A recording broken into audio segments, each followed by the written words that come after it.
Hello, assalamu alaikum everyone. Assalamu alaikum, sir. Walaikum assalam. How are you? Alhamdulillah, sir. How about you? Very good, alhamdulillah. It seems like ages. Yes, sir. Just one day missed and it seems like it's been long time.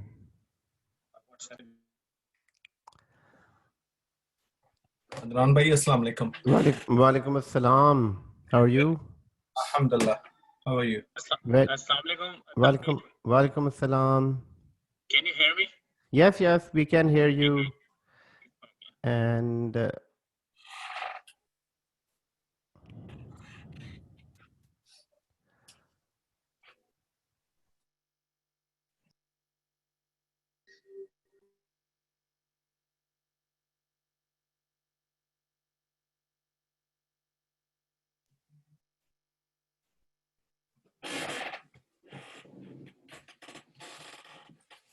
Assalamualaikum Adnan bhai. Walaikum Hello. assalam. I'm just waiting for a few who needs to join. Let me see. Yeah, I just reshared the link. Okay. So we have Salim, Zishan, Asher, Ashish, Wasim, Zishan, Naveed. I think it's a full quorum. Okay. Okay, just a second. I'm just setting up the slides here.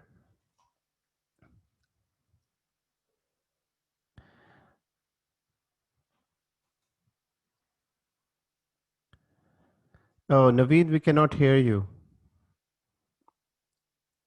You're muted by the host. Let me see.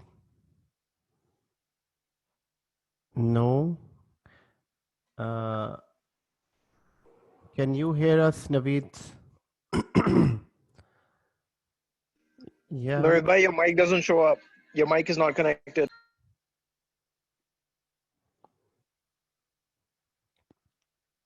Naveed, from my side, there are no restrictions here. It might be just your mic. Okay, everyone, let's begin. So let's recap. Let's recap what we have covered. So in this training, we are trying to become cloud admin, everyone, and we are trying to become system admin as well. System admin and cloud admin both go hand in hand. The reason is most of the job descriptions would require a cloud admin to be a system admin. So for that reason, we are trying to become system admin, and then we are moving towards cloud admin. And so where's my whiteboard here? So whiteboard is right here. So if you can see my slide, please type yes in the chat window. So let's begin our journey.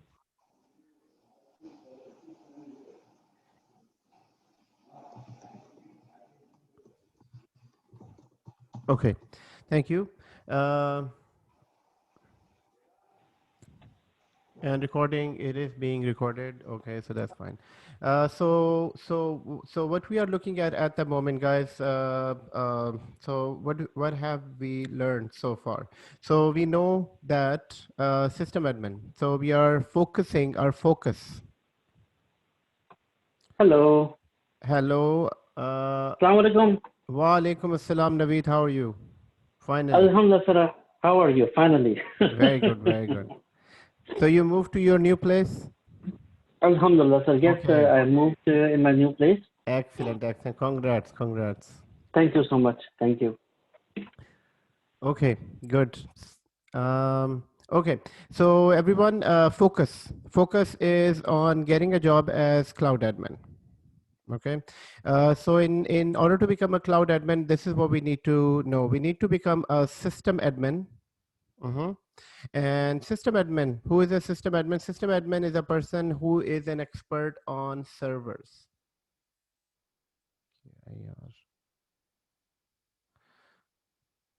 So who is an expert on these servers. So this is a server, and we need to become an expert. And most of the people sitting here already become familiar with the servers and actually know how to build a server. So who is a person who is how do you know if a person is an expert on servers? The person who is who claims to be an expert on a server needs to know server 2003, 2008, 2012. Okay, 200,000. No.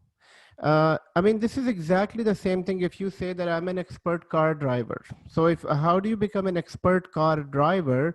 Because you can drive a variety of cars. You can any car, manual car or automatic car, or maybe so cars. You can claim yourself an expert in drive as a driver. Uh, uh, so it's exactly the same thing: 2003, 2008, 2012, 2016, and 2019. And in functionality, these three operating systems are exactly the same: 2012, 2016, 2019. And then we have 2003, 2008. These are older operating system, but they still exist in few places. So if you have installed them once, if you have configured the IP address, that would be fine in working with these older operating system. So the first thing is become claiming as system admin OS. You need to become an expert of OS, number one. Number two is that how do you install and uninstall applications in them? So install and uninstall applications. Number three, configuration. So start from basic configuration. Start from basic configuration, meaning changing the name of a server, setting up the IP address of a server, and so on. And other than that, then you need to become an expert of infrastructure services. Infrastructure services. What is infrastructure services? Infrastructure services are these services that we are learning now, which is basically starting from all the roles on a server. So remember that we are going through roles on a server. So we finished DHCP understanding, then we are in the middle of understanding DNS, and after that we will start Active Directory. So we need to become an expert of all these uh, s- uh, all these services. So these are the infrastructure services, and then we will move on after Active Directory. Then we will move on to security. That includes the group policies and so on. Okay. Once we are finished with system admin. Then we will start our journey as a cloud admin. Okay, so our focus is the job market. We need to become an expert in system admin and cloud admin. If you have any question at all, you can keep writing your questions in the chat window. So a quick recap what we have covered so far. So far, guys. We are using all of our learning senses. We need to have an open mind that is open to everything and attached to nothing. At this point, in this training, at the moment, I want you to focus everything on this training at this time, and we need to clean up our mind of anything. And sometimes we do need to tell our mind to I'm studying, and I need a clear mind in here. So clear mind exercise is there. It's a fact that we need to clear our mind from time to time, and it's very, very important, because sometimes things are just keep on. We are all busy. We all have good activities, bad activities, good memories, bad memories, and all. But at this point, this 4 hours, we need to focus on this. We need to focus on the money that we need to earn after this training. So I hope that you're all taking notes, number one, because the concept we are learning, these are directly required within the interviews. So what is the interview process? Number one, your resume. Your resume is opens the door for opportunities. With your resume, we will write everything that is required in the job market. From the resume, recruiters call you. So we want recruiters to call us. We don't want to reach out to recruiters. Uh, Actually, when we start hunting for the job, what happens is that we apply every day. We apply 20, 25 jobs. 20 to 25 jobs in the market, from Indeed, from LinkedIn, from here and there and everything. But in reality, we are looking for when recruiters should reach us. Recruiters should call us based on our resume, so that they call us based on our resume, number one. And in our resume, what is in our resume, why they are attracted to our resume? Because we have certifications. Without certification, they won't, it won't be, in certification, those are the keywords that they are looking for. So certifications, concepts, and then hands-on. Okay, so and these are directly related to each other. So resume will get recruiters to call us, number one. And even if in today, if you write your name on my resume, or on any other's cloud admin resume, you will start getting calls. Okay, so you will get a call from the resume, and the resume has certification, concepts, and hands-on. But the interview is all about knowledge. So if I can say, a combination of everything is the resume, and concepts is interview. So concepts are required in interview. So concept is all, so interview is all about knowledge. They will ask you a few questions here and there about these things, about other things that we will prepare within the interview. They will definitely ask you a question: what is your network looks like?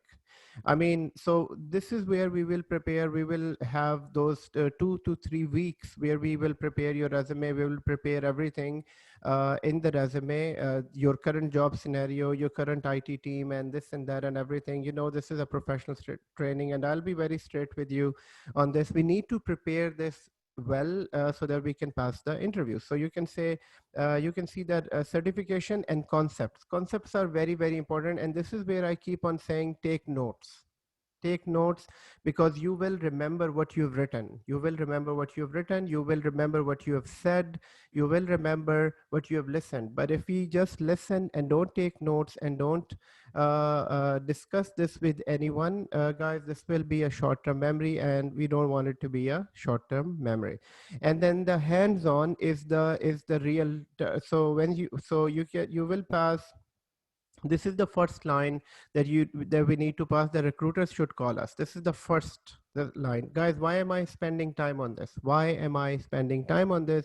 Because this is our focus. This is our focus. And I want to, so spending like 5-10 minutes every day on this, it's fine, because we need to go back to our focus again and again and again. Need to make sure that we are on the right track. So here, first of all, resume. Number two, certifications. Number three is interview. Number three is the interview, which is concepts.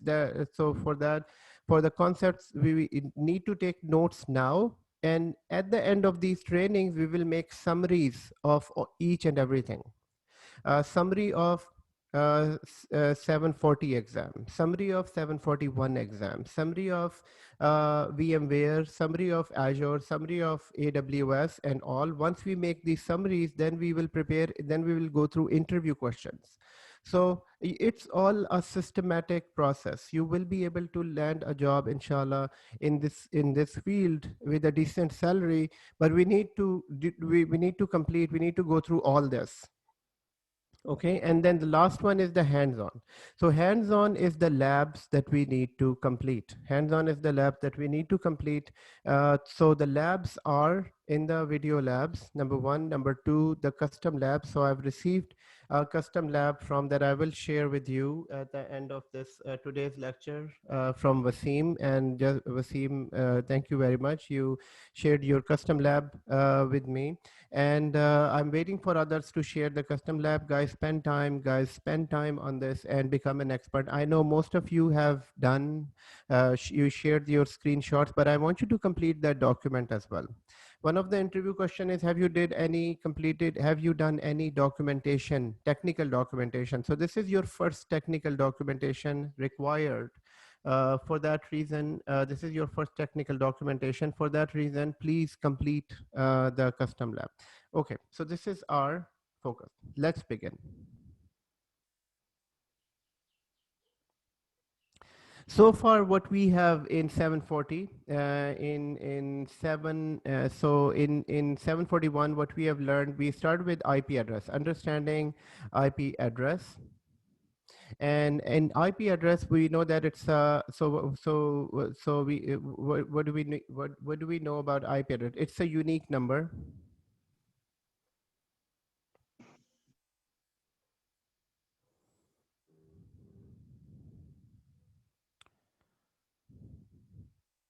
It's a unique number, number one.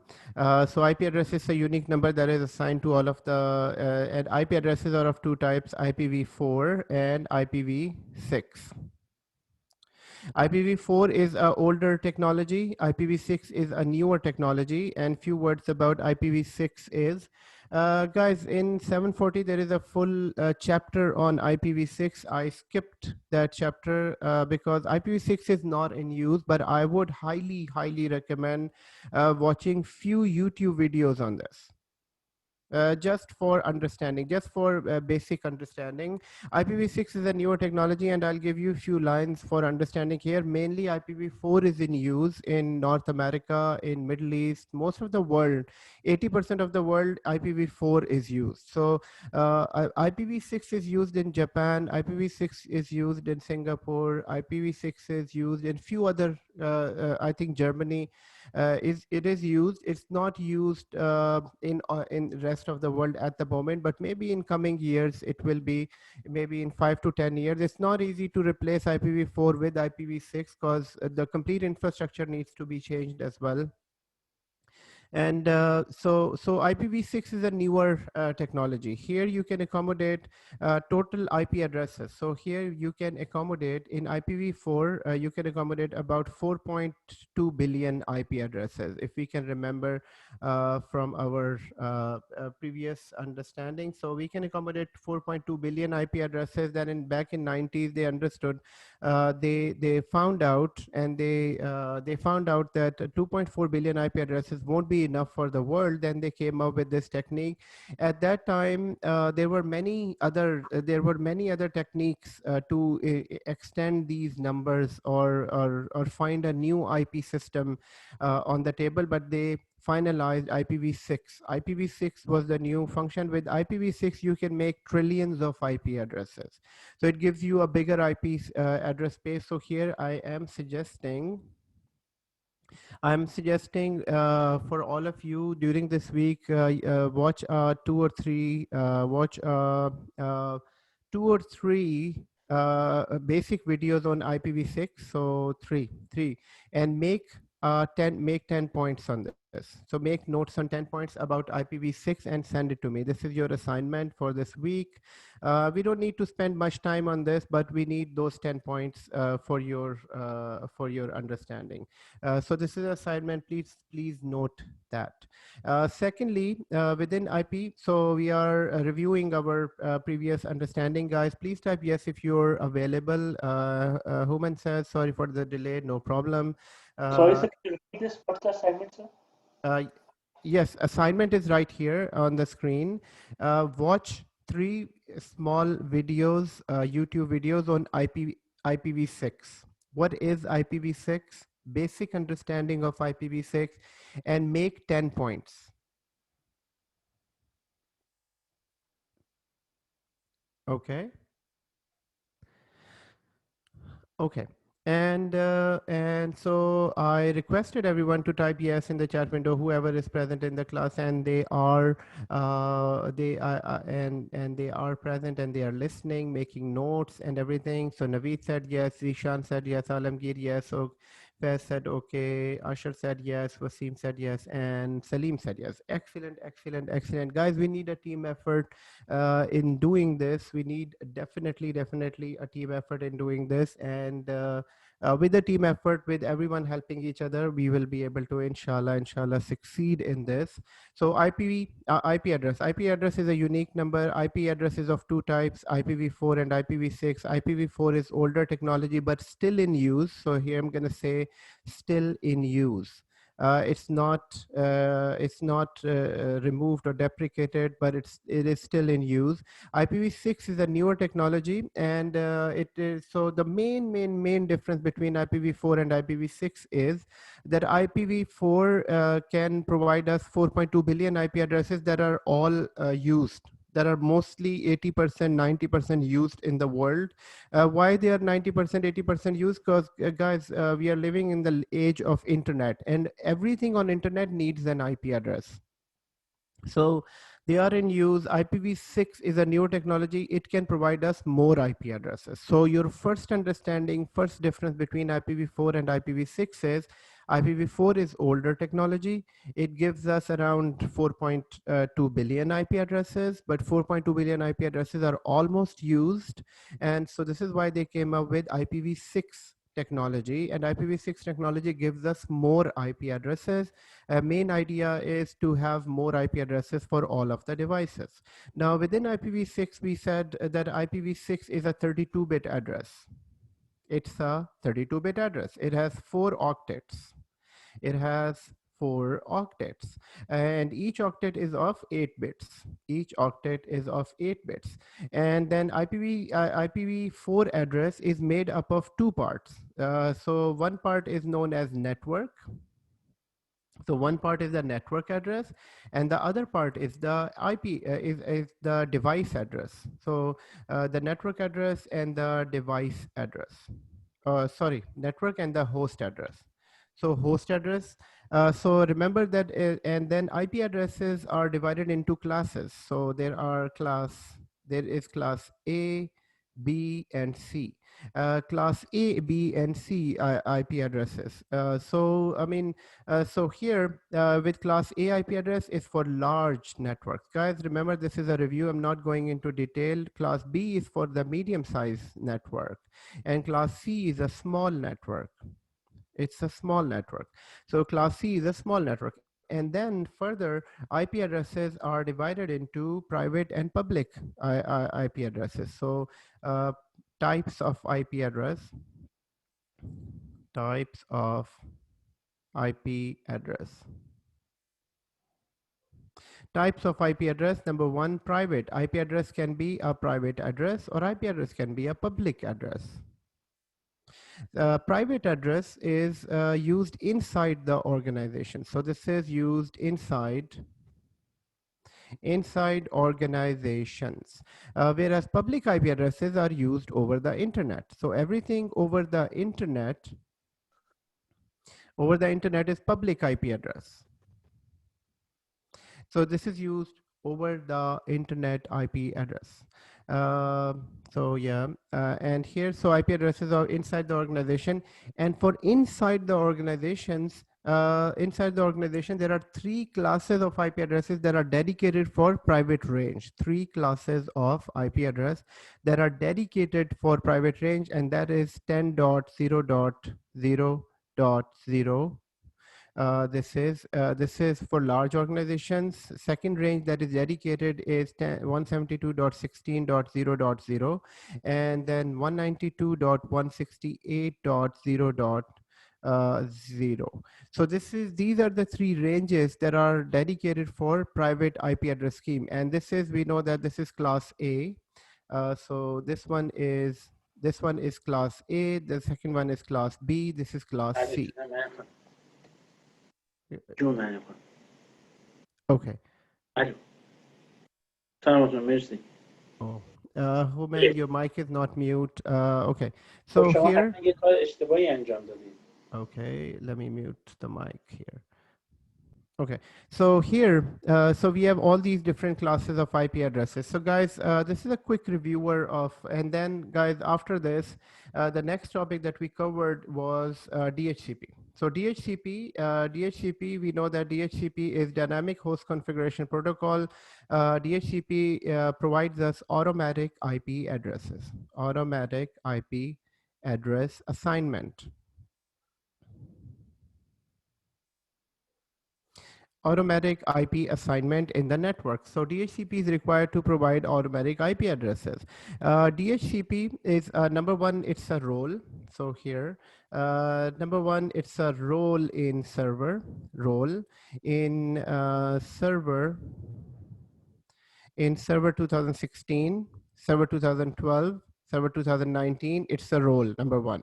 Number two is that DHCP is a service that provides automatic IP addresses. It's a role in a server. And number three that we need to remember that DHCP follows a DORA process. So DORA process to assign IP addresses. DORA process to assign IP addresses. Now, this can be an interview question. How does DHCP work? So if you can remember DORA, you will be able to remember that. And Naveed wrote that in the chat, in the comment section. Thank you, Naveed. Keep on writing whatever you remember from DHCP in the chat screen. So whatever you can remember about this. So DORA stands for, it's right there in the chat as well, discovery, then you offer, then request and acknowledge. So this is the complete DORA process. If I've made 4 or 5 videos on DHCP yesterday, and I will upload them today here as well. So guys, please go through those labs as well. DHCP was so before I provided just one lab, but now I have provided more labs, and you will be getting those labs at the end of today. So DORA process is used to assign IP addresses. And Alamgir asked a question, is IPv6 has everything same as IPv4 or something is different in it? Yes, Alamgir, it's different. It is different. So in IPv4, there are 4 octets. In IPv6, there are there are I think 8 octets. There are 8 octets. And then there are more IP, and IPv4 follows a decimal IP address scheme, which means that we can use numbers from, so in IPv4 we can use numbers from 1 to 9. So remember that all the IP addresses they start from they have all these numbers 10, 172, 192 and so on, whereas IPv6 follows hexadecimal scheme. Hexadecimal, that it has the 16 numbers. It has 16 it uses 16 numbers. If I can just show you, since you asked a question, what is the difference between IPv6? So if I'm on command prompt and if I say ipconfig on my computer, so IPv6 address is like this right here. So this is IPv6 address. You know that we know that IPv4 address is this 192.168.220.1, whereas this is how IPv6 address looks like. This is what IPv6 address looks like, and this has this so in this case, so this is called hexadecimal numbering. It uses hexadecimal numbering, and by using this technique, they were able to provide more and more IP addresses. I think it's in trillions of IP addresses. But this is how IPv6 address looks like. And going back to your question, is it the same or is it different? This is why I want you to watch the three YouTube videos. But then you might think, then why do I need to watch 3 YouTube videos when I'm in a training? I need better understanding. Guys, why am I saying this? Because we have a lot of other topics to cover in order to reach where we need to reach to. And this topic is not that important. And why is it not important? Because it is not in use. It's not in use in North America. It's not in use anywhere. But for the knowledge and for maybe for the interview, they might want you to have that difference understanding of IPv6. I mean, when you're sitting in an interview, they might ask you, what is IPv6? So I want you to have few words about IPv6, and even I can say only few words about IPv6 because it's not in use and everybody understands, everybody knows. In this 740 training, there is a full chapter on this. And I mean, yes, for exam purposes, you can just go through the questions and go for the answers. But since it is not in use, there is no use of spending time on this. But I still want you to watch 3 YouTube videos and make 10 points about this by next week. So it is a must, and please, you need to provide that. Guys, 10th, today 16th of October, your assignment date was 10th, and I received only one assignment.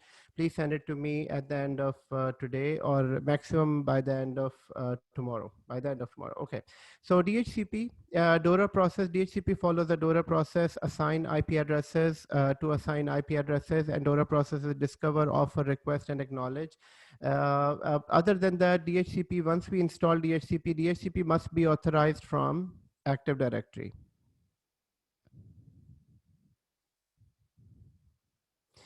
Authorized from Active Directory, because unauthorized DHCP can bring chaos in your network. Unauthorized DHCP can bring chaos in your network. So why unauthorized DHCP can bring a chaos in your network?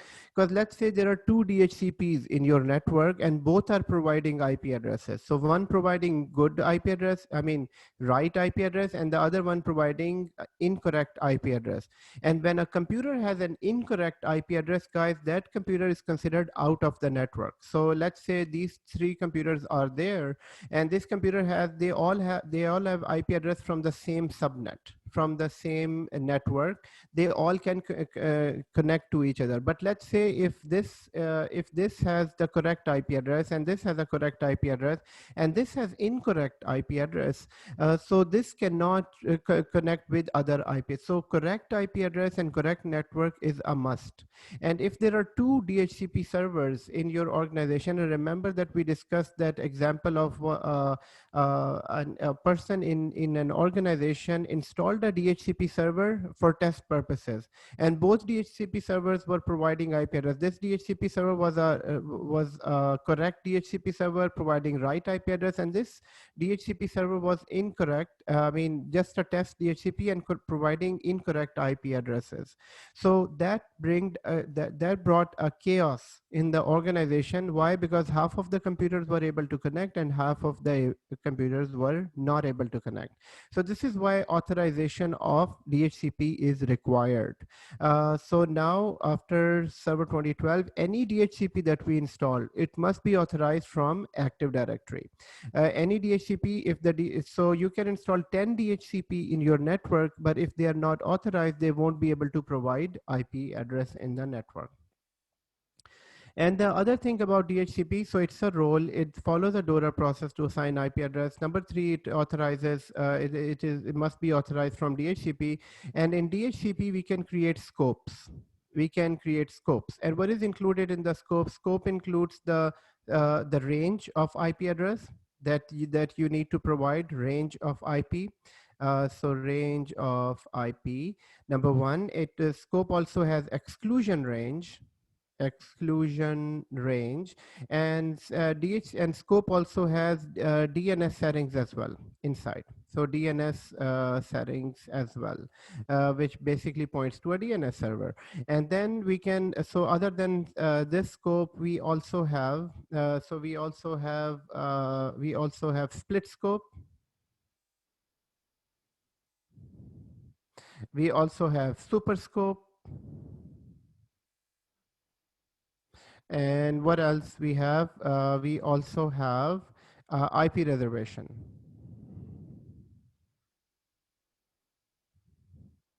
IP reservation. So these are the things about DHCP, but I mean, this is just a quick reviewer of DHCP. So, but you must have full notes on DHCP and fully prepared for the interviews. Secondly, and then we started talking about in this training DNS. DNS stands for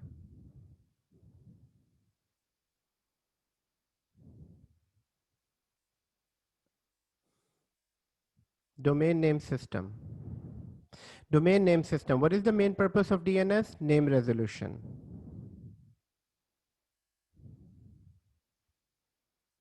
Name resolution. Why do we need a name resolution? Because humans, we understand devices by their names, and computers know the other devices or communicate with other devices by IP address. So for humans, we connect to these devices by names, but whereas computers connect to other devices by IP address. So there has to be that someone in between that can translate name to IP address. Name to IP address, and that service is known as DNS. So here, if I say that this computer name is PC2, and this is user number, user one needs to connect to this by the name PC2. What happens is in between there is a server in between here there is a server called DNS server that sits in this. And DNS, what is DNS? DNS has a list of names and IP address. So it says that PC2 IP address is 192.168.10.20. So as soon as the user tries to connect to PC2, the request goes to DNS server, and the DNS server looks into the list, and that list is known as a zone. It looks in the zone and it finds the name and IP address. The name will be provided back to the user, and then user will be able to connect to the other computer. So number one, user goes to DNS with name saying that, well, I have this name, do you have the IP address? DNS says, okay, let me look into the list, and DNS goes into the zone list and finds the name and gets the IP address, provides this to the client, and the client will be able to connect to the computer. And this is how simple it is. So DNS is just a name resolution service, and DNS resolves names to IP address, and that list that has the names and IP addresses is known as zone. So zone is that place where it is a list of names and IP address. And zones are of two types. Number one, forward lookup zone.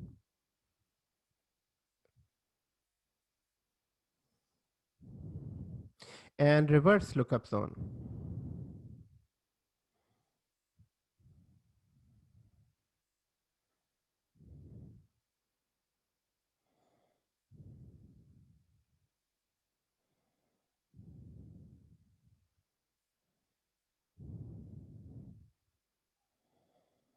Forward lookup zone resolves names to IP address, whereas reverse lookup zone resolves IP address to name.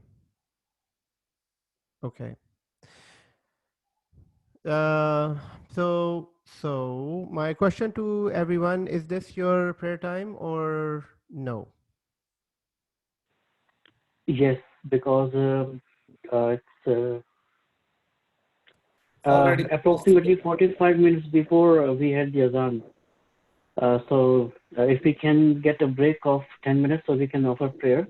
Okay. And another request is from next class. Would it be possible if you can start the class around 6:45 p.m.? And the reason being is that the start time of the class and the azan time is approximately the same. Okay. Okay. Okay. 45. 6:45. So Maghrib time is going, it will be going back. Yeah, Mm-hmm. but eventually in Right. last maybe in next 2-3 classes it will come down. Yes. Class time is the same, but we can, that 15 minutes will be in 15 minutes we can prepare ourselves, review and this and that, few quick things. But we will start, I think we should not change the time. The time should remain the same. If you all agree, we can move it back. If everyone can make it, at 5, I'm okay with that. Okay, sir, it's 6:30, like it's 6:32. Maybe in 2-3 days it will go a little bit down, so that should be fair, fine. Okay. If week wise, okay. Okay. I think we should keep the same time because Maghrib is going back. So Mm-hmm. in 2 weeks you will be offering Maghrib before even the class. Yeah, That is correct. in next class, sir. Okay. Because Okay. now today is it's 6:35, so maybe in 2 days. Right. So let's take a 10 minutes break here, and right after the break we will continue.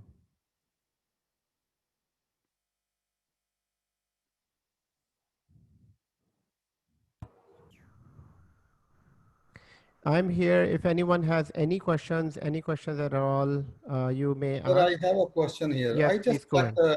a reverse lookup zone. So like when you give the IP address, it does not give any name or something. It just give a weird just one or two letters. That's it. So you have created a reverse lookup zone? I did like a few days back, but Right. Okay, like okay, no technically problem. No suppose if problem. like if you just took, I will cover that. I will cover that today. okay, Sir, can I like ask you something? give the name, right? Yes, Alamgir, what are you saying? Faiz, I'll come back to your question. So sir, like any IP address when you like go reverse back, like reverse lookup zone, so it should give the name, right? Um, yes, yes, Translate it it to the does. It name, right? should. It should. Yes. Yeah, but it does not like it gives. I think like same like numbers are same like addresses to each address. Anyways, maybe we'll check it. Are you looking at the screen? So on the screen, if I ping 360 cloud, so that's my server name. Yeah.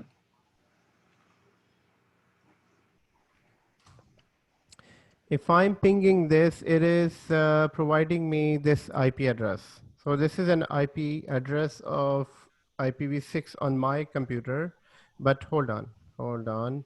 Let me ping the server name from here. No, sir. I was just asking when we create.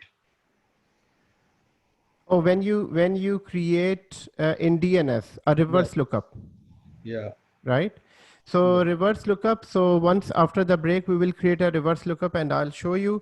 Most of the time, reverse lookup. I know what your confusion is. The confusion is it's almost the same as the forward lookup for us. Whenever you ping, it will provide those IP addresses, and whenever you ping the name, it is providing the same IP address. Is that That's what your confusion is? yeah.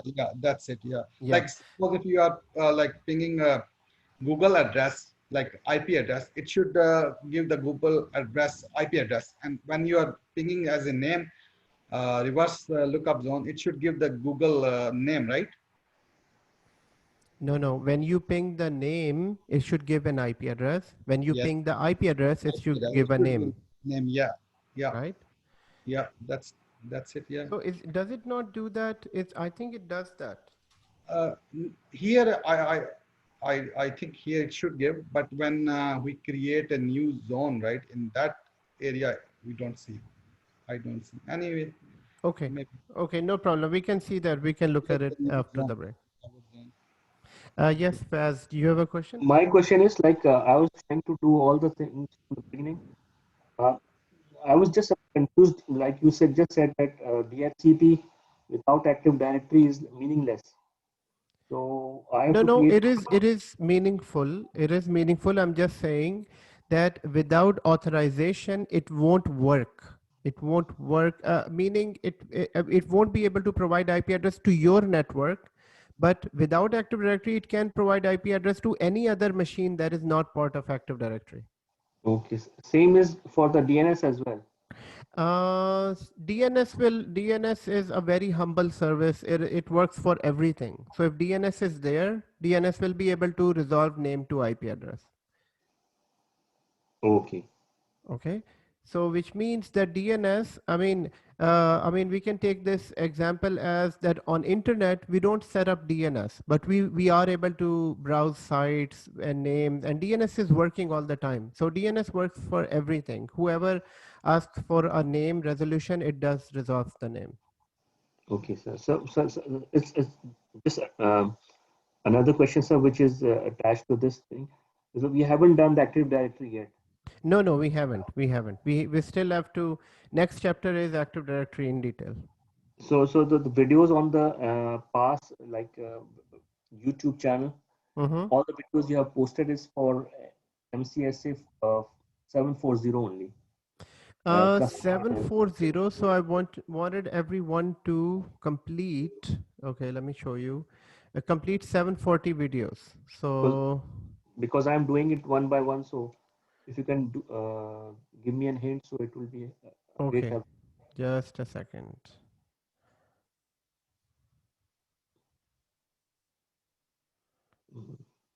Saturday, Sunday, 2 days are coming. I want to do as much as I can. So if you can. Okay, okay, sure, sure, sure. So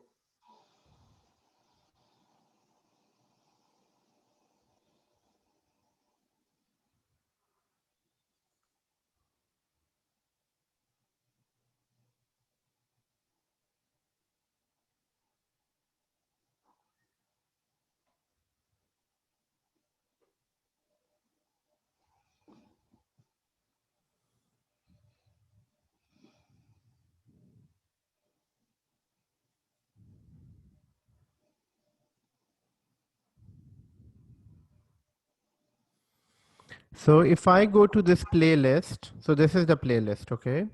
And if you're looking at the screen, so in this playlist, first of all, I want you to go through 740. Where is 740? 740 is this one. Yes, so this is the one. 740. So from, okay, hold on, hold on. This is, no, not this one. This is failover cluster. Although I want you to go through this failover cluster as well. And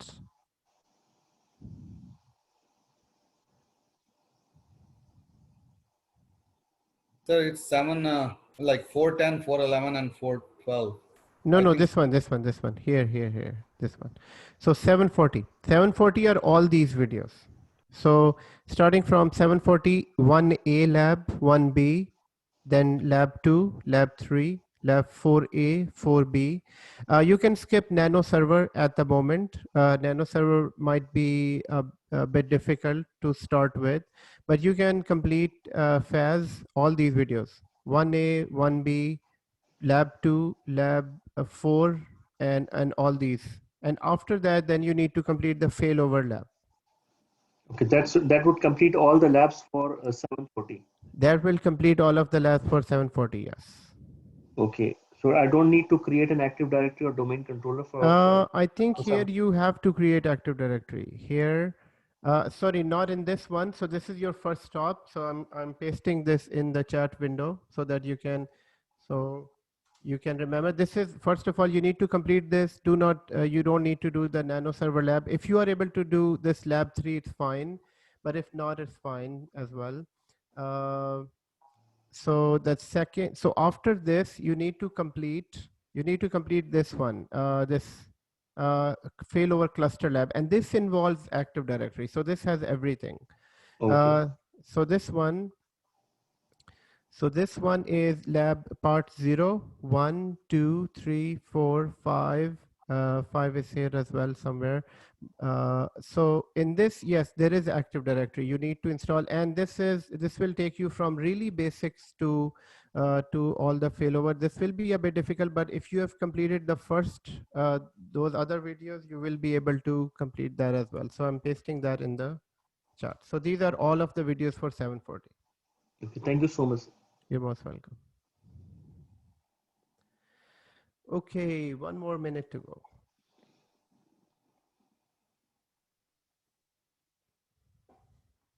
So I've already created 2 client machines and 2 servers, and I've joined them with an IP address. I am following whatever the conventions you have done in the YouTube channel. But Okay, excellent. My question is, for 741, do we have to create separately servers, or those servers would be? No, same servers. We can work with the same servers. But you know, so it will be excellent. So if you have to just remove them and create them again. So as many times as you can do.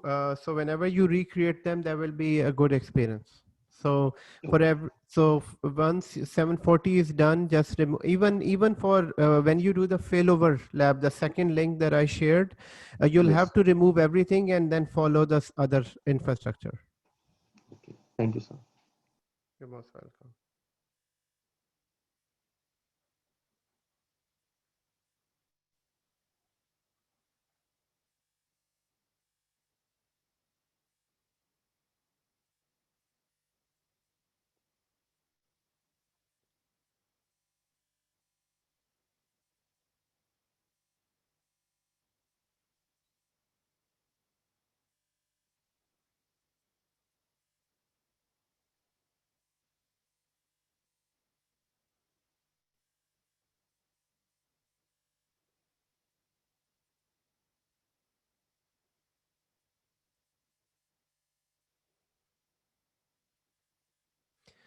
Okay, guys, let's begin. So just before the break, we were discussing, I hope everyone is back. Please type yes in the chat window if everyone is back. So what are we learning? What are we learning? DNS, we were at DNS. DNS stands for Domain Name System. It is used for name resolution. Basically, we all human goes by names and devices, all the computers, they go by IP address. So they need to have IP address if one device needs to connect to another. And in DNS, how DNS work? Number one, it's a role in number one. DNS is a role in Server 2016. The DNS has zones inside, and zones are of two types: forward lookup zone, reverse lookup zone. The thing that we need to remember about forward lookup and reverse lookup is forward lookup is name to IP resolution, name to IP resolution, whereas reverse lookup is IP to name resolution. IP to IP to name resolution. In both cases, it's just basically a list in a DNS server that it follows. If the name exists in the list, if the name exists in the zone, then DHCP will be DNS will be able to reply back with the IP address. If the name is not in the list, then DNS will give you an error message. Human is saying they're unable to connect to Zoom. I don't see a request in here.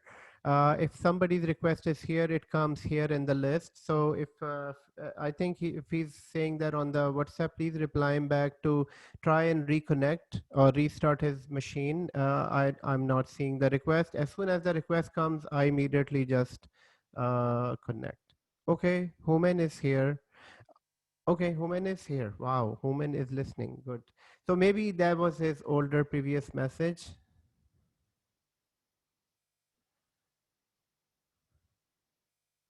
Okay. Okay. Okay, so DNS, what do we need to learn today? So yes, in DNS, few other things that we need to remember.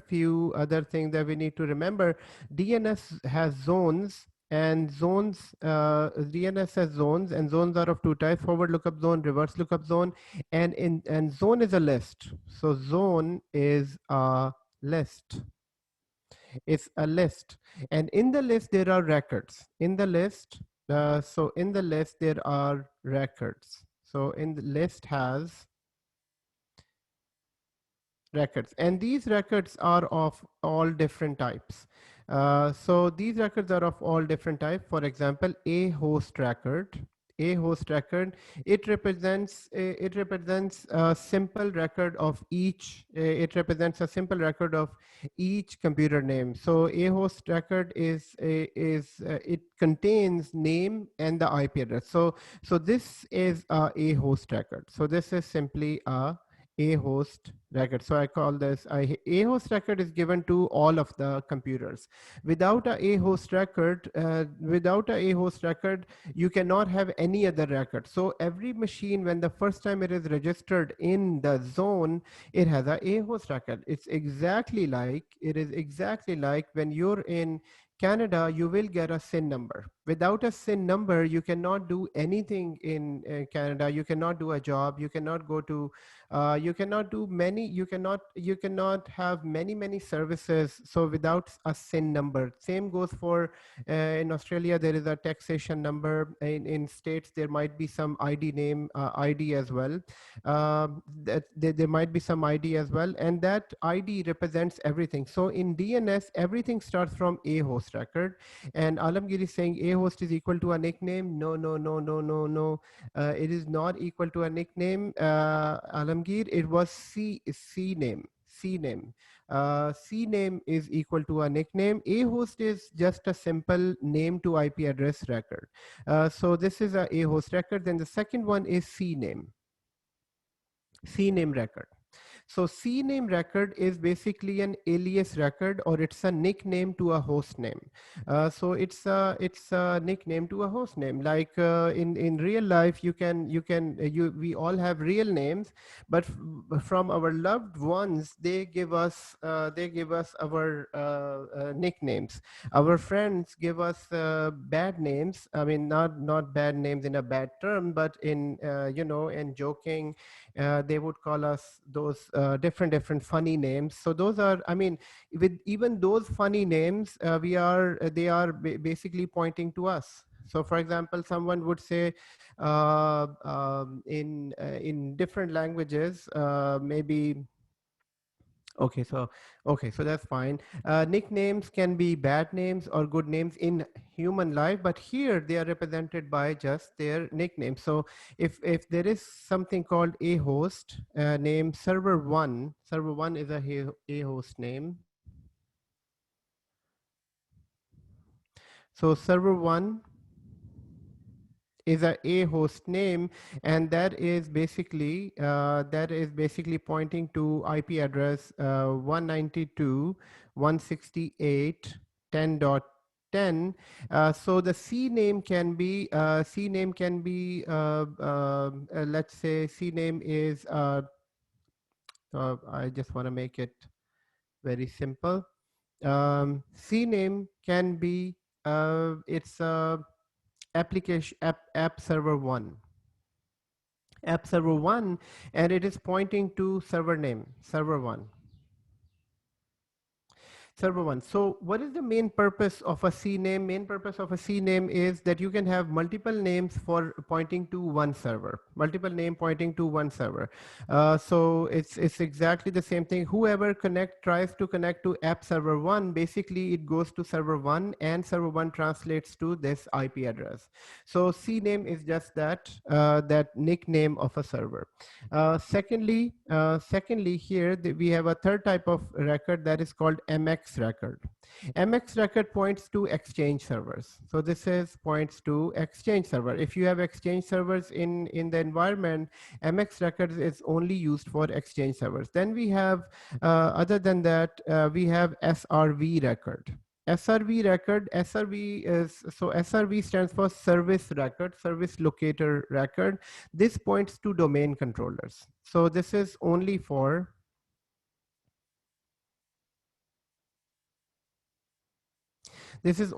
domain controller. So this points to a domain controller. And then there is another one which is a host name, CNAME, MX record, SRV record, and then NS record. NS record is a name server record that points to only DNS servers. So this is only for DNS server.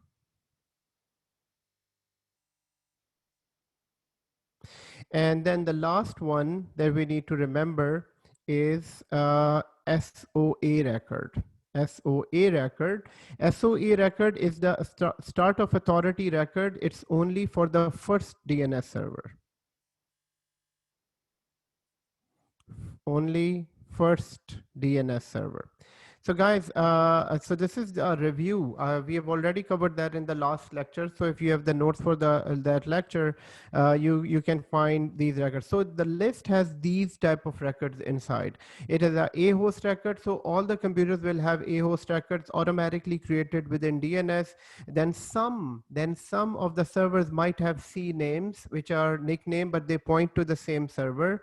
And then we have a mail exchange record, which is MX record for exchange servers. What is an exchange server? Exchange server is the email server. If your organization server has an email server, they have exchange server record as well. Then we have SRV record. This is to locate domain controller. So when the login process starts, which is the next chapter, we will discuss what is the login process. In that, we will discuss more about SRV record. But for now, here, remember that SRV is for a domain controller. SRV is used for a domain controller record, and NS is only for DNS record. And then SOA is only for the first DNS. So guys, take 3 minutes. 3 minutes. Take 3 minutes and go through this slide. And then I will ask a question about the slide from anyone. So when I say take 3 minutes and go through everything on this slide, so you need to remember, you need to say that few times, maybe 3 times, each and everything. Number one, DNS stands for DNS domain name system. Secondly, main purpose of DNS, name resolution. Third, how DNS works. DNS works by user sends a request to DNS with the name, and the DNS goes into the zone list, and then it provides the IP address, and then user will be able to connect. Number 3. Number 4, it's a role in DNS. Number 5, there are zones in DNS, and number 5A is it's a forward lookup zone is used for name to IP resolution. Reverse lookup zone, name to IP to name resolution. And number 6, zones are list. Number 7, zones has records. Number 8, there is a host record, which is a common record for all the machines. Any machine that is registered in DNS has a host record. Number 9 is CNAME. A CNAME is a canonical name or a nickname, nickname. So people call them by nickname. Parents call their children by nickname. Beautiful, sweet names. Sometimes husband, wife call them each other by nicknames, so you can remember. Maybe sometimes it's good name, sometimes it's bad name when they are in good mood. Yes, honey, darling. Other names as well when they are angry from each other. So we're not remembering any bad name, but the concept is exactly the same. When they say a nickname, basically they're pointing to you, right? So this is easiest way to remember the C name. So when 2 people are talking about a third person who is maybe a fat person, so they might say, so in our language we say, oh mote, mote say, talk to that mota person, like talk to that fat guy. So basically when 2 people they are pointing to that other person, that is called a C name. So whenever somebody says app server 1, that always go to server 1, and from there they get the IP address. Then number 10, you need to remember MX record. Interview question, what is an MX record? Very simple answer. MX record is a record registered in DNS, is used for exchange servers. It's very simple. MX record is used for exchange server. Number 11, you need to remember what is SRV record. It's only used for domain controller. What is NS record? NS record is used for DNS servers in DNS. And what is SOA? SOA is start of authority. Start of authority. And that is only used for the first DNS server. Take 3 minutes, guys. Your 3 minutes starts now, and remember everything on this slide. Adam, what is this point number 3 for? If you can explain it once again. Yes, point number 3 is how DNS works. How DNS works. So this is, I'm going to say how DNS work. So point number 3. So first, the user sends a request to a DNS server asking for give me an IP address of PC2. So DNS goes into the list and finds the PC2 name and then takes the IP address and give it back to the user, and then user connect to that IP address. So that's how number 3 is. So your 3 minutes starts now, guys. Honestly, if you're watching Netflix, please stay away from the Netflix and spend these 3 minutes on this. If you're listening to songs along with this training, that will never help you. That will never happen. And I'm just kidding, guys. I know that everyone is spending money here. Everyone is kind of, on a serious mood here. But don't be too serious. So 3 minutes are going on. I'm just, uh,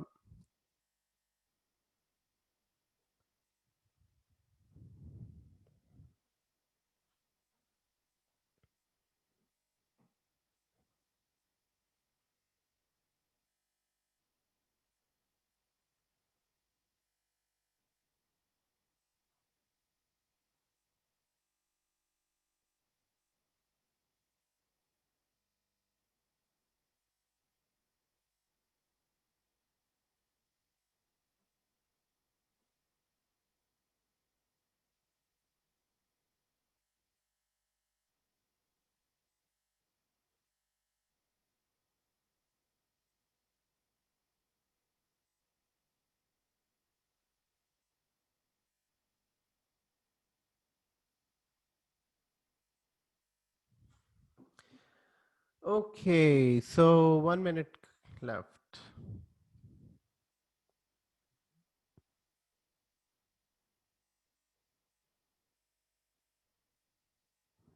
Be ready to unmute your mic.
Okay, so now let's start, everyone. Question goes for Ashish. What is a host record, Ashish? It's literally the record that every server or every computer contains of the DNS. Okay, very good. Okay, thank you. And Alamgir, what is MX record?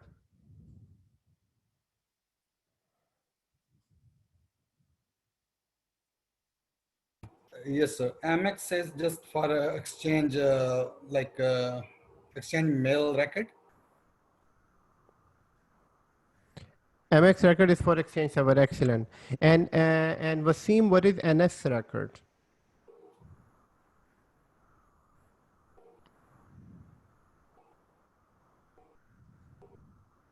Sir, it's only uses for the DNS. Wasim, we cannot hear you. Sorry Can you about hear that. me? Can you hear me? So can you go back the slide? I was just writing something. Sir, can you hear me? Wasim, we can hear you, but your My sound is voice is like coming from way it's far. it's analog sign. It's an analog. It's not a digital. It's Mm-hmm. waves. I don't know why. I tried to fix exit, but it's supposed to work Are you directly, I mean, with the laptop. are you using a headphone or are you talking in your laptop mic? Laptop talking through. Oh yeah, you know, that's a problem. So if you have a headphone, that might be excellent as well. Okay. Let me grab the headphone. Meanwhile, the question you asked, what is NS record? It's used only for the DNS server, I guess. Excellent. So it's a name server record. Always remember, it's a name server record. Zishan, what is SOA record? Sir, SOA record only for DNS. It's only for the first DNS. First DNS, yes. First DNS. Excellent. And Faz, how many types of zones are there?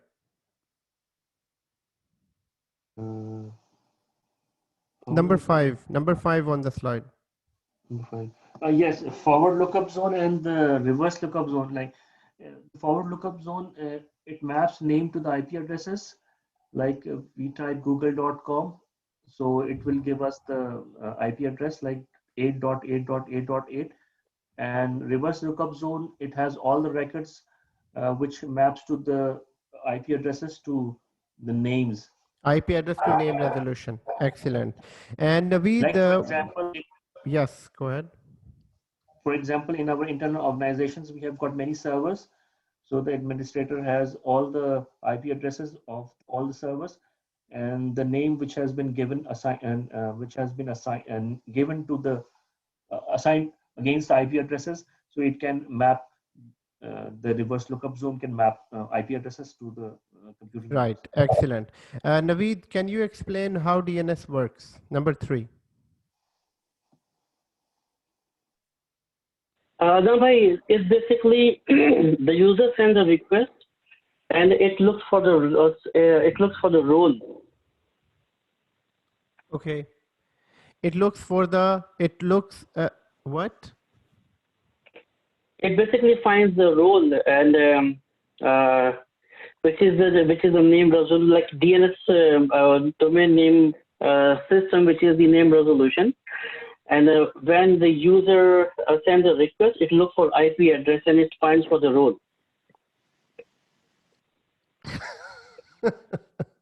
Naveed, you're combining number 3 and number 4. Role has nothing to do with how DNS work.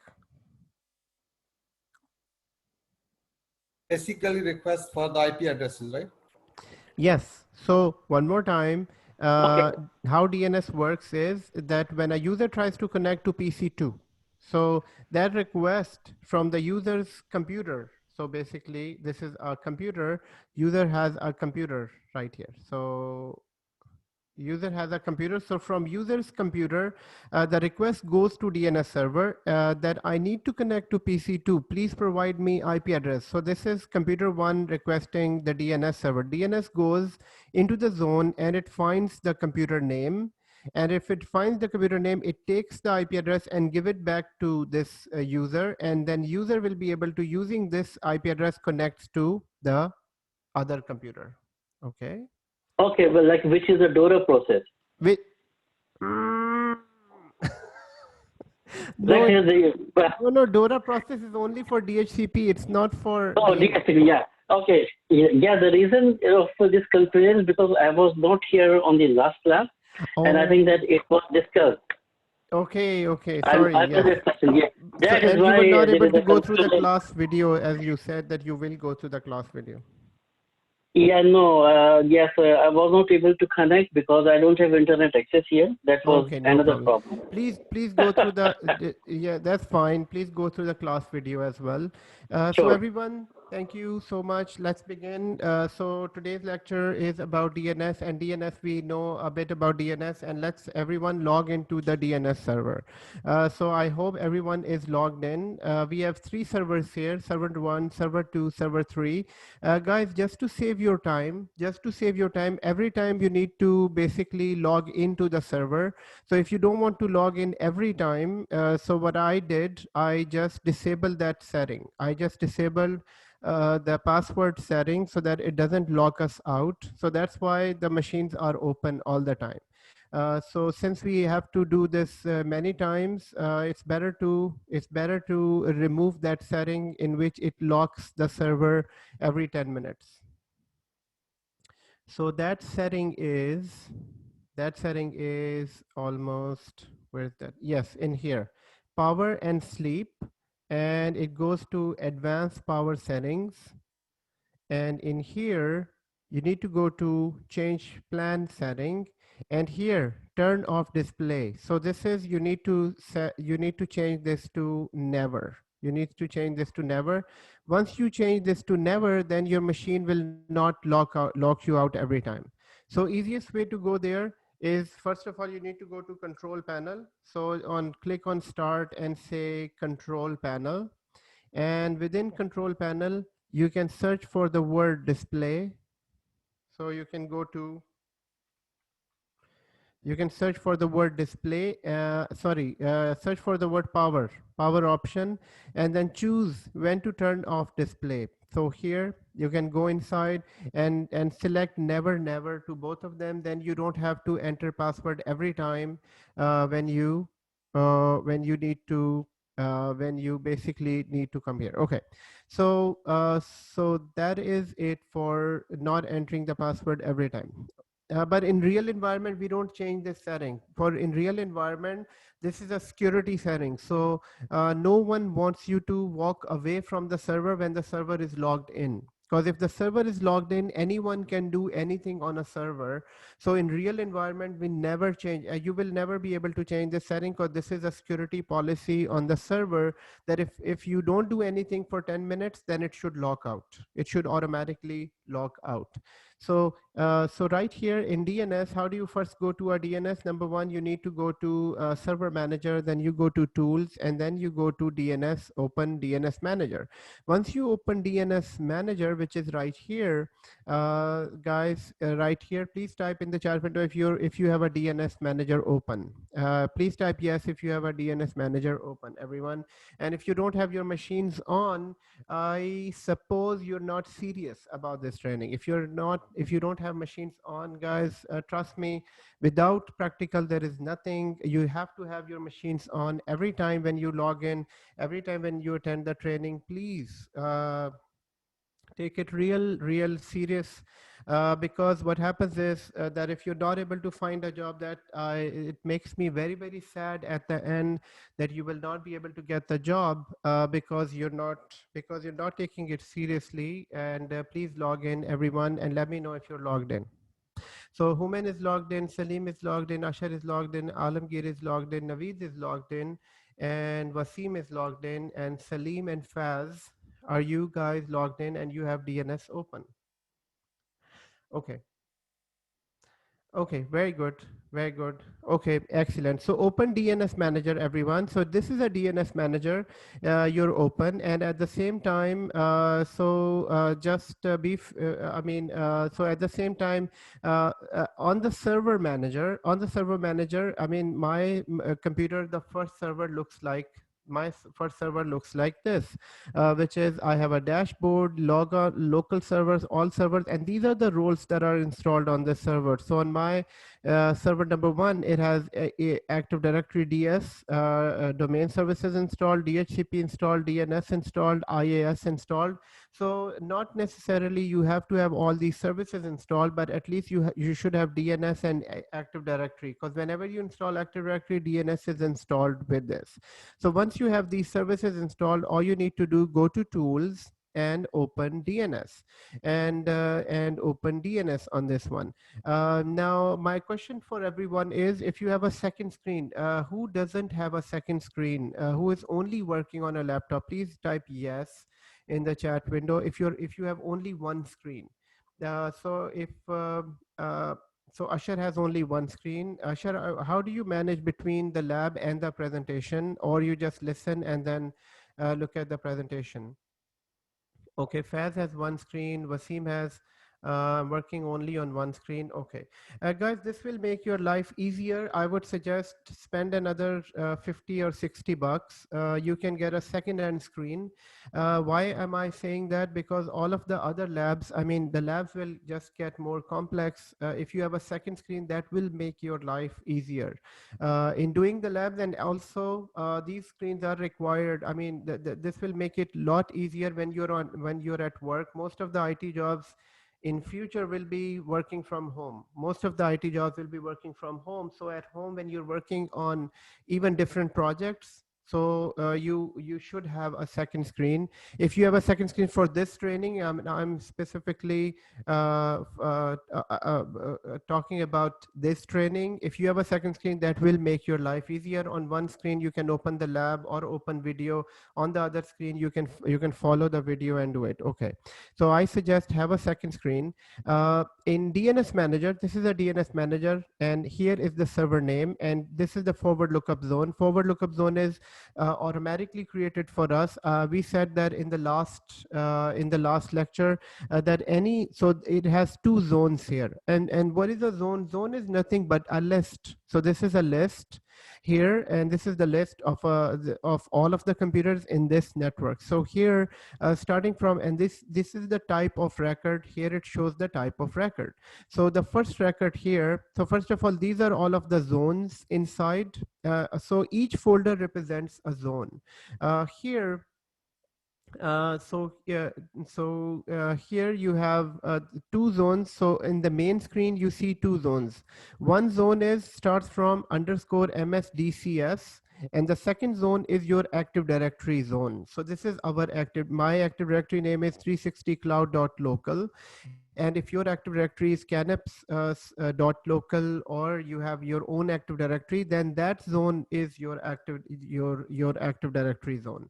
So here, main zone that we are working on this. So what is this first zone, guys? This is a system managed zone. We don't make any changes to this zone, or we don't make any changes to these zones as well. These are system managed zones. System automatically manage them in the background. Even this zone is mostly 80% managed by the system, but this is where all our records are. This is where all our records are. So here you can go to a start of authority record number 1. Right here you have start of authority record, and it is pointing to who? It's pointing to the server number 1. So server number 1, I mean, it makes sense because we installed server number 1, and a start of authority record is made for server number 1 because it is the first DNS server. Remember from the slide that I said start of authority is always the first DNS server. Then the second one is NS record, which is the second DNS, which is a DNS server, and it only represents a DNS server. And the third one is the name of the server itself, it is pointing to itself. And all of the other machines are a host records that are created automatically. So few are created. So so in here nothing is created manually. Everything is created automatically. And how are these created automatically? As soon as you create a new machine, so I installed a client machine, and when you join a machine to Active Directory, the record will be automatically registered in DNS. So it will be automatically registered in DNS. So this is where the list is. Now what happens if this list is not available? Now let's simulate that if this list is not available. So first of all, that how do you know if DNS is working? So in client machine, so I am going to simulate if DNS is working or if DNS is not working. So, and before even going there, right here, so first of all, I'm going to clear screen number 1, and after clearing screen, I will run that command to connect to DNS server, and that command is ns. NS is name server. So DNS is also known as a name server. Long time back, it was known as a name server, and the command to connect to a DNS server is called ns lookup. So that is ns lookup. So it means that I need to look up something in the name server, and name server is DNS server. As soon as I run this command, it tries to connect to a DNS server, and it is connected to 10.10. It is connected to 10.10. Now, how do I resolve names? So from this list, any name, I can type any name from the list. Let's say if I need to know the IP address of this name, 360 Cloud CLU, 360 Cloud CLU, I can in this prompt, and remember that this is a normal prompt, and when I said NS lookup, it shows me another prompt. So this prompt is basically just for NS. So here I'm going to type, here I am going to type 360 CLU, and this is one of the records from the list. And as soon as I type this, it gives me, it tells me, you know, this is your record, this is your IP address for this record. And how does it know that it went into this list here, and it found this record and it gave me this IP address. So this is how it resolves name. Now let's say if DNS is not available. What happens if DNS is not available? I will right click on this and go to all tasks, and I will stop this service.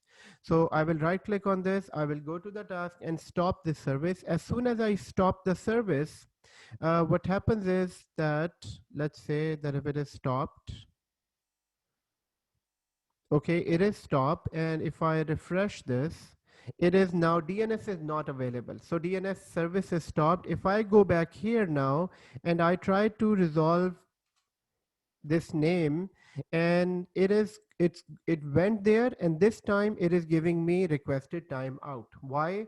Because it's not able to find, it's not able to connect to the DNS server. It found the DNS server, but in the DNS, since the service is not running, it's not able to find it. It's not able to connect. So in order to fix this issue, all we need to do is right click on this, and you can go to all tasks and then start the service. So as soon as I start the service, and if I refresh, everything comes back, which is the zone is back. And then if I go back to the client and then again try to resolve that name, it gives me immediately that name. So if the service is running, it will be able to resolve the name. If the service is not running, it won't be able to resolve the name. You can do this exercise if you don't have a client machine running. You can do this on the same computer as well. So everyone on the same computer, you need to just open command prompt. Just open command prompt on the same server, on the same DNS server. If you can do that on the client machine, it's fine. Once the command prompt is open, just run CLS. So guys, you need to do that in next 3 minutes. So let me know once this is done, this test is done. I want you to do the test as well.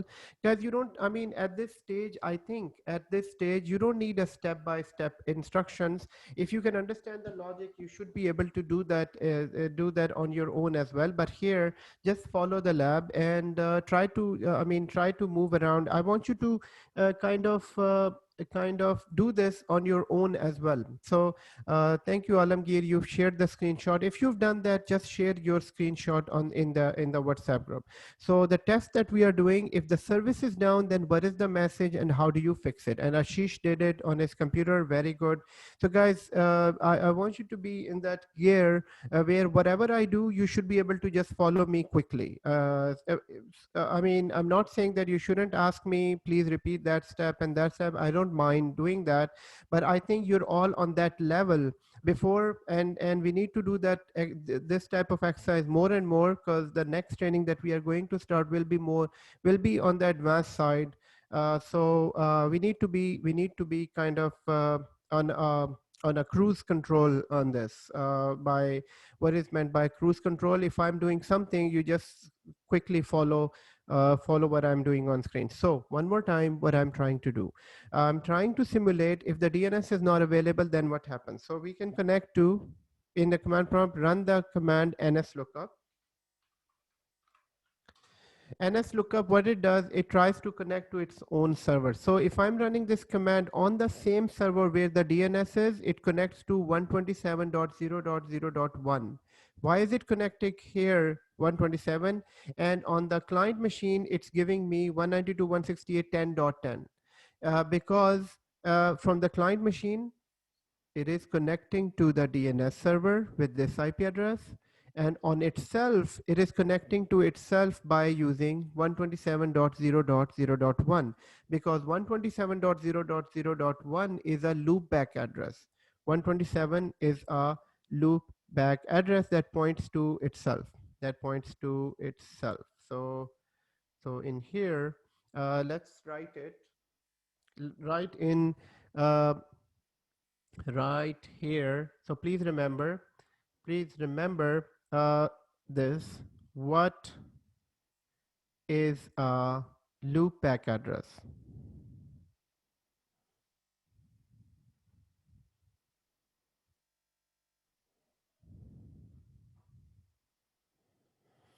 This is an interview question. What is a loopback address? Loopback address is, so it is 127.0.0.1. It points to itself. It is the address of itself. It is this address. It points to itself. So if I can draw this here, this is a server, and 127, so it has an IP address. So this server has an IP address 128.10.10, but it has another address that all machines have their own address as well that point automatically to itself. So, okay, if you're pinging 127.0.1, you're basically checking that if the networking in the server is working or not. And this IP address is for everybody else. So all other machines will connect to this server by this IP address, but this server, if you need to check its own networking, then it will be, that is why it's known as loopback address. Okay, so now here, okay, so here it's NS lookup, and in NS lookup we will try to resolve the name 360.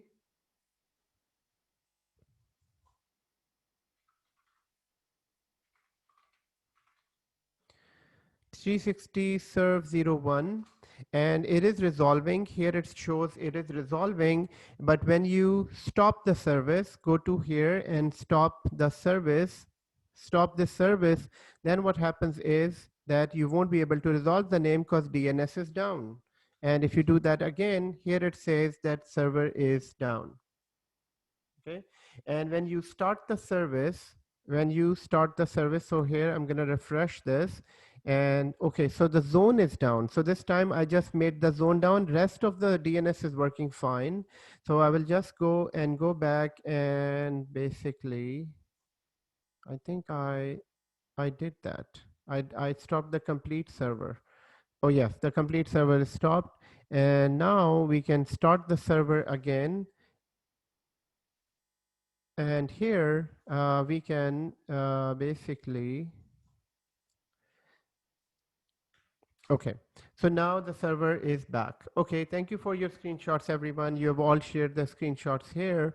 Okay, so now the next thing that we need to learn about reverse lookup zone. Reverse lookup zone is a zone that resolves IP address to name. Now, reverse lookup zone is only required when you have that requirement in the organization. So first of all, how many organizations have a need to have reverse lookup zone? Almost all of them need the reverse lookup zone, but guys, even if reverse lookup zone is not there, organizations can still operate. But they have many organizations would use reverse lookup zone on a very small extent, on a very small scope. But reverse lookup zone is not required in many of the organization. But let's make a small reverse lookup zone. So reverse lookup zone.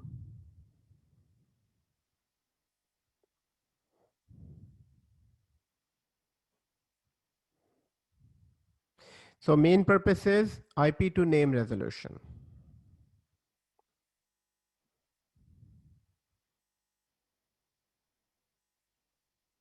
Okay, and so IP to name resolution. So forward lookup zone is named to IP resolution, and forward lookup zone is automatically managed. It is automatically created. But reverse lookup zone, we need to create it once, and then it will be on auto operation. So reverse lookup zone. When we create a reverse lookup zone, let's create everyone a reverse lookup zone.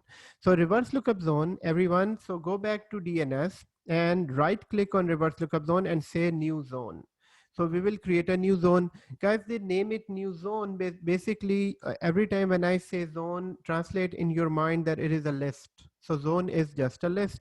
You're trying to create a list with IP address and name. So it's saying, welcome to new zone wizard. Welcome to new zone wizard. And here you need to go to next. Here it's saying, should it be a primary zone, secondary zone, stub zone? So what is a primary zone, everyone? Primary zone is the primary zone, meaning that it's the main list. It is the main list from where everything will be translated. So in forward lookup zone, when we have in forward lookup zone, this is a primary zone. This is a primary zone. Now primary zone is, how do you know that it is a primary zone? If I go to properties here, so basically this says here it's primary zone. So it is a primary zone. Primary zone is the one that is basically the first zone, the main list where everything will be translated. And what is a secondary zone? Secondary zone is the zone that is the list that is sitting on another server. Let's quickly understand before we create this. Here, what is a primary zone and secondary zone? So here, zones can be primary, zone types, primary, secondary, stub, and AD integrated.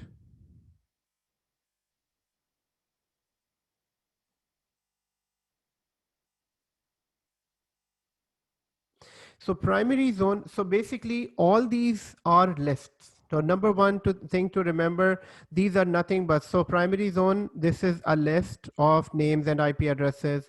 This is also a list of names and IP addresses. This is also a list of name and IP address.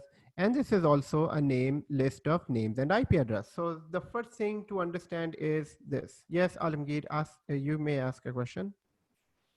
So, sir, secondary is a kind of backup, just like all the addresses are copied there. Exactly. This is exactly the same thing. Secondary is just a backup copy of the primary. It is just a backup copy of the primary. If primary is not available, then the secondary list is there and people can get name resolution from the secondary list. Yes. It's just like a failover, right? It is not like, I mean, both lists are active. So if the machine is connected to the first server on primary and second server on secondary, both are active lists. So it's not a failover. It's both lists are active in this case. Yeah, but one is down. One, if like one is down, the other one is inactive, right? Yes. Okay. So now how does it work? So first of all, zones are of all these types: primary, secondary, stub, and active directory integrated. The very first thing to remember before I can differentiate between these is that these are all lists. So all of them are lists. Now let's see the function. The function is that if you have only one DNS server, then the only list you have is a primary list. So the first DNS server, every time when it is made, it will be a primary list. So it will be a primary list. So this is primary list. Now in a large network, just to provide load balancing, so that let's say how many computers will be needing name resolution on everyday basis. Guys, I can give you a very small example. Let's say if in a network there are only let's say 100 machines. If there are 100 machines that need name resolution, and name resolution is happening all the time, so all of them requires name resolution. They're all going to DNS server. In a network of let's say 10,000 machines, millions of hits goes to DNS server for name resolution, millions. So in a day, one machine is connecting to DNS server maybe 10 times. one computer. And if there are 100 machines in your network or 1,000 machines in a normal network, I gave you an example for Rogers in the headquarters that is in Brampton, or maybe in Qatar, Qatar Telecom, or Saudi Telecom in Saudi. So their main headquarters, most of the time I've seen their headquarters, and their headquarters are mostly, they have 5,000 to 10,000 devices in their headquarters, and then they all have their branches. So when there are 10,000 machines, they will be connecting, they will be needing DNS server maybe thousands of time in a day. So for that reason, we have normally we have a secondary DNS server as well, secondary DNS server, so that the request load can be balanced. So in secondary DNS server, when you create a secondary DNS server, in the secondary DNS server, you can have a secondary zone. So we can have this type of, so your primary server will have a primary zone, and secondary server will have a secondary zone. So which means that your primary server has a list where everything, and the copy of this list will exist on this secondary zone. So that's the main purpose of primary and secondary. Now, when you have a second DNS server, obviously all these requests will be divided among two servers.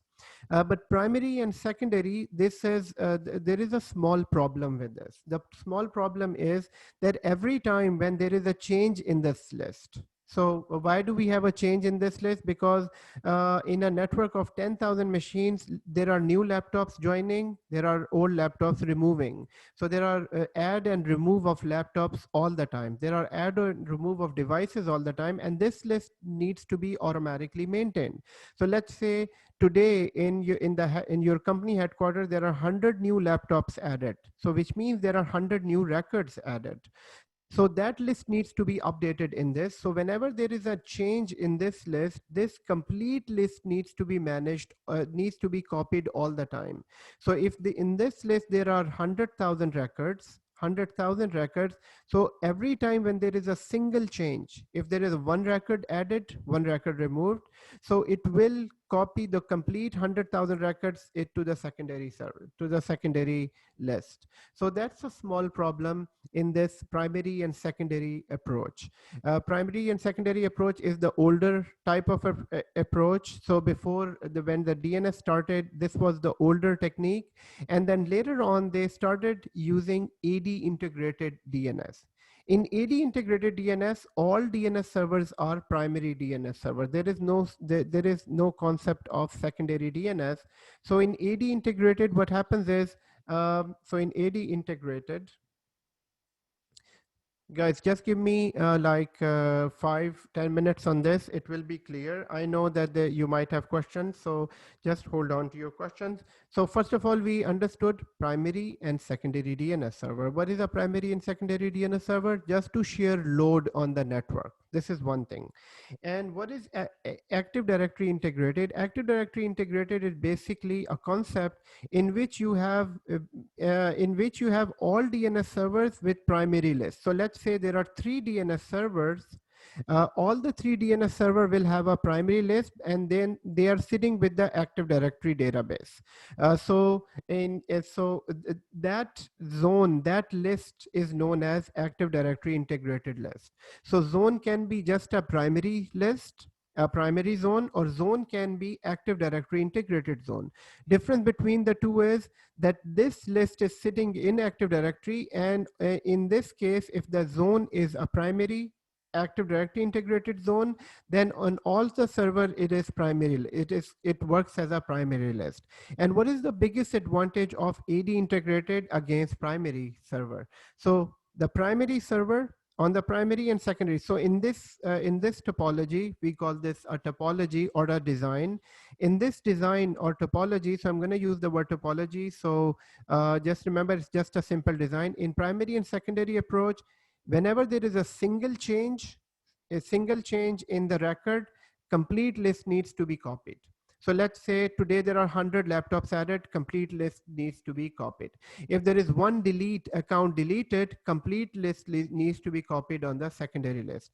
And the second, so first problem is this: single change causes a complete document. Single change will cause a complete copy of the document, will initiate a complete copy of the document. So single change, let me write the problem here. Single change in primary will cause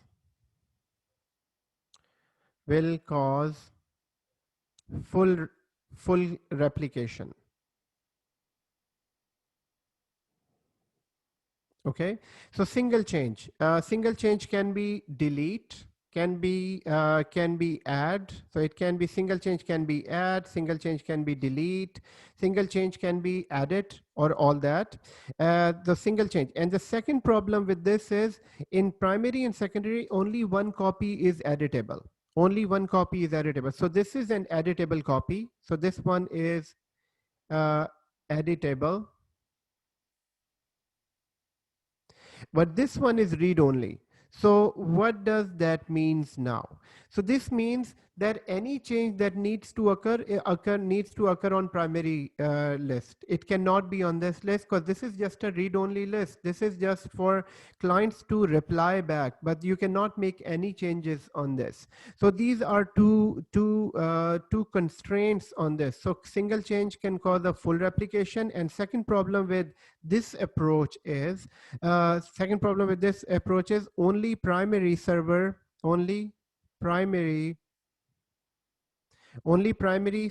is editable. Primary zone is editable.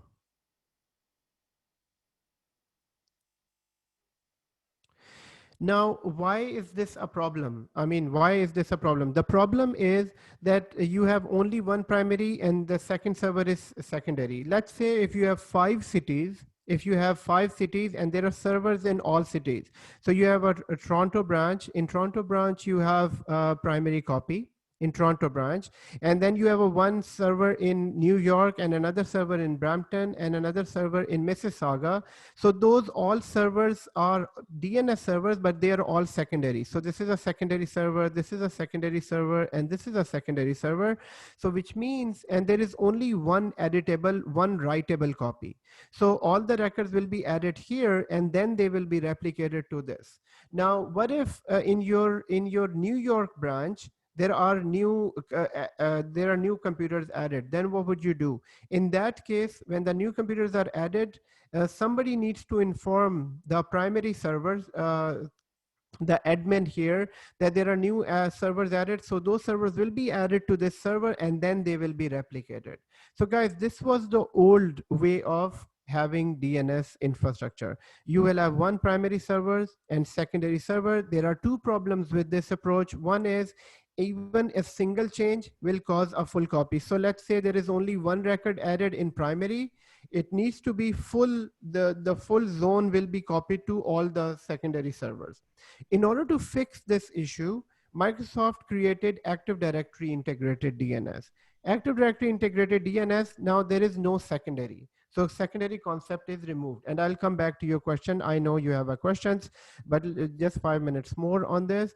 In Active Directory Integrated, easier way to remember, all servers are primary, number one, and all servers are writable. So the list on this server, list on this server, list on this server, they're all writable copies since they're all primary and they're all providing their service to the network.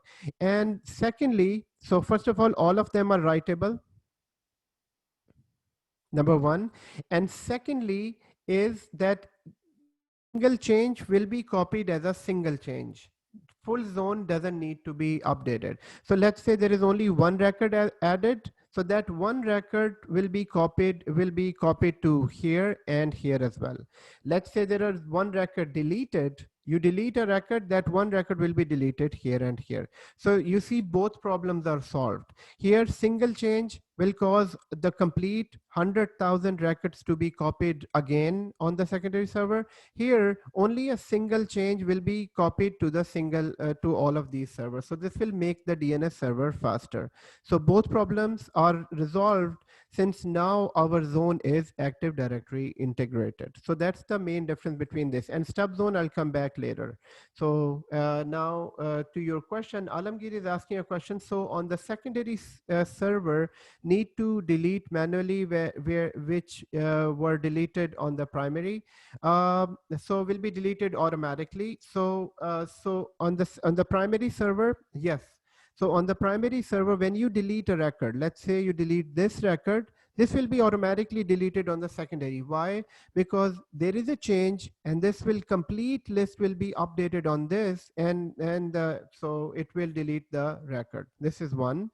And your second is from AD integrated. From AD integrated, its single change will be affected on all the servers.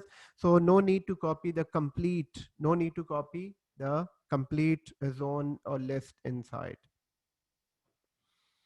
So Wasim asked a question, is this a feature only applicable on server 2016 or it can be 2012 R2 as well?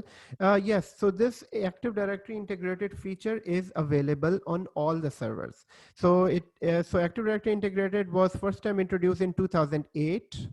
And now it is in 2000. So which means that on all later versions, it is available 2019, 2016. This makes our life much easier because now all of the servers are primary and all of them has the same copy. So these are two both for interview questions as well. What do you know about primary and secondary DNS? Primary and secondary DNS are old topology of DNS where you have so where you have basically one writable copy. So I'm saying editable, the word is writable. The word is writable, one writable copy, and all of them are read-only copies. So that was a problem if you have 50 cities. And I'll give you an example of one of the telecom that I worked. There were 40 branches, 40 other secondary DNS servers. So 40 DNS server always wait for the primary to be updated. So there was a huge problem in that. But now since all of the zones are Active Directory integrated, they're not only faster, they are secure, they are and they are secure, they are very secure in Active Directory. They sit inside Active Directory now, and plus single change. So here single change will be reflected as a single change on all the servers. Complete zone doesn't have to be copied. And secondly, secondly, these are all writable. So all of them you can so in Toronto branch you have 10 new devices added. They will be added to here and will be replicated here. In New York branch you added 5 new deleted 5 devices. The change will be done on the New York server, replicated to all the others. So that's the big advantage. Now what is a stub zone? Stub zone is only a pointer zone. So stub zone, it's a pointer zone. So it has mostly stub zone has only one record. So that points to another domain. Its stub zone is required only for if you have 2 domains in your environment, then stub zone would say, you know, since you are a request for the other domain, just go to that other DNS server, they will reply back. So here, let's understand quickly one more time, what is a stub zone? Stub zone, first of all, it's a zone, so it's a list. Okay, it's a zone, it's a list. When it's a list, then it has some records, right? So zone is a list has record. In stub zone, there is only one record. In stub zone has only one record. And that one record points to another DNS server. It points to, so it has only one record, it points to another DNS record, DNS zone. So it is pointing to another DNS zone. I mean, so how do you remember this? Stub zone, Yeah, so stub zone. So Alamgir is saying it's a moody zone. Yeah, you can remember that it's a moody zone. It just says, I don't have your answer. Go to that other person. Go to that other zone. So you can think of you go into an office where there are two receptionists sitting. So two receptionists, you will ask one of the receptionists that where is Dr. John? And that receptionist, since that receptionist is for that other doctor, Dr. Mike, she would just say in a moody tone, I don't know, just go to that other receptionist. So that other receptionist or the other nurse, so that is known as a stub zone. That is known as a stub zone, which means in that zone there will be only one record for the other domain. Now, where is it used in the IT? Where is it used in IT? In IT, it is used when you have two domains in the same network. So next chapter, when we discuss Active Directory, you will be able to understand multi-domain environment. So it's very simple that this domain is, let's say, 360 cloud domain. Guys, what are we trying to understand? We're trying to understand a stub zone. And this network, this domain is canaps.local. So two domains. So this has its own list and this has its own list. Now, since they are both part of the same company, so since they are both domains are of the same company, let's say they're both under PASS Institute. So both companies are under PASS Institute. What happens is there are users connecting to both of them. So there are users of this domain. So these computers are part of 360 Cloud. And these computers are part of Canaps local or Canaps organization. But sometimes these computer needs to connect to 360 computer as well. So what happens is as soon as this computer tries to connect to, let's say, PC1 of 360 Cloud. So this is PC2, this is PC3, and here you have PC4. Here you have PC5 and PC6 that are part of this list. So they're part of this domain and these are part of this domain. But when PC4 tries to connect to PC2, so it sends a request to its own DNS. So it doesn't know the other DNS, and this DNS would say, oh, this, I don't have that in my list. I will forward it to that other server. So so PC4 tries to connect to PC2, it sends to, so there is a stub zone. There will be a stub zone in this domain. That stub zone says, whenever there is a request for the computer that has the ending name of 360cloud.local, it should be sent to the other server, and it finds that in this list, this server replies back to this server. This is the IP address, and this is how it connects. So stub zone is basically just, it has only one record, and that points to another DNS zone when required. So stub zone, always remember, yes, Alamgir said the right word. Stub zone is a moody server.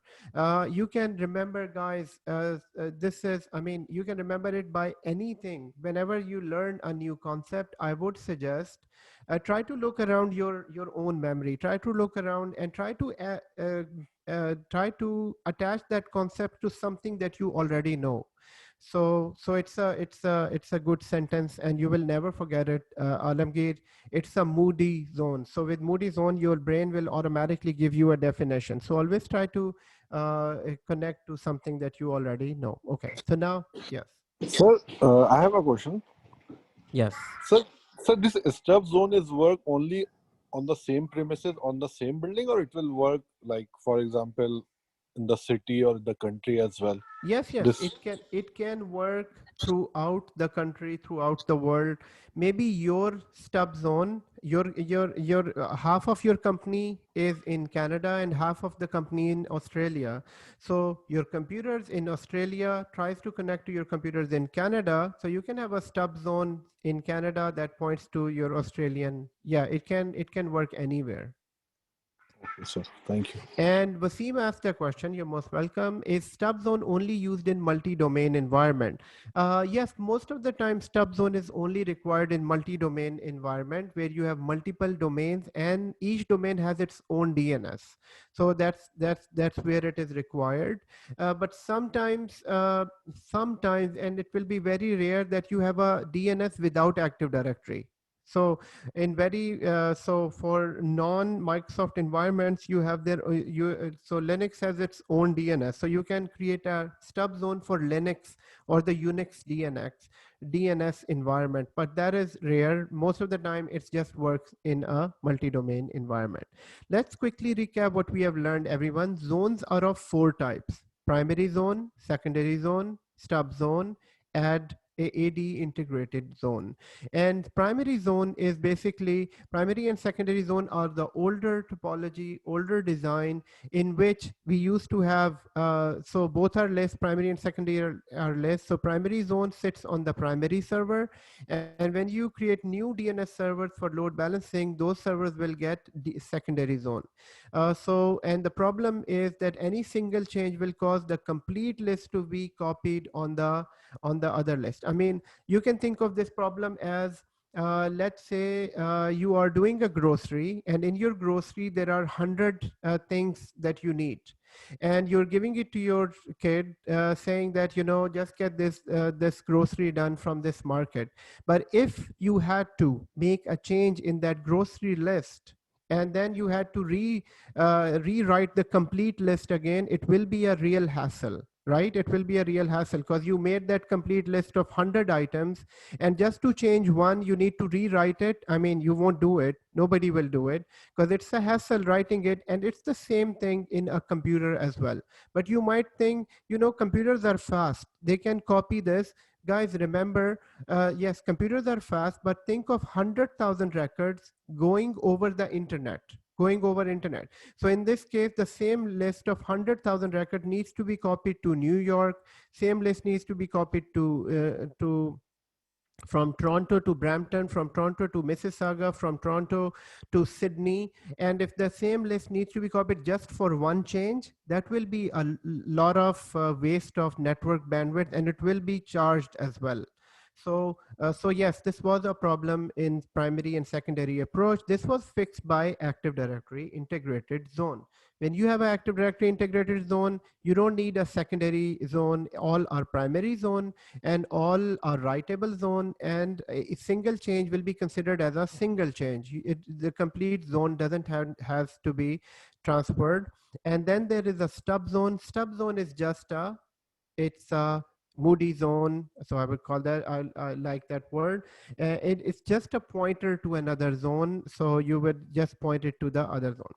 Guys, other than that, in DNS, and we will see that in the lab as well, other than that, there is something called forwarder. There is something called DNS forwarder. Forwarder, just like the name, it is something, it's a list that can forward, it's an IP address that can forward to another DNS environment. Now, stub zones are used within your same forest, but forwarder can be used in forwarders can be used in other domains as well, to other forest or to other DNS server. So DNS forwarder, what is a DNS forwarder? And there is DNS forwarder, there is conditional forwarder.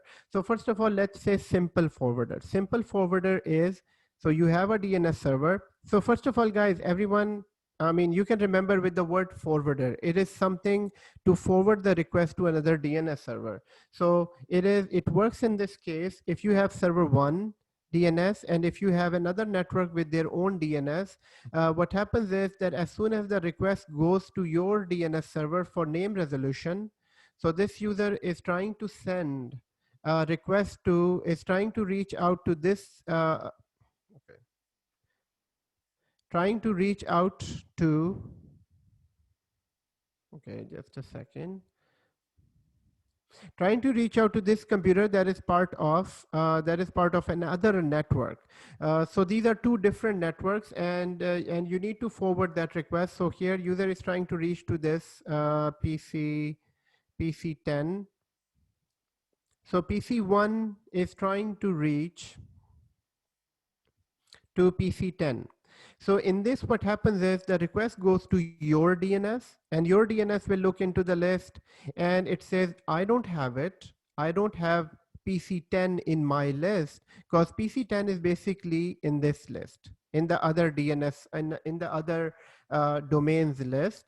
So what it says, instead of rejecting it, saying that I don't have that name in my list, what it does, it will forward the request to the other DNS server.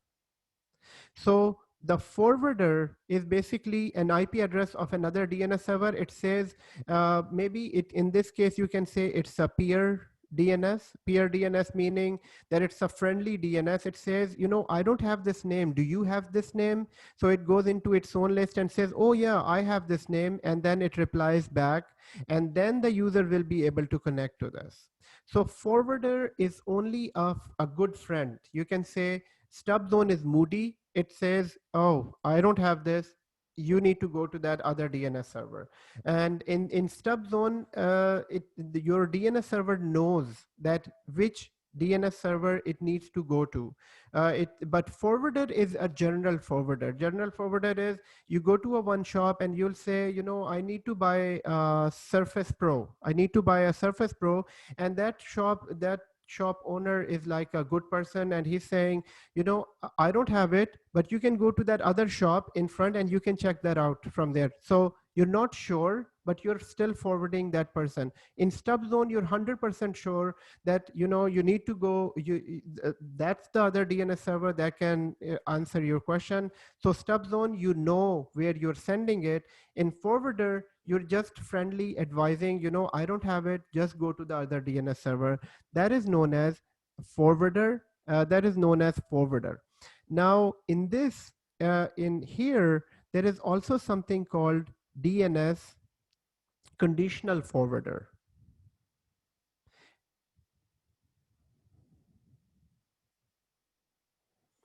Conditional forwarder. Conditional forwarder is when you know where you are sending, when you know the other domain as well. So the only difference between just a forwarder and conditional forwarder is that you know that the other DNS server is the one to reply back. So conditional forwarder is almost like a stub zone.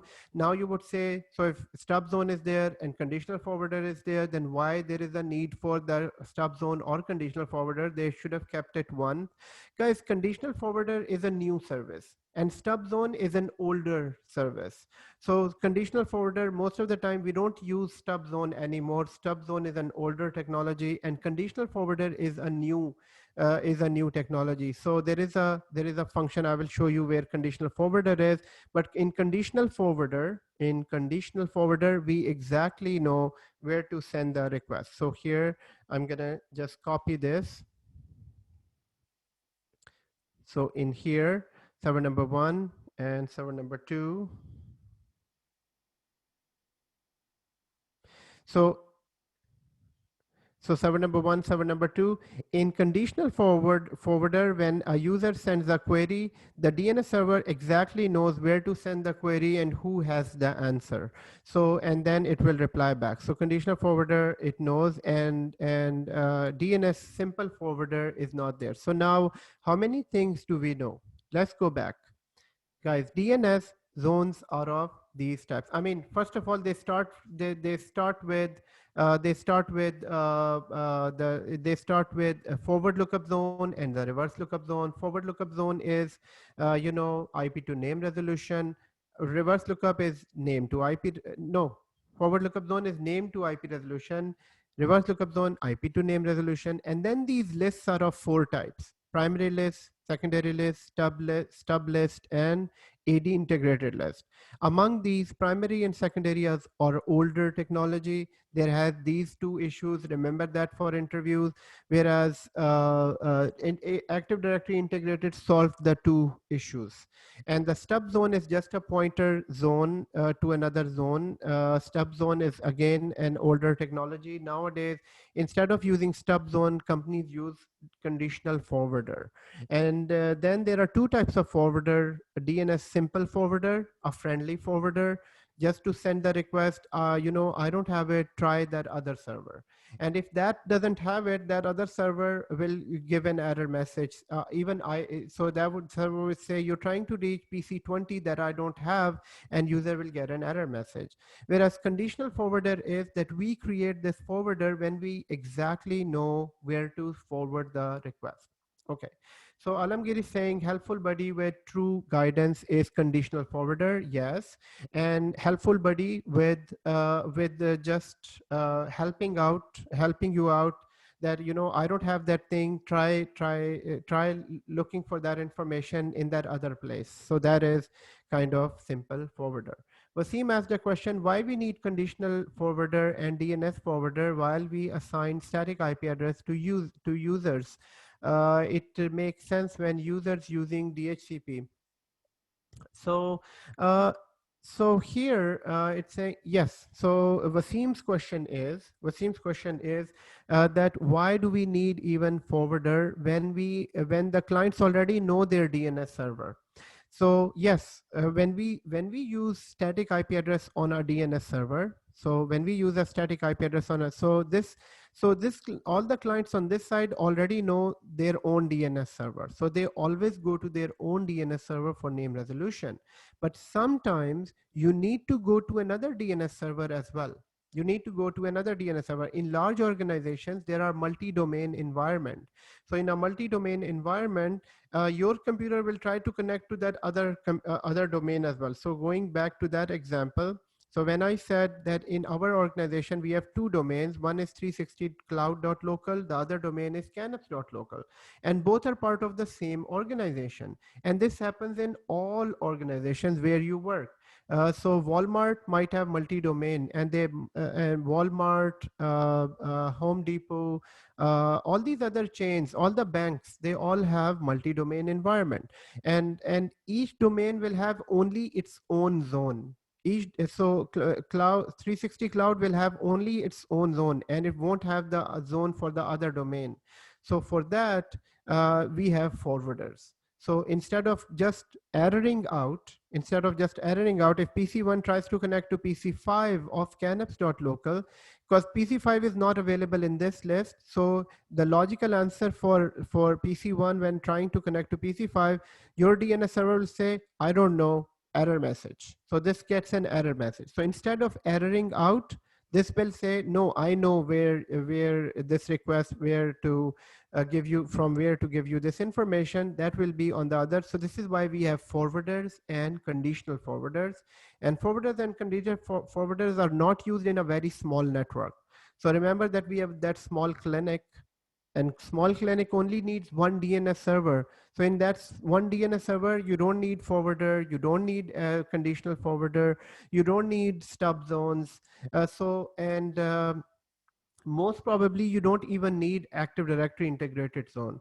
So these all services are only used in very large environments. So so the question, Wasim, when asked that why do we need forwarder when we have our own DNS server? So we need forwarders and conditional forwarders only in large environment where you have multiple multiple domains, and you need to forward requests to others. Okay, so before going into the lab, I also wanted to clear one more thing here, DNS cache. DNS cache. Now, this word cache is also referred to as cache in interview. What do you know about the cache? Cache or cache. So this word is cache is always equal to temporary memory. Always remember this word is equal to temporary memory space. Temporary memory space. Nowadays, when you buy a new laptop, in many places they would say, you know, this PC, this CPU, the CPU inside this has a cache memory as well. So what does that mean? So when you buy a CPU with cache memory, it means that this CPU has a special place inside the CPU that has the cache memory that can process faster information. So whenever there is a cache, it means that they're talking about fast speed. Now, what is the meaning of DNS cache? Guys, let's understand DNS cache. So DNS cache is something like this. So I have a computer, user 1. Guys, please type yes in the chat window if you're present. I need your attention. And whenever I say that, please type yes, I need your attention. Thank you. And Zishan said yes, Naveed said yes, Ashar said yes, Salim said yes, Alamgir said yes, and Ashish is watching YouTube. No, not Netflix. No, Ashish is not here. Human is here. Faz is out on a walk. I had to go get a drink, sir, but I'm connected on my phone. I'm here, but I was not able to access the mic. Okay. So Ashish, can you repeat that? You're connected on the phone and you're not able to type anything, right? Yeah. I just team viewed into the computer. So Okay, good. Okay, good. Thank you. And okay, Zishan, busy with the dogs. Ashish has 2 dogs. Right. Okay. Okay, excelente, correcto.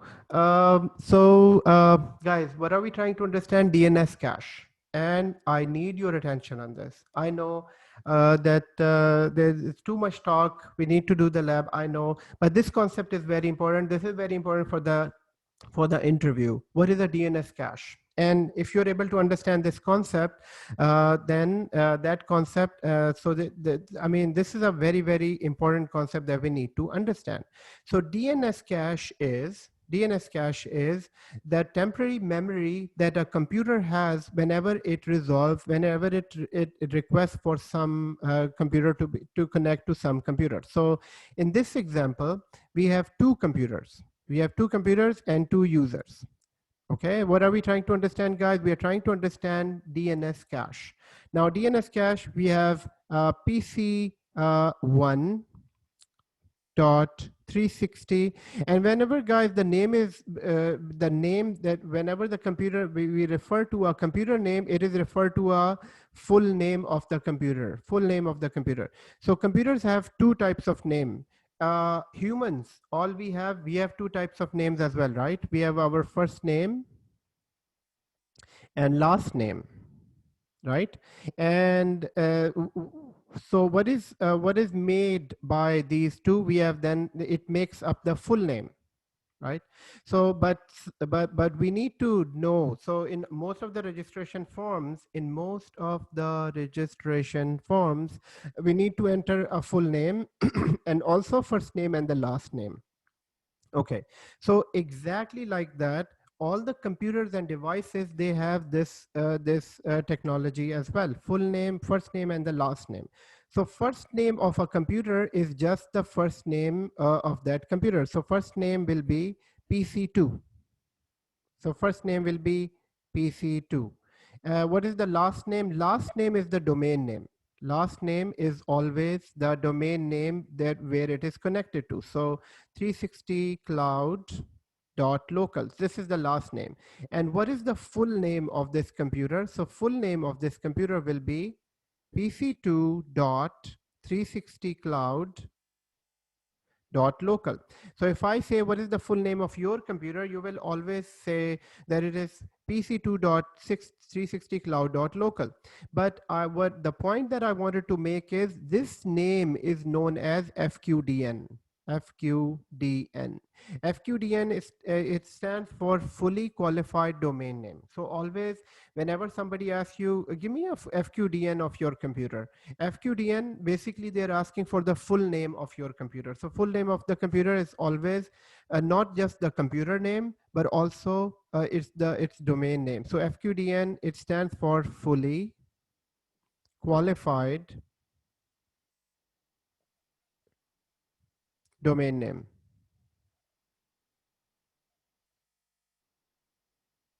Fully qualified domain name. Fully qualified domain name is required whenever. So whenever a computer looks for a name on the. So let's say. So where does it start from? So it starts from basically right from here. User one, PC one tries to connect to PC3. So PC3, and the IP address of PC3 is 192.168. Guys, what are we trying to understand? We are trying to understand DNS cache. So I need your attention. 192.168, 10.55. 10.55 is this machine, and this is 10.58 is this machine. So 192.168, 10.58. Now in DNS, both of them are registered. Both of them are registered. So it has PC2 with 10 dot. So I'm just typing the last two octets here, and PC3, it also has 10.55. So DNS has all the records and everything is fine. Let's say the user is trying to connect to PC3. So user goes into the computer and sends and type PC3 in this. So user will say /PC3, and the request goes to the DNS server first, saying that I need the IP address of PC3. And DNS goes into the zone and tries to find, and it finds this and takes this IP address and give it back to PC that you can connect to 10.55. So this is one, user is trying to connect to DNS.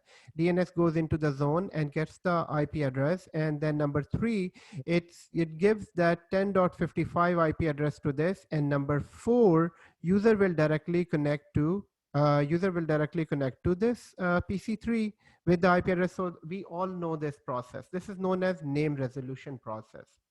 Now what happens the next time when the user needs to do this? Guys, next time in the same day or even in the next or third or fourth day, what happens is when the user tries to connect to PC3, now it doesn't have to go back because all the computers have something called DNS cache in them. So they have DNS cache. In DNS cache, this information is now stored.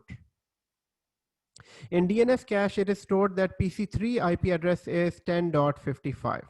So now the next time when user tries to connect to PC3, it doesn't have to go to DNS. It will go into own cache, DNS cache memory, where I said it's a temporary memory. So it goes into DNS cache and says PC3 and directly connects to this. Guys, this is known as DNS cache. In DNS cache, it means that DNS cache was invented so that basically help DNS server not to get flooded with requests. So if one time this computer knows is already resolved and this computer already knows the IP address of 55, now this is stored in the DNS cache of this computer. And then next time when this user needs, it doesn't have to go to DNS for this. It will directly connect to this by its own information. Now, in which cases this operation will not work? Guys, let's say tomorrow the IP address of this PC3 is changed because the IP address was received from DHCP, remember? The DHCP provided that IP address to PC3 and PC3 went on vacation. So this user went on vacation along with the laptop and lease was expired. And next time and after a month, this user came, the new IP address is given to this machine. So when the new IP address is given to this machine, which is 99, then this time cache won't work. So this time, when it tries to connect to this, when it's tried to connect to PC3, it instead of erroring out, it will say in my cache this IP address, and it's not able to connect. Now it will send the request to DNS automatically, finding that 55 it's not able to connect. It goes to DNS saying that give me a new IP address of PC3, and since this computer came back again, it will automatically update DNS, and here now it won't be this. It will be address will be automatically added, and the new address will be registered in the cache. So this is all automatic now in 2016, even in 2012. Guys, in 2008, server 2008, we had a lot of issues. At 2003, we had even more issues. So everything is now streamlined, and in newer version, this is all automatic. This is all automatic. And so once the new IP address is assigned, the record will be automatically updated in DNS, and it will be automatically updated in DNS cache as well. Sometimes we need to troubleshoot this DNS cache by running a command called empty DNS cache. So I will show you that command. That command is ipconfig, and it is something like delete cache, and we can check that out, or register cache, register DNS. So delete DNS cache. So sometimes you need to clean up the DNS cache in order to troubleshoot, and we'll check that out. Okay. So one more time, what is a DNS cache? DNS cache is available on all computers and all servers. Once the name is resolved, it will be kept in the DNS cache so that user doesn't have to go back again and again asking the same question. Guys, this is exactly the same thing when wife give some information to a husband, and the husband would say, and the wife doesn't want that instructions to be repeated again. So that should be stored in your memory, in your DNS cache. So I mean, that was just a joke, but just to give you that example, then I mean, every once and now, people who are married, they always they are. I mean, it's a normal sentence that is mentioned from the wife side, saying that, I told you that 100 times and you don't remember that. So it's not in your DNS cache. So always try to have that stronger DNS cache for a healthy relationship. So guys, I mean, that was just a joke. So here, everyone, it's a DNS cache that is kept here, and DNS cache is required for. Now, one question is that DNS cache only exists on computers, or DNS cache is available on servers as well.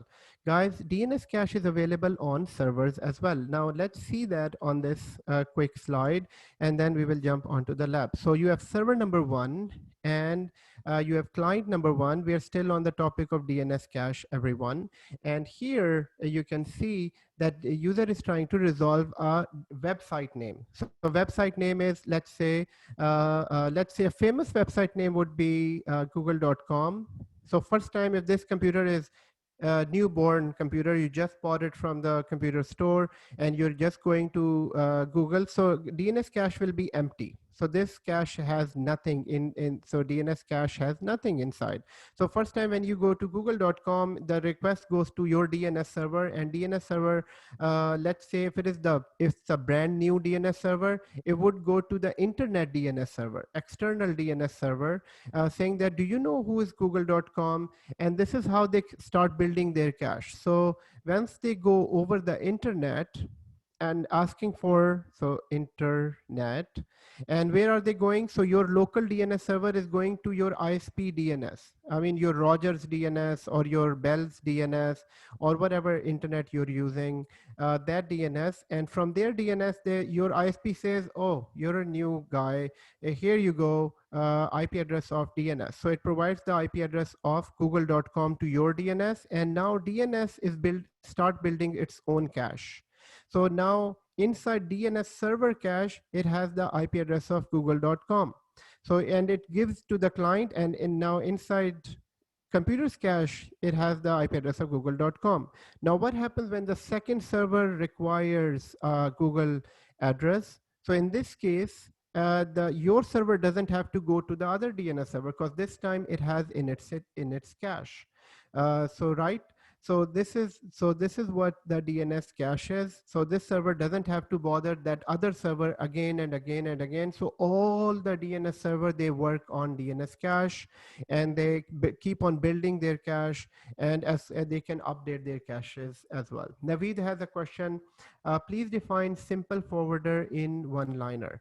So simple forwarder is in one-liner. Simple forwarder is a service in which if your DNS is not able to resolve the name, it will forward it to the next DNS server.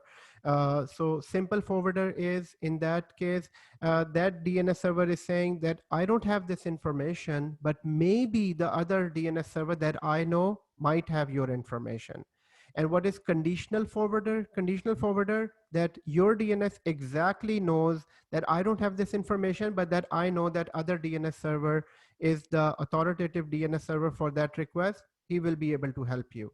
So simple forwarder is that other server might have it. Conditional forwarder is that other server has it and he will help you. So that's the difference. Okay. So Azam bhai, we learned something about DNS forwarder as well. One is DNS forwarder, one is a simple forwarder. Okay, so DNS forwarder and simple forwarder is the same thing. Okay. Okay.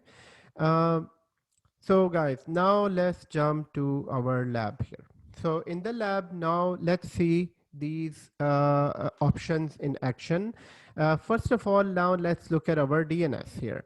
So DNS, the server, once you log in, this is a DNS server. Here we see a forward lookup zone and a reverse lookup zone and a trusted point. Now trusted points are a very new concept in here that, okay, that I don't even know.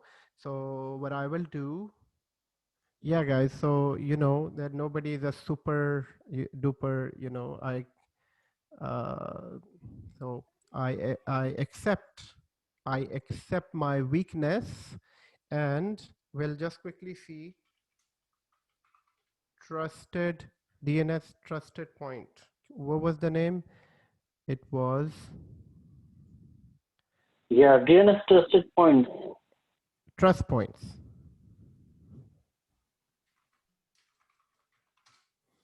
So DNS trust point.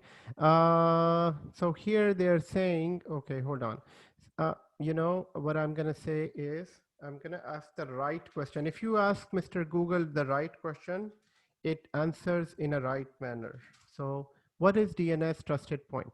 So here, okay, it's not Mr. Google. For even Mr. Google, it's a new concept. So a DNS trusted point is trust anchor. Trust anchor, I guess it's a trusted point, is a public cryptographic key. No, this is totally different. Cryptographic key anchors must be configured on every non-authoritative DNS attempts. Okay. This is a list of trust points on DNS servers and similar to zones in DNS. Okay. Okay, and so most probably, I mean, you know, since it is a very new concept, it will be in use maybe in 2019 or and so on. And here it is something to do with. It is something to do with following a procedure.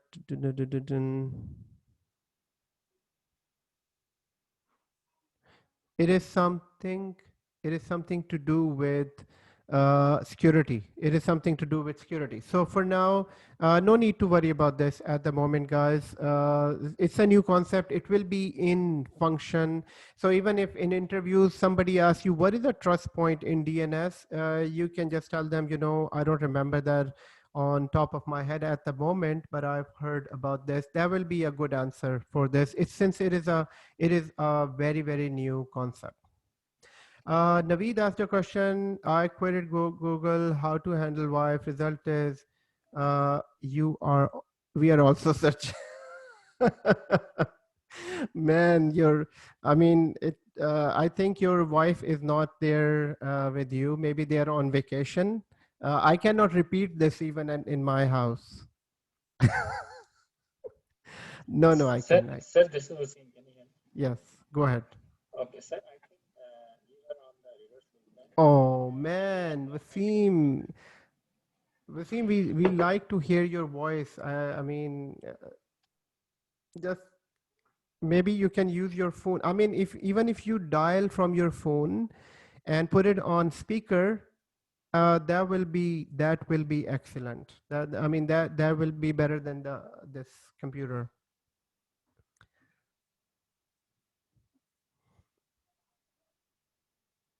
So I hope that you might be using the local number to dial in, and then I'll wait for your question. Okay, so where are we? We are, yes. So trust point, don't worry about the trust point, everyone. At the moment, let's jump to other important questions here. I'm not saying that you don't need to worry about trust point. I mean, trust point is a new concept. It won't be in action so trust point is something to do with security, so don't worry about this at the moment. Forward lookup zone is very, very important, and we need to know what is the forward lookup zone. Wasim is saying we were to set up a visit for reverse lookup. Yes, we will.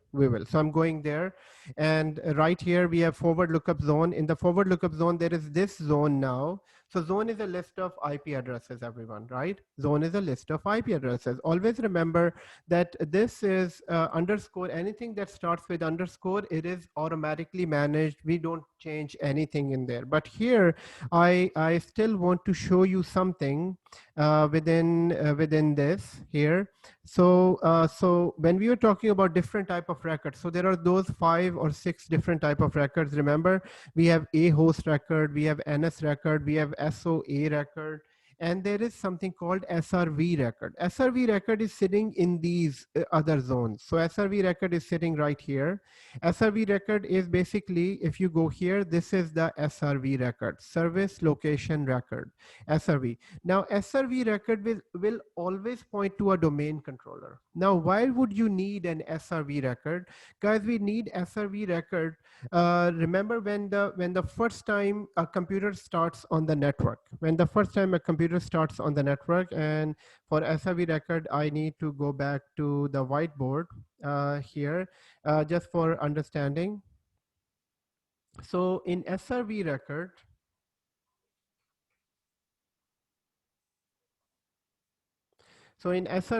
this is how it works.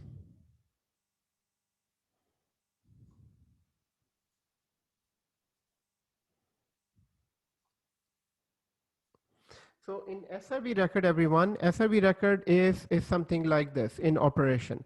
Guys, when I make diagrams here, let's try to store them in our photo memory, or if you can waste rough pages on this, guys, that will be excellent as well. So whatever I'm making, just make them on a rough page, like this diagram, like this diagram, or maybe when I share with you these notes, then you can at least make them once on your rough notes as well. So right here, what are we trying to understand? We are trying to understand SRV record. SRV record. Now SRV record is only for domain controllers to locate domain controller. Why does a client need a domain controller? To log into your network. So basically our network will look like this. So we have a server that is a domain controller, and I'm going to make another server just to distinguish between a domain controller and a DNS server. So this is a DNS server. DNS server has a list of all the names and IP addresses, and this is a domain controller that has your username and password to verify, username and password to verify, Now what happens is, as soon as this computer starts, as soon as you start up this computer, so what are we trying to understand? What is a SRV record? SRV record is exactly this. So when the computer start, and how do you start a computer? First of all, you power on a computer, remember? So you power on a computer. What do you need to power on a computer? You need electricity. So I'm starting from that really basic. So you power on a computer, and then the computer boots up. So that is known as boot up. The computer boots up, and then when the computer boot up, the very first thing it starts is the operating system. So it starts the operating system. If there is no operating system, it will error out. So computer power up, and then it boots up. Boots up means computer is starting up and is looking for operating system. And if it has an operating system, let's say your computer is new and it doesn't have Windows 10, then it won't start up. Guys, what are we trying to understand? We are trying to understand SRV record. So we power on a computer, it boots up, it also boots up the operating system. Now you need to log in. Now you need to log in. So it stops at the screen of where you need to enter username and password. Guys, this is where it sends a request to DNS saying that I need the domain controller. I need the domain controller IP address where I can send the username and password. So at this screen, when the computer is stopped here, so if I go back to my Windows 10, and on Windows 10, if I go to this screen, so I say this screen. So basically, when the computer starts and the computer is stopped at this screen, it is looking for a domain controller. So when you click on it and you enter the password here, then that username and password needs to be sent to that computer name and password needs to be sent to a domain controller. Now there has to be some mechanism to reach to a domain controller. So this is at this point. This is at this point when this computer it sends the request to a domain. It needs to send this. It needs to get a IP address of DC. Now the only person this computer knows is the DNS server. And you might have a question that if this server doesn't have, if this computer doesn't have an IP address of DC, how come it has an IP address of DNS server? Guys, it has an IP address of DNS server. Remember, when you configure the IP settings, within the IP setting, in the end, you provide a DNS server IP address as well. So when you're here on this server, and on the server, when you are setting up this server with IP address, so if I go here, when you set up the IP address, you give an IP address of this computer, and also within the same settings, you provide an IP address for a DNS server as well. This is how it knows the other server. So since I'm on the same server, that's why it's saying 127.0.1, but on all other machines, they will all point to this server. Right, so this is now, so the only two IP addresses that all the machines have is its own IP address and the DNS server. This is why the request automatically goes to a DNS server. So let's say here you're about to log in and the request goes to a DNS server. Give me the IP address of domain controller. Now give me the IP address of domain controller instead of going into thousands of records. So DNS has thousands of records in a large organization. In a large organization like a telecom organization or a hospital, these records can go into thousands and thousands, not thousand, maybe 100,000 or maybe 300,000 records. So 300,000 records. So instead of going through all the records within the list, what DNS does, DNS for the domain controller only look for SRV record. So this is to make it faster. This is to make it faster that this person is looking for a domain controller. So instead of going into thousands and thousands of record, it will directly go into that system zone and look for SRV record. So this is why SRV records are kept separate, because in large organization, in order to go through thousands and thousands of records will waste time for thousands and thousands of users. Now you can imagine in a large company that has 5,000 employees, at 9 a.m. or when the company starts 9 a.m., all the employees, almost 80 or 70% of the employees are looking for a domain controller. So if all of them are looking for the same thing, why not separate that one record? So this is why SRV record is created. So instead of going through all the list for all the employees, we have this record called separately as called SRV record. And this is where a DNS goes directly to the SRV record, takes the IP address, provided back to the client, and then the client directly connects to a domain controller. So three-step process. One, the client goes to DNS when logging in saying, I need the IP address of a domain controller. And the DNS says, okay, no problem. I'll give you an IP address. He takes an IP address from the SRV record and then provide it to the client, and the client connects to domain controller and logs in. So main purpose of a domain controller is to verify username and password.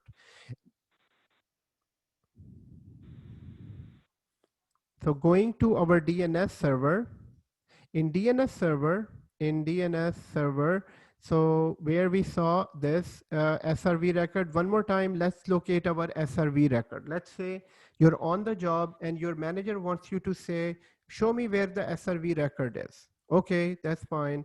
You can go to forward lookup zone. You can go to 360 cloud, your own domain zone, and you can go to any one of them, sites or TCP or UDP, all will give you SRV record. So you can go to TCP here, the SRV record, and they're all pointing to that one server, your domain controller. So GC, Kerberos, K password, and LDAP.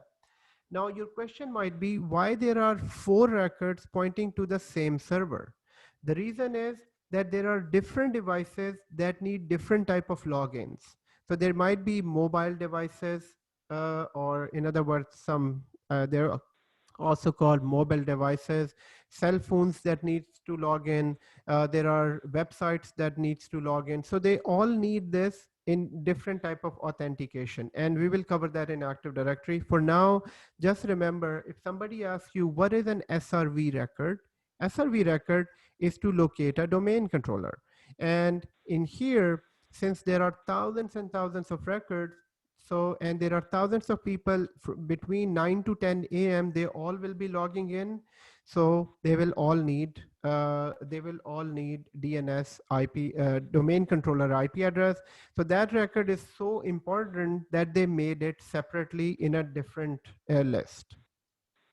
So that record is known as SRV record, and SRV record is required. Now, my question to you is, so let's say user John, who is this guy, or user, let's say Ali, in this case, Ali on Monday logged in to this is my question to you, everyone. Ali is logging in on Monday at 9 a.m. and look for a DNS server, look for a domain controller. The DNS server provided him with the DC IP address. Now on Sunday, does Ali needs to go through the same process again? No, sir. No. Why? Because of the cache. Excellent. And now your voice is so clear. Very good. Thank you so much. Because I'm on my phone now. Okay. And does it charge you anything? Why were you not on your phone before? Well, it doesn't have any charge because it's a long distance. It's a local number. Yeah. Yes. Okay. Free. Very good. Very good. So now your voice is clear. So for everyone, if you feel like you can log in from your phone as well. So yes, excellent. The answer is cache memory. So first time when the user got the DC IP address, the cache, it goes into the cache. Now we need to just quickly find out what is the life of a cache, DNS cache. What is the life of a DNS cache? So 5 days, 7 days, or what days? How many days the cache is updated? So here I'm just gonna say, you can find that out on your own as well. How many? No. What is the before expiry date? What is the DNS cache life? Maybe it's too. Okay, so it says DNS record TTL, which is time to live, indicates the DNS server for that period of time. A record considered up to date, which is stored in cache.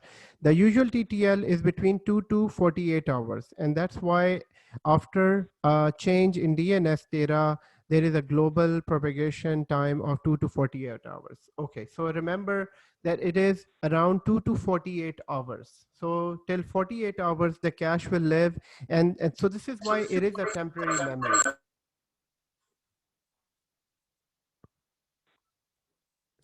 So this is why I said it was a temporary memory. It's not a hardcore physical memory. It's a temporary memory. So that the cache, let's say you're out of the office for 3 days. For after 3 days, when you join back again, this will query, the client has to query DNS server and the cache will be rebuilt.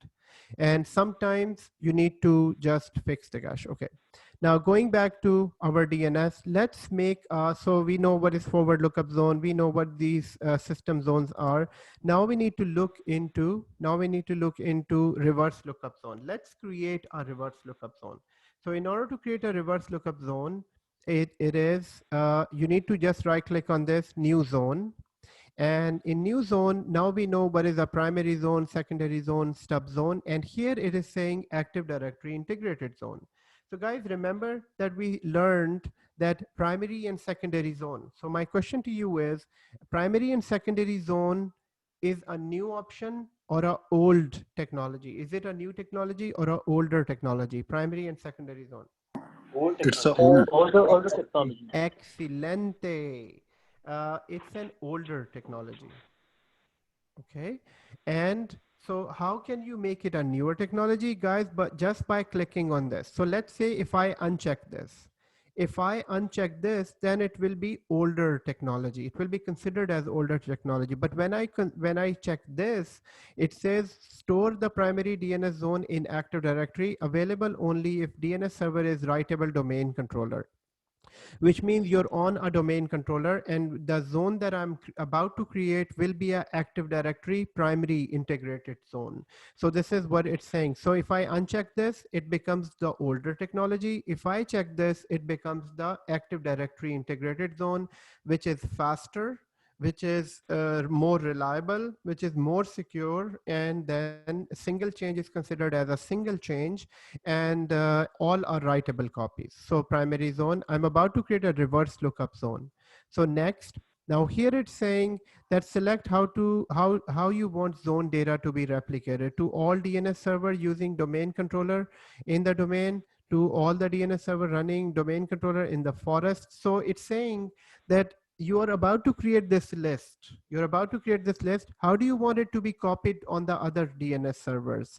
Like if remember, I gave you an example of your Toronto DNS server being a main server, then you have one server in New York, one server in Australia. So it's just saying that if you have multiple DNS server, how do you want them to be replicated? So if I go with this, it's saying this list must be replicated to all other DNS server running in this domain, or it's saying, do you want to replicate this list to all the DNS servers in this forest? Forest means that then it will include all the other domains as well. This means only in this domain. And here it's saying to all the domain controllers in this domain for 2000, if you have older DNS domain. In this, we are only going to go with this option. We don't have any other domains available. It's saying next question is that your network, is it IPv4 or is it IPv6? So we know all that. We know already that we don't have IPv6 in our environment, and IPv6 doesn't exist at the moment 80% of the world. But if you have IPv6, then you can only create this zone for IPv6. So you can create them for either one of them. So in our case, it will be IPv4, since our zone is all IPv4 network. Next is, now it's saying that which network do you want to create this reverse lookup zone for? So here we need to provide the IP address. So our IP address in this zone, we need to know what is my IP address. So I'm going to go here, local server. My IP address is 192.168.10. So this is what I'm going to write it here. So this is what I need to do in here. So I need to provide that IP address. So it's saying to identify reverse lookup zone, type the network ID or the same or the name of the zone. So here I'm going to say that this is 192. 192.168 and 10. So this is my IP address, and the name of the zone will, you just need to remember that here you see the IP address appears in opposite direction. So it is 10.162.192. So this is fine. This is for reverse lookup. So this automatically, here we need to write the correct name, or you need to do 192.168.10, and that's it. And next. And then here it will say allow only secure dynamic updates and allow both non-secure and secure update. What is the meaning of this? Guys, when you have Active Directory integrated zone, which we made it, how do we made it Active Directory integrated zone? We made it right from the start. We said that this will be sitting in Active Directory. When we choose this, then the list will be sitting in Active Directory. If it is sitting in Active Directory, then the only option we can go for is secured update. All the updates will be secured.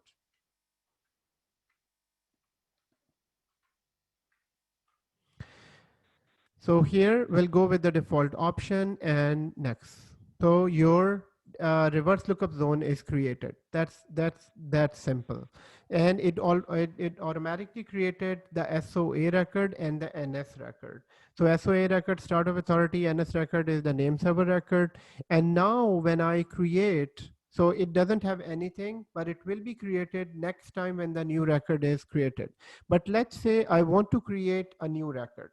So if I want to create a new record, I can go here and create a new PTR record, or I can go and create a record in here. I can go here and say, I need to create a new record. So let's say if I go and create a new record, so that is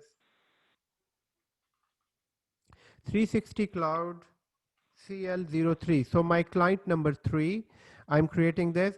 Guys, from here, the screen, you should all know what is FQDN. FQDN is a fully qualified domain name. Always remember, FQDN always refers to a full computer name. Here, this is only the first name, and this is the last name. So the combination of first name and last name is a FQDN. Always remember this, please. And in order to demonstrate how do you create a PTR or reverse record, thank you Alamgir and Naveed for sharing a screenshot. Everyone, whenever you create something, if you have created a reverse lookup zone, please share a screenshot on in here. And I want you to quickly follow me in the labs. Quickly, I want you to be very, very quick in this, just like you're following something professionally. And this is the main goal of all the video trainings, of all the video labs as well. In the video labs, at first you will go slow. Pause the video, follow the step, pause the video, follow the step. But with time, this speed will increase. With this speed will increase. You will just look at my screen and just follow it quickly. And guys, most of the things are very logical. You don't need to remember. Now, the lab that I'm doing in front of you, I haven't reviewed this. The last time when I taught this course was maybe 6-7 months back. But most of the things are logical, so logical that maybe you might make a mistake while creating. I mean, what mistake can you make in creating a reverse lookup zone? So you go to a zone, here all the instructions are here, primary and zone. So you select this, here you just keep it to default, and here it's a IPv4, very quick decision. And here you will provide your subnet network mask, and that's it. Your reverse lookup zone is ready. Now, in order to test this, we need to go to here. We'll create a new record. So I will create a new record for PC3. Let's create a record for PC3. So let's create a new A host record. And in this case, I'm going to create a new record, 360 Cloud SRV03. And in here, we will provide an IP address.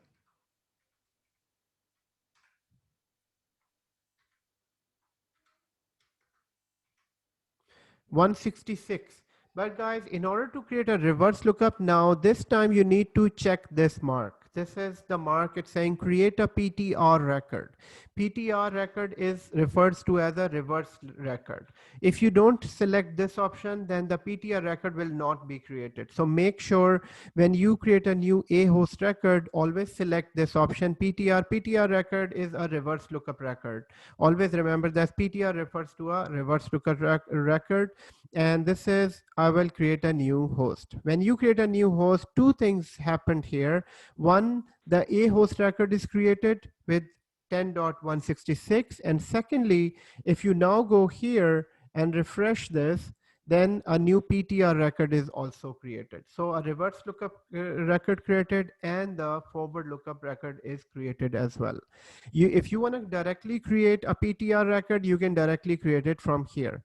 So you can create it from here, but you need a host name, that is, you need a host record for this.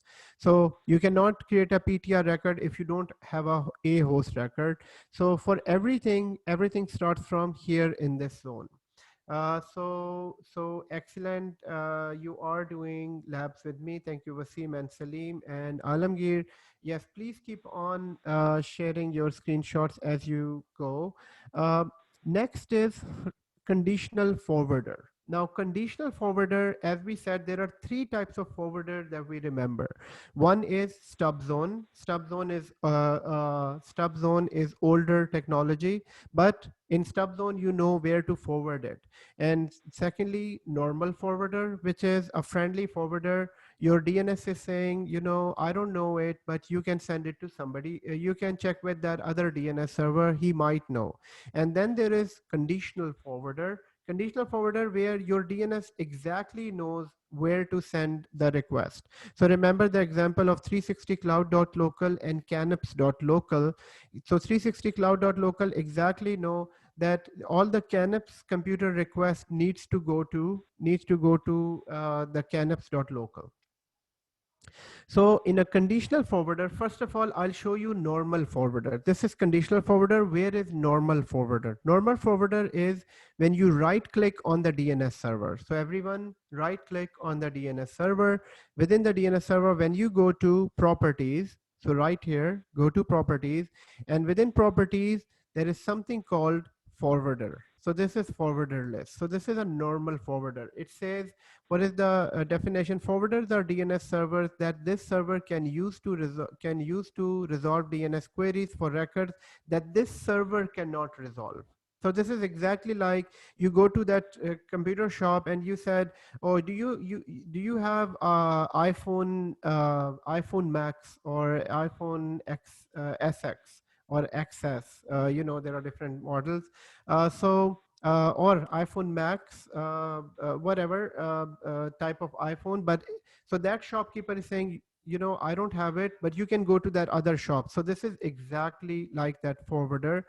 If you know a server that has that server, then you can enter the IP address. All you need to do, click edit and enter the IP address of the other DNS server, then it will set up. Now let's try to set up the IP address of your other server. So my other server IP address, we know that it was 12, I think.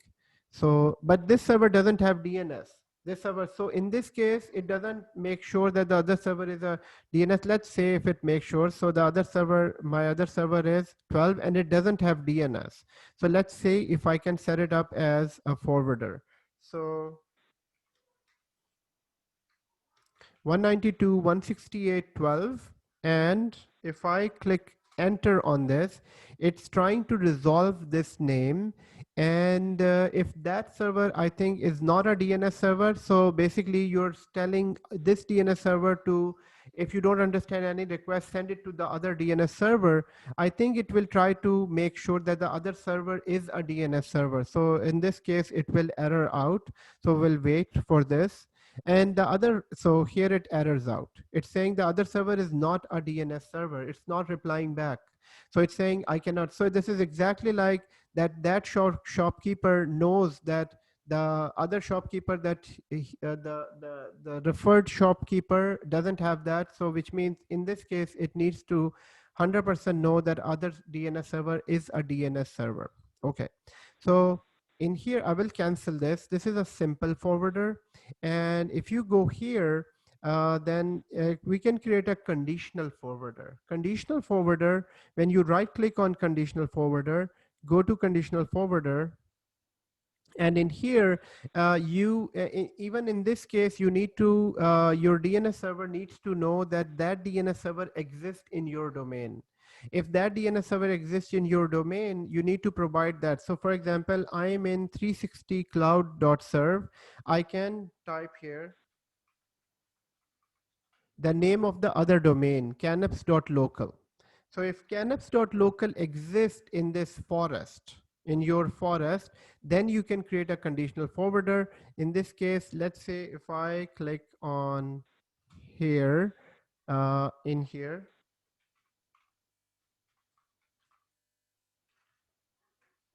and try to press enter, it will try to connect, and it will try to connect to this.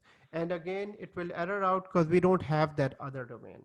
But for the concept purposes, for interview purposes, we need to remember a normal forwarder is when you're trying to help out others to, I don't have that information, you might get it from the other DNS server. Whereas conditional forwarder is that you exactly know, oh yeah, I am 360cloud.local and canaps.local is our other company. So yes, you can, your request can be resolved from that other forwarder. So these are, yes, please go ahead. Sorry, what kind of forwarder you were doing before this conditional forwarder screen? So that was just a simple forwarder. I mean, I call it a simple forwarder. There is no such thing as a simple forwarder. It's just a forwarder and conditional forwarder. Yeah, where did you get that screen from? Can you do that one more time? Yes. Please? So right click on the server and properties and forwarder right here. Okay, got it. Thank you.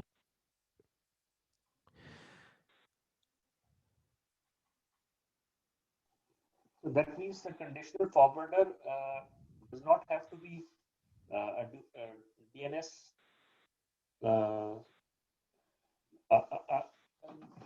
Let me rephrase my question. Conditional forwarder should not be a DNS server, I think. It just no. In both cases, it has to be a DNS server. In both cases, it has to be a DNS server. Okay.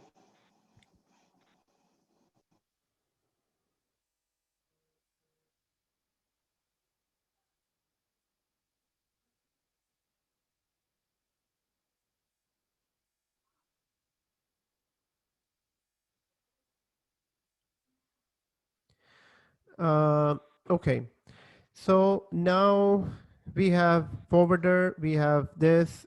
In order to, let's create a stub zone. Let's see how do we create a stub zone. So in order to create a stub zone, all we need to do is we can go to forward lookup zone and create a new zone, creating a stub zone. But remember, stub zone is to point to another domain. So here I'll go to next and go to stub zone here. Now, definition of a stub zone creates a copy of the zone containing only NS, only one record, which is name server record, start of authority record, and possibly glue a host record. A server containing stub zone is not an authoritative for that zone. So, so this is just a pointer zone. If you create a stub zone, then in that case, same thing. Where if I create this zone, where do you want it to be replicated? We want it to be replicated to all the DNS server in this domain. And now here it is, you must provide the other domain name. So for example, I'm creating a stub zone for canaps.local. It has to be present, I think. So let's say if it can resolve this. Oh yes, I need to provide the IP address, and in this case, I guess it should error out.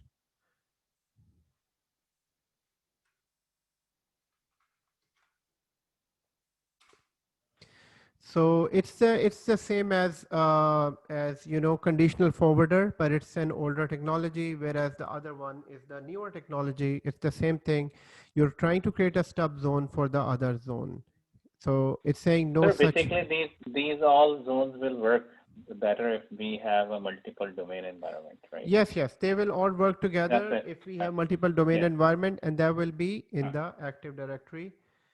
So Naveed is saying the Naveed's zone is Naveed has one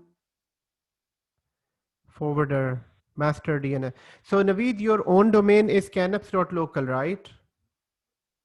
That is correct. Okay, so when you're trying to create a forwarder or a stub zone, provide a different domain IP name, like a 360cloud.local.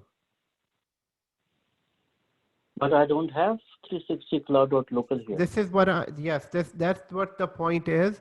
We create a stub zone or forwarder or conditional forwarder for other domains. For your own domain, you don't need these three things. Oh, okay. Yeah, I got it. Okay. Okay. So this, but here we do need to understand the concepts. Now we will take a quick break here. We'll take a quick 5 minutes break just for freshen up. But before the break, we will quickly review what we have learned.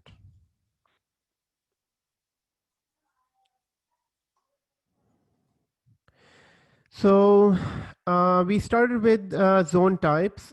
We started with actually, where are we here? So we started with reverse lookup, zone types here. Zone types are of primary, secondary, stub zone, and Active Directory integrated. Primary and secondary zones are older technology, and there are two problems with this. One writable copy. All of them are readable copy. I hope that you're saying that out, saying that with me, or repeating the concept in your brain. Please, I need your attention. Please, I need your attention. Focus on the job market. It's very difficult. It's very difficult to basically jump over those people, most of thousands of IT professionals. And yes, thank you so much. I need your attention on this. It's a quick review. Guys, you're taking out these 4 hours. It's very important for me that all of us are attentive here. And trust me, this knowledge will help you directly in the interview. You will find me sitting with you in the interview if you say these words with me. So zone types, primary and secondary, older technology, whereas we have primary server only have one writable copy. Secondary servers have all read-only copies. So in a large environment, this is a problem. In a large environment, this is a problem. In a single environment, in a very small environment, this is not a problem. But because single environment doesn't have secondary servers. And the other problem, single change causes a full domain, full replication. Whereas, and also that there is only one writable copy or editable copy. So the right word is the writable copy. And then the solution to both of these problem is Active Directory integrated zone. So we can keep that zone inside Active Directory. And in Active Directory, all DNS servers are primary DNS server. Now, what all other DNS servers are? Toronto DNS server, New York DNS server, Sydney DNS server. All DNS server will be primary DNS server. Everything will be secured. Everything will be faster. But remember one more thing. That primary, in case of just a primary DNS server or secondary, this is stored not in Active Directory. This is stored in a simple notepad or a text file. So primary zone stores in a text file, whereas when you say it's an Active Directory integrated, then the complete list is stored inside Active Directory. So it's not only fast, but it is secure as well. Then we discussed about stub zone, and stub zone is just a pointer zone. It has only one record. It points to another DNS server. It points to another DNS server. It's exactly like conditional forwarder. Then we have a forwarder and a conditional forwarder. Forwarder is just a forwarder to another DNS server. If I don't have it, I will help the client to go to forward this request to another DNS server. Whereas we have DNS conditional forwarder, where we exactly know, so the request that you're asking, I don't have it, but I know this other person who's sitting beside me has that information. So that is conditional forwarder. Other than that, we discussed DNS cache. So all the computers have a temporary cache memory. So as soon as the record is resolved, it stays in the cache memory for 2 to 48 hours. And next time when the user has to go through, connect to the same computer, it doesn't have to go through that name resolution process. It is sitting in the cache memory. The interview question is, DNS cache, does it exist only on clients? No, DNS cache exists on all the computers, on servers, on clients, on all DNS servers. Once they are resolved, they go into the cache memory and they keep it there so that they don't have to go through that name resolution again. Next one is again DNS cache example, google.com. So even on internet, if your DNS server doesn't have the list, it gets it from your ISP, and next time it is stored in your DNS. And the next one is SRV record. SRV record is used for resolving a domain controller. Now you might say, in a small clinic, I have only one domain controller. Why do I need a separate SRV record? Guys, this record is for large organization, but since it is there, it works for smaller organization as well. Why? Because think of 5,000 people at 9 a.m. all looking for the same person.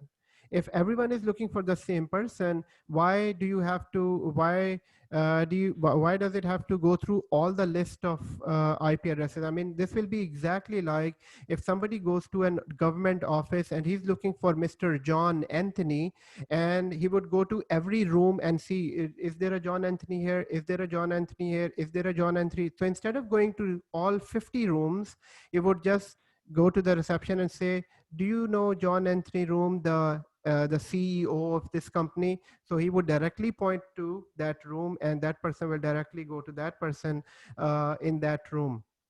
So if there are, in that case, if there are 40 people looking for John Anthony, they don't have to go to each room. They all go exactly to the CEO's room. And this is what SRV record is, to make it simple. So guys, let's take a 5 minutes break here. And after 5 minutes, we will continue.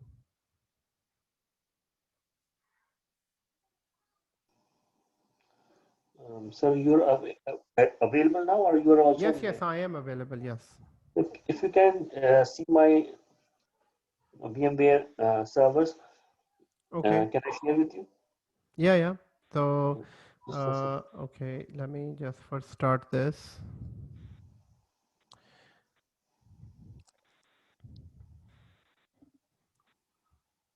So now you can share in here, share your screen, please. Host disable participant screen sharing. Oh, okay, hold on. Now you can share your screen. Okay.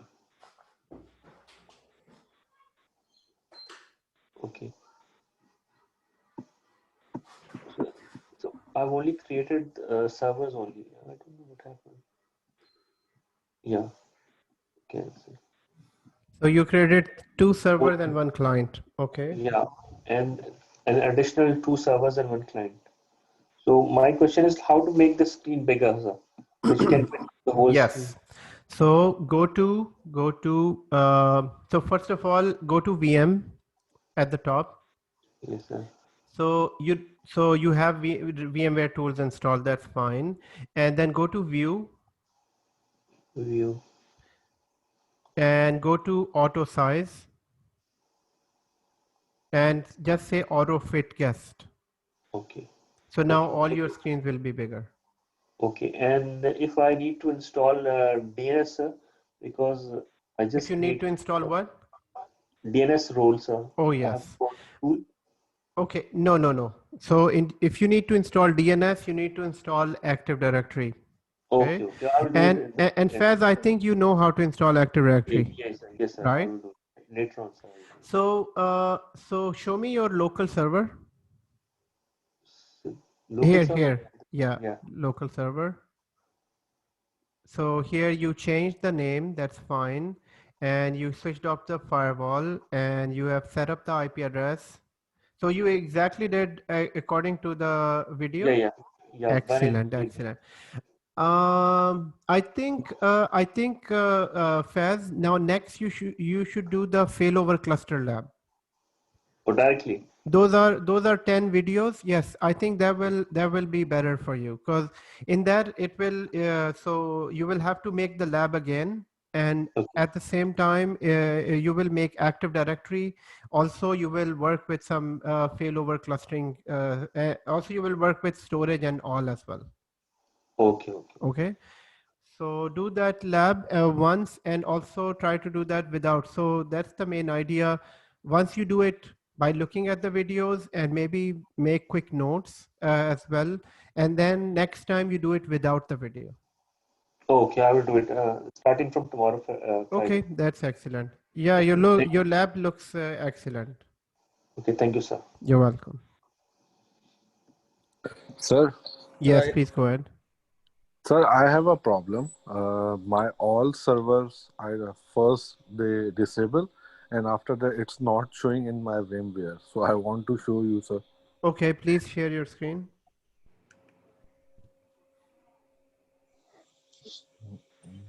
Sir,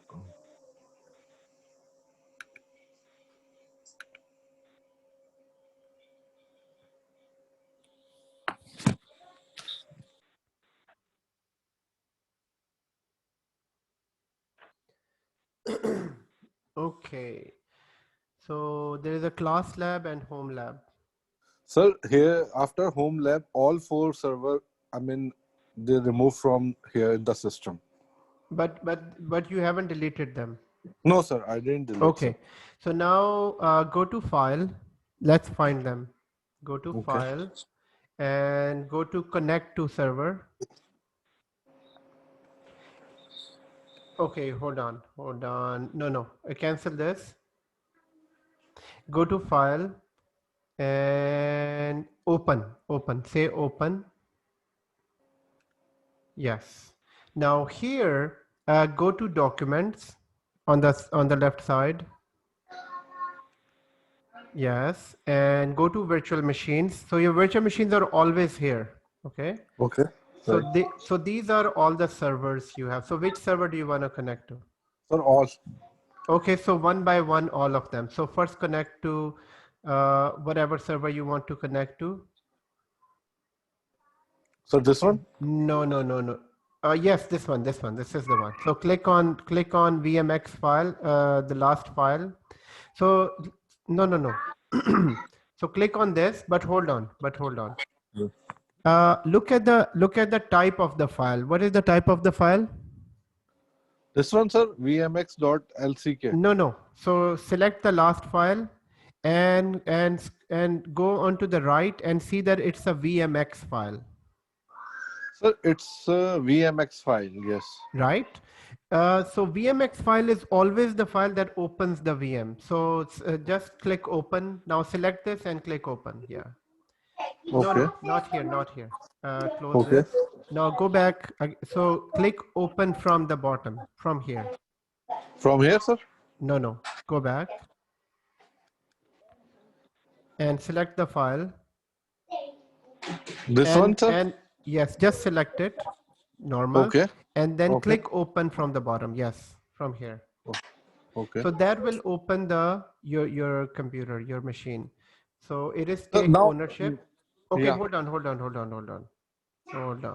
Now this normally happens when that VM is open somewhere else. Okay, so just leave it as is and scroll down to the VMware. Okay, so you see on your taskbar, Task from here, sir, run. Okay, hold on. You know where the start button is at the bottom of your screen? Yes, sir. And on the same bar, right on the right side, go on to the right side. There is that VMware. No. Just go down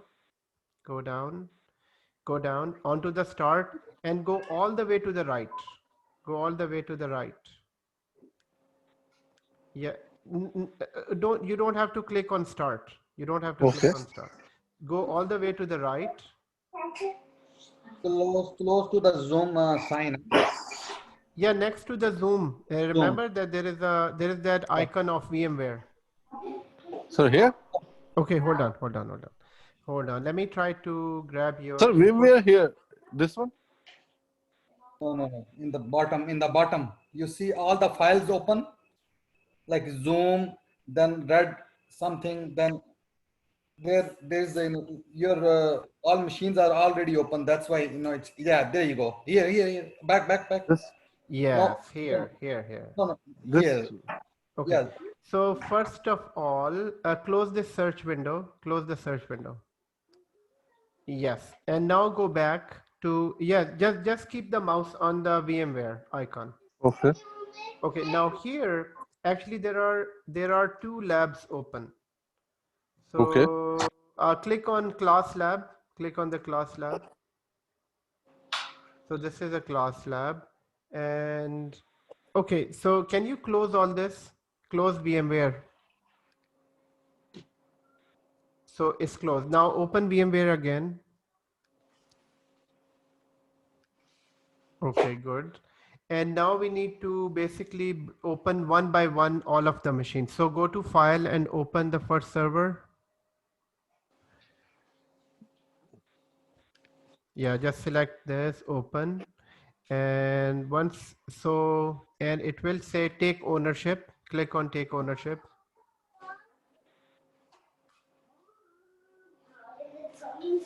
So it's trying to open. It will try to open though. Yes, sir. Okay, now open the other machine. So leave that. I don't know why it's not opening, but open the other machine. So go to yes and yes and yes.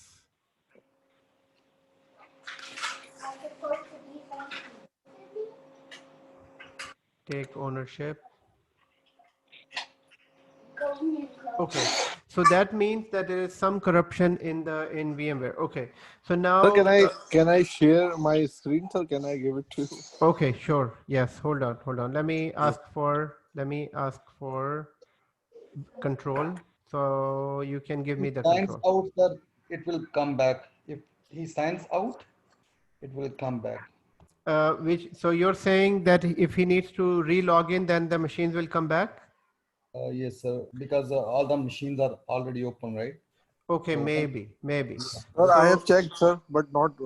okay, they're not. Okay, let's do that anyhow. Let's try that. So maybe they're open. So let's sign out from here.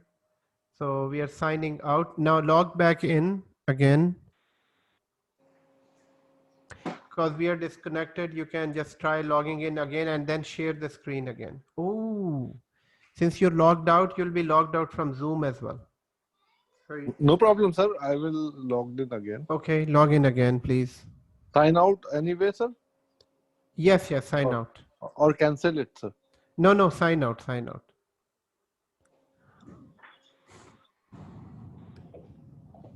Yes, sir. Sign in. Okay, you signed in and now you need to connect to the meeting again, the Zoom I will. meeting. Yes, sir. Yes, sir. I'm just. Okay.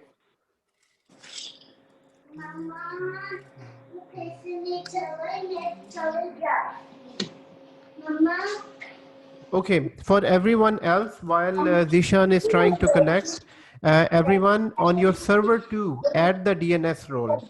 So Zishan, once you're ready, let me know. You can share your screen again. But Okay, for sir. now, I am connecting to my screen. So guys, what we are trying to do now is we will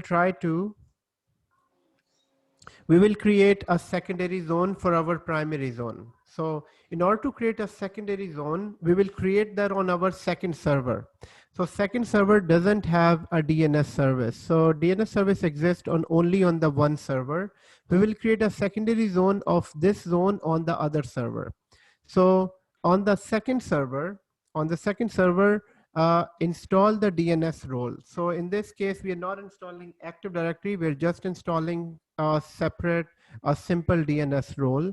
All we need to do is log into the second server and log into the second server. And what you need to do is uh, add roles and features. So on the second server, add roles and features and add the DNS role. So add a DNS role. Now, what are we trying to do? Let me share with you that on the whiteboard, we are trying to create a secondary zone on the second server. So this is what we are trying to do. We have server number one. Server number one already has one zone. So guys, what is our lab? Our lab is create a secondary zone. Create a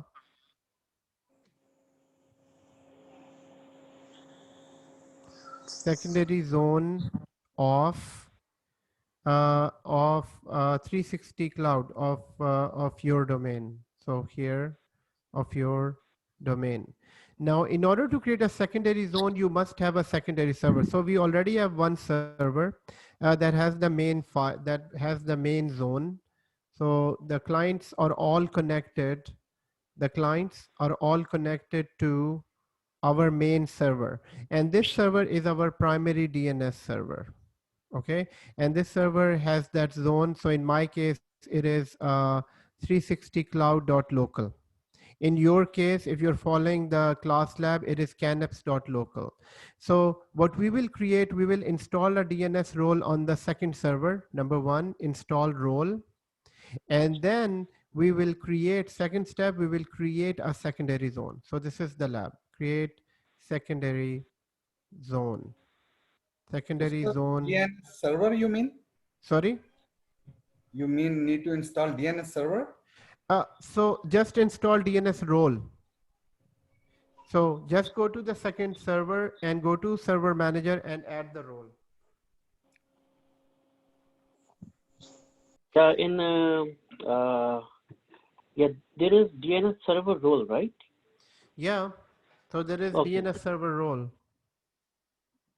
So how you do it is like this. So I went to the second server and I went to server manager, add a role, and then all I need to do is select the DNS role. So right here in the roles, you need to just select the role. And once you select the role, click next. Nothing to do in the features, nothing to do anywhere, just install the role. It will take few minutes here. Okay, so once you add the role, then try to create a secondary zone on your own. In the meantime, I'll try to fix Zishan's machine, but I think you should be able to you should be able to create a secondary zone on this. Once you do, just share the screenshot with me. Sir, Zishan? Yes, yes, sir. go ahead. Sir, I've logged in. Share. Okay, now share your screen, please.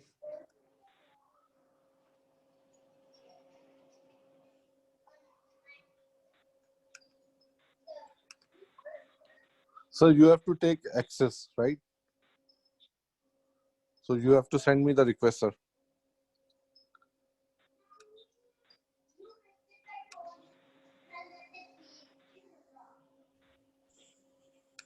Okay, so I will.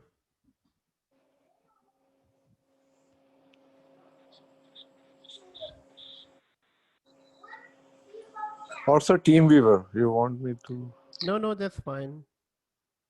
So I will request access. Yes, sir. And you should be getting it now. Yes, sir. Got it, sir. Okay, excellent. So now what we are trying to do, we are trying to first clean up your machines and then add them here. We try to add them here, but it doesn't work. So Yes, sir. sometimes we need to clean them up. So I'm going to your documents. And in order to clean the screen, in order to clean the VMs, what we need to do is, so what I need to do is, okay, so why there is a cross with this? Have you deleted them? Sir, same option when I was trying to fix the issue. So that Okay, option was same. okay, that's Yeah. fine. That's fine.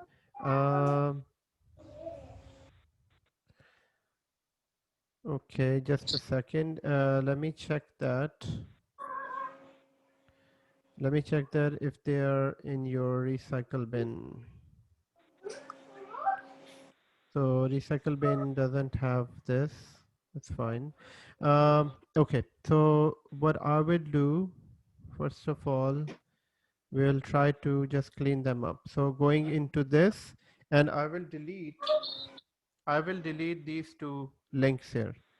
Okay. So I will delete the folder, and then on a VMX file, which is this file. So here we always look at this VMX, the type. The type is VMX Yeah. file. Right click on this and we will try to open this with VMware. So I will open this with VMware Workstation. Okay. So now it is here, okay? And Yeah. we will Sir. start this. So this is one. And next one is, so we will go back to the second machine. And from here, go to virtual machine. And this one again, just remove we will remove these folders. Okay. Right, sir. So this will clean up basically so we don't remove everything. If you remove everything, then the complete VM is gone. So I'm Okay. just removing the folders. Those are link files that basically are created. So I'm just removing these yellow. So these are known as folders, Naveed, and these are known as files. So I'm just removing these link folders so that it will clean up. So delete. And so these are the three machines that you want to connect to, or you want to connect to the other two as well. These two. Yes, sir. Okay. So we will go inside and delete.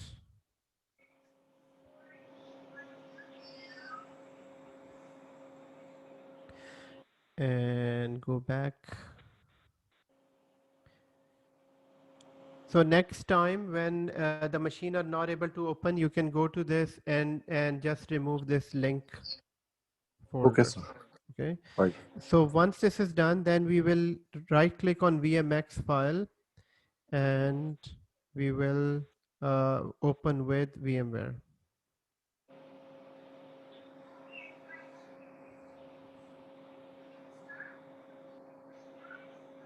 This one, and now we can even open from here as well. So all the machines will be open since we cleaned them up.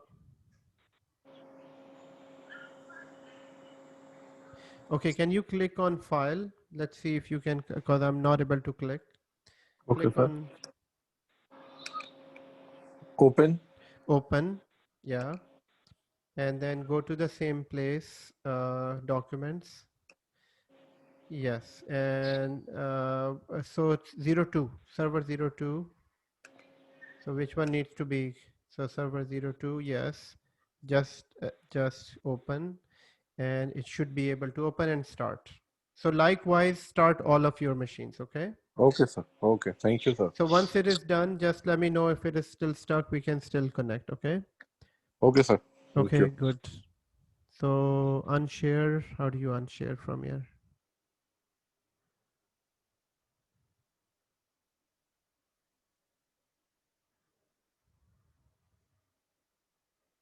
Okay, so everyone, we were trying to create a second zone. We're trying to create a second server zone. So I installed the DNS role. Now, once the DNS role is installed, and Alamgir created a DNS zone. Okay, hold on. So here, what I need to do is, so once this is installed, so DNS role is installed, first one.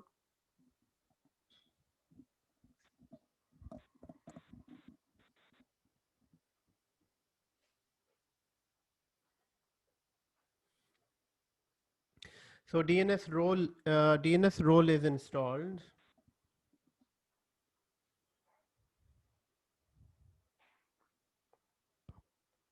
Now the second thing what we need to do, remember everyone, that So let's see, where is everyone? So can you let me know how many of you are able to install the role, please? Sir, I installed, but it's giving kind of errors. I have a question, sir. Yeah, please go ahead. So the IP address, like I have to enter, like it should be the IP address I have in my DNS, right? The DNS server address. So 192.168.10.10, the IP address of the other DNS server. Okay. Okay. And Ashish, you're saying you're not able to, what's the reason why you're not able to install? So when I go to the second page after installing, well, I mean, after selecting it and naming it, on the third page, it actually gives the error of the IP address. I shared a picture on the WhatsApp. Okay. But you were able to install the role, not configured it. Oh, yeah. Okay, so you were able to install and not configure it. That's fine. So Wasim said yes, installed. Ashish said installed. Naveed said installed. Salim said installed. So let's quickly install. And Homan, are you at work?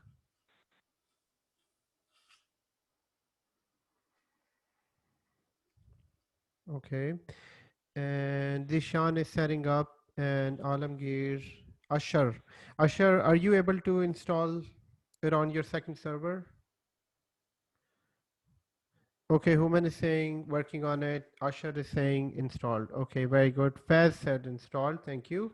Now the second thing, now to create the role. So there are two steps to create a zone. First of all, create a zone, and second is enable the zone to be transferred.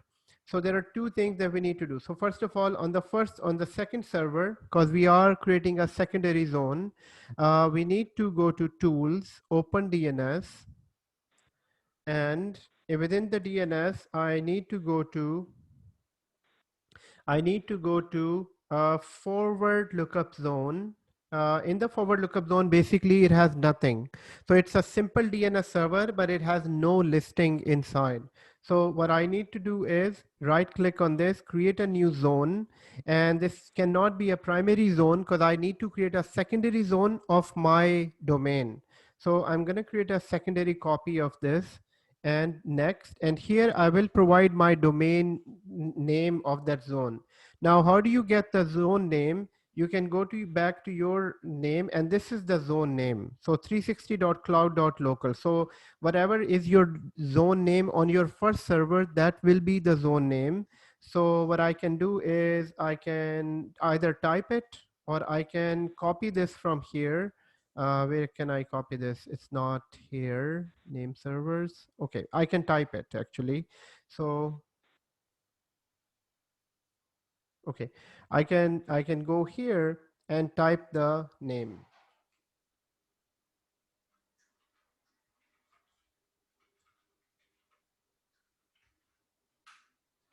So I can type the zone name. Guys, before doing this, always make sure that your servers are pinging, your firewalls are off, you know, those basics, so that we can do this exercise. You're now trying to connect to the other zone, and next. And here you need to provide the IP address of the master server. Master server is the primary server. So that's the IP address of this first server. And that will be, in my case, it is 192.168.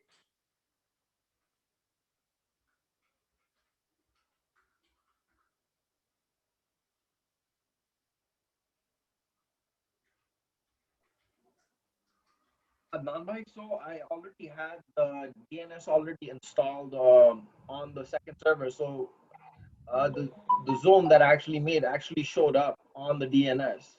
Okay. Okay. Yeah. So I think in your case, you have two domain controllers, right? Yes. So that's why you already have a primary copy of both on both Oh, makes DNS. sense.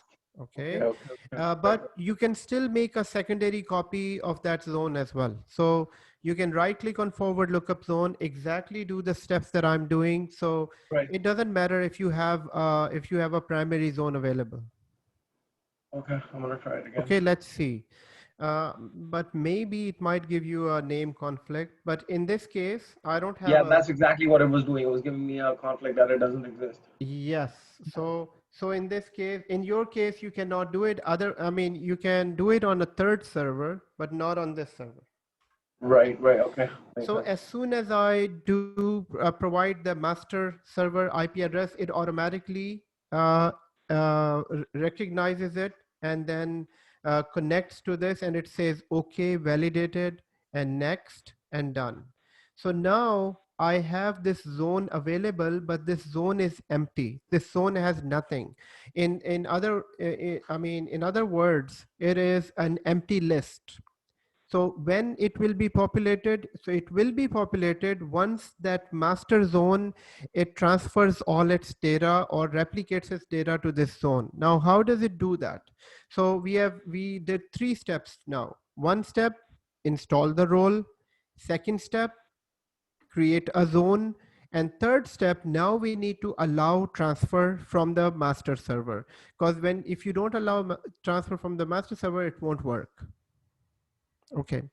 So for the third step, I will go back to the master server, which is the primary server, and right click on the zone. So guys, all of you go to the first server on the primary server and go to right click on the zone and go to properties. And within properties, there is something like zone transfer. So this is a zone transfer. So zone transfer mean that you're allowing this list to be transferred to another zone.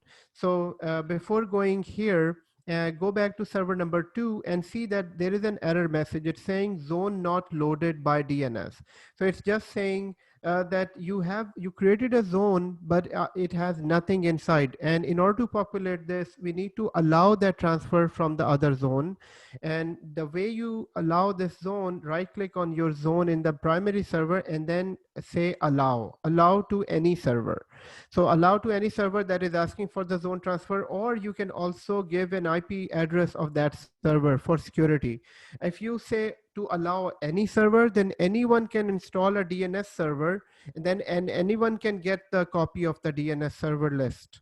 But if you say only to that server, then you can provide the IP address. But in our case, it's a test lab. I'll say to any server, allow zone transfer to any server. And here I would say, okay. So we said that it should be transferred to any server, and going back to our server number 2 and right click here, you need to say transfer from master. Transfer from master, meaning that you need a copy of that zone. And once you do, it will take few moments, and then you need to refresh. If you refresh, and at this point, it has requested a copy of the zone from the other server, and it has initiated, and we can just keep on making it. In few minutes it will be done. So it is initiated, and in few minutes, we'll wait for a few minutes, and then this complete copy will be transferred to that other zone.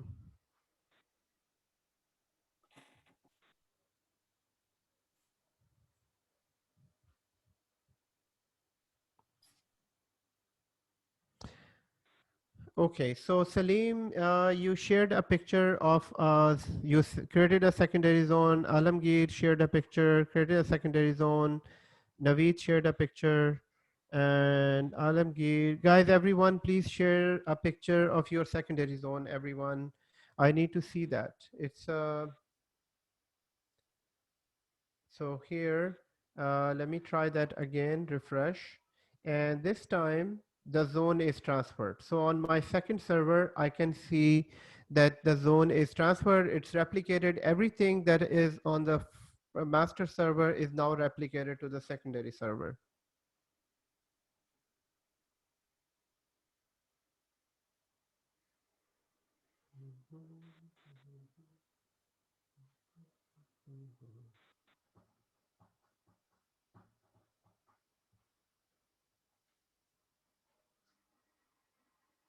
So how can you identify that it's been replicated? If you can click on the zone on the second server, then it should show you the full list that is exactly on the first server. So on the first server, I can see the list. On the second server, I can see the list as well. But mine, it's basically saying zone not loaded by DNS server. Yes. So the red. And allow the DNS transfer from the first server. Yes, I did that. Okay, and then on the second server, you need to right click on the zone and say transfer from the master. Yes, I did that as well, but it's been a long time. Okay, that's fine. Then you just go back here. If you're looking at the screen, just go back on Right. this and then refresh again. Okay.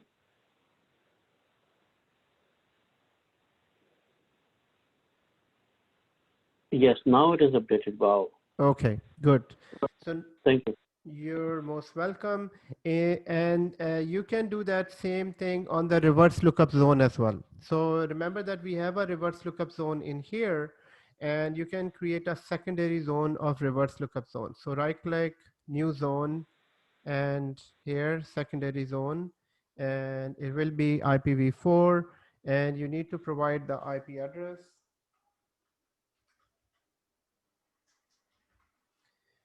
And next, and here you need to provide the master server.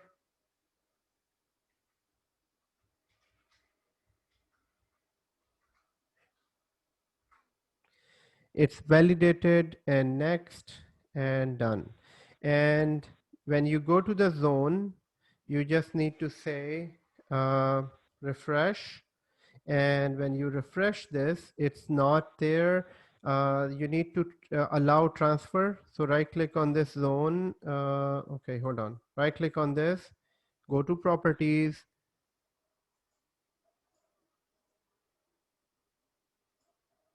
Go to zone transfer, allow zone transfer, and next. So, and then go back here, and you can transfer from the master, and go back and refresh. So it will be refreshed in few minutes.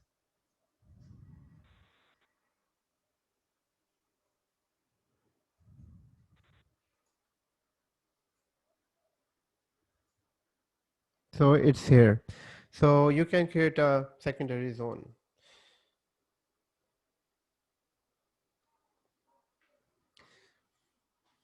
Okay, guys, 8 minutes to 8 minutes to the end of this class, and let's get an update for your exams, everyone. So tomorrow in the next lecture, we will start with Active Directory and Active Directory, and then Advanced Active Directory, and then group policies as well.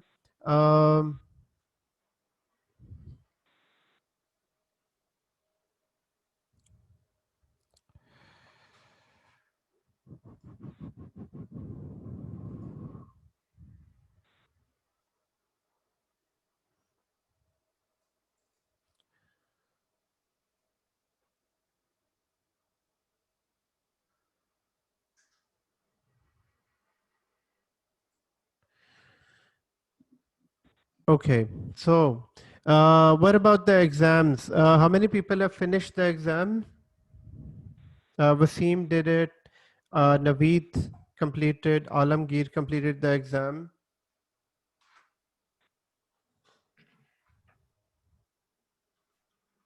You're talking about which exam? 740, 70-740. Oh, we have to give it. Okay, I didn't know about it. Yes. So let me know. Hold on. I'm just opening the file here.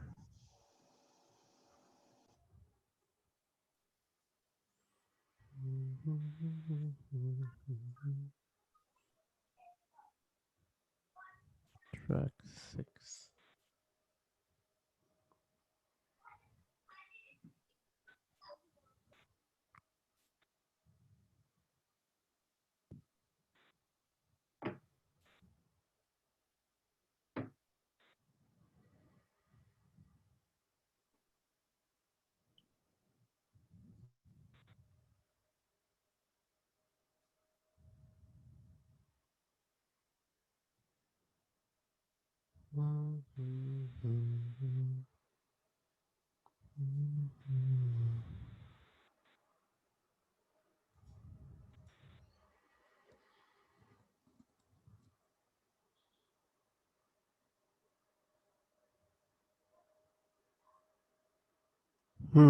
Okay. So if you're all looking at the screen, everyone, I have, so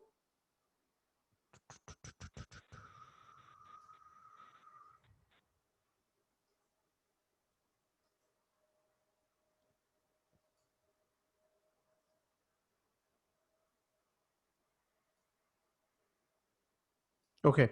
So how many have completed the exam? Alamgir, you have completed the exam, right? Yes, sir. Okay, thank you. And when are you going for the next one? Maybe week or two soon. Is it maybe, or are you planning, or is Yes, in sir. the back of your mind and you will think about this? No, I am doing study and hopefully I will do it like maybe 1 week or two in between. 1 week or two. Hold on, hold on. So let me get a date on this.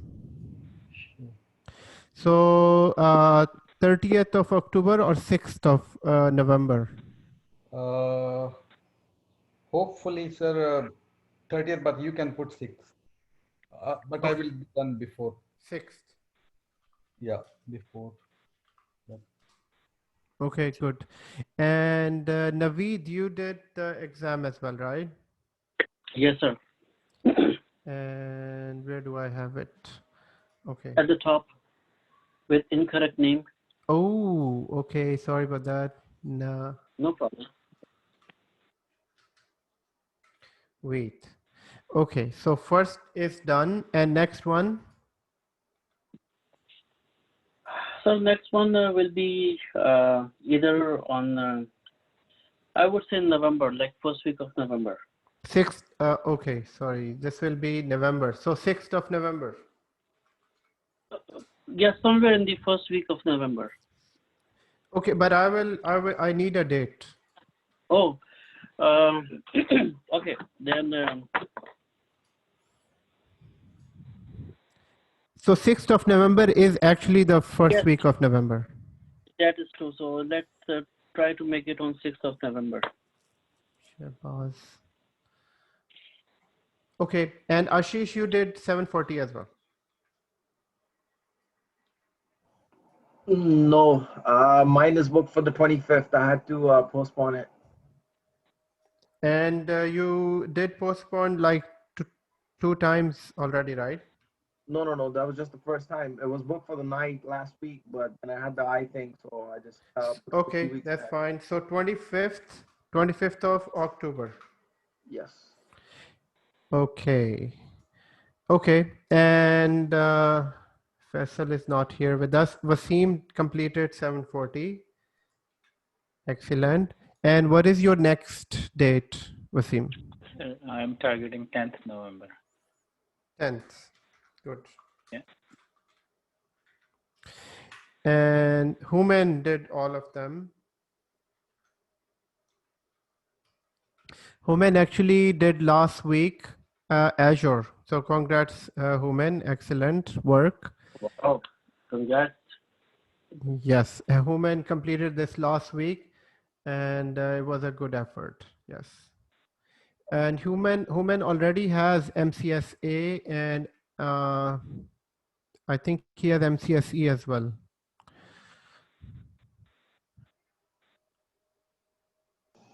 So how many more courses has to be done in order to get MCSE? In order to, so look at this on the screen. So 3 exams will give you MCSA, and 4th exam will give you MCSE. So these 3 will give you MCSA, and these 4 will give you MCSE. Then we need to do Azure and AWS and VCP. Okay, guys, this seems like a lot, but remember 8 years of your life, 8 years of your life. 8 months of now and 8 years of your life. It will inshallah reflect 8 years of your life. You will be just jumping from one contract to another, one contract to another. This hard time will pay off. I know this is hard, but I have to push it. I have to push it. If I don't push it, the training will be completed. I'll be on my way. You'll be on your way. We'll all be sad that you couldn't find a job. We need to push it, guys. So if you want, if you can, what I do, I most of the time what I do when I need to do anything, so one of the techniques that I adopt, I ask my friends to push me. Like I ask my wife to, so whenever I schedule my exam, I schedule her as well in my schedule. So she get the notification. She gets the notification that I have an exam like 4 weeks from now. So she gets the notification, I get the notification, and from time to time she keeps on reminding me. I ask her to remind me, guys, because we are all busy, we are all have families and all. So use others to remind you as well, other than just the schedule. What I recommend is like once I have done all my previous labs, once I catch up with all my backlog, and I'll be going for the tests, inshallah. Okay, Faz, can you? I cannot hear you. Your voice was a bit low. What Can you I'm repeat saying that? is like once I've catch up with all of my backlog labs, then inshallah I'll go for the test. Faz, I would. I'm sorry. I would say this all has to go together, everyone. This all has to go together. The exam, the labs, the custom lab, and everything. This all has to go with the full effort. If you put anything after this training, if you are putting anything after this training, my experience is that you will lose it. You will lose the motivation. And once you lose the motivation, you won't have the certification. We will make the resume, you will get the call, but then you won't be able to satisfy them in the interview when they ask for the certification. Then everything is connected. So so here I'm not acting as a teacher. My role is as a mentor as well. As a difference between just a teacher and a mentor. Teacher is responsible just delivering the training. Here we are focusing on getting the job. So so we are in the field. I need this to be done within the training. So Faz, I mean, I'm happy that you are honest with me that I will complete the backlog, and then I would say no, that is not a good strategy. That is not a good strategy. Take your time, book an exam 3 weeks from now. Okay. Okay, please. Zishan, have you done the first exam? Sir, I will be booking by last week of this month because we have got the VCP access and I'm practicing on it, sir. Give me a date, please. Sir, you can write 28. So hold on.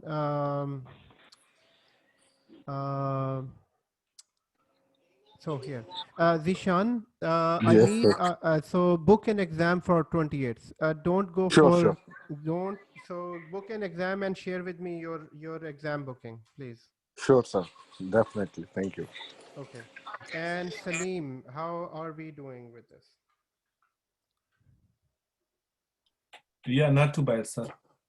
This Sunday, inshallah, I will do exam. This Sunday, you have already got a booking? Yeah.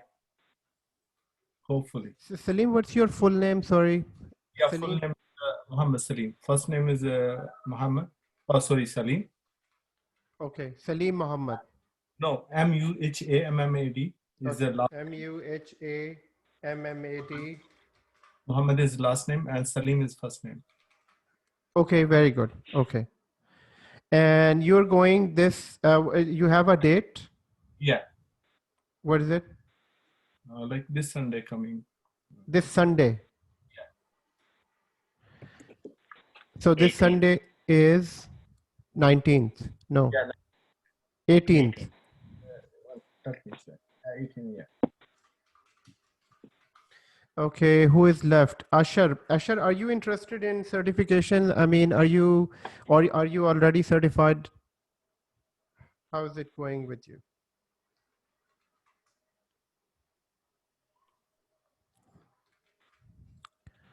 Okay, and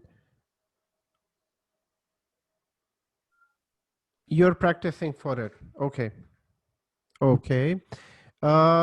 But we do know, so for everyone, we all know that a US market is a huge market, and US contracts are huge as well. I mean, there is no comparison between Canadian contracts and US contracts. So if you have a proper degree from Canada, if somebody wants to get a contract in US, you need to show at the border your proper degree. So even if you get a contract in US, but at the border they will definitely make sure your engineering degree and certification doesn't matter. So if you have a degree and you want to target US market is huge. Usher is already in US.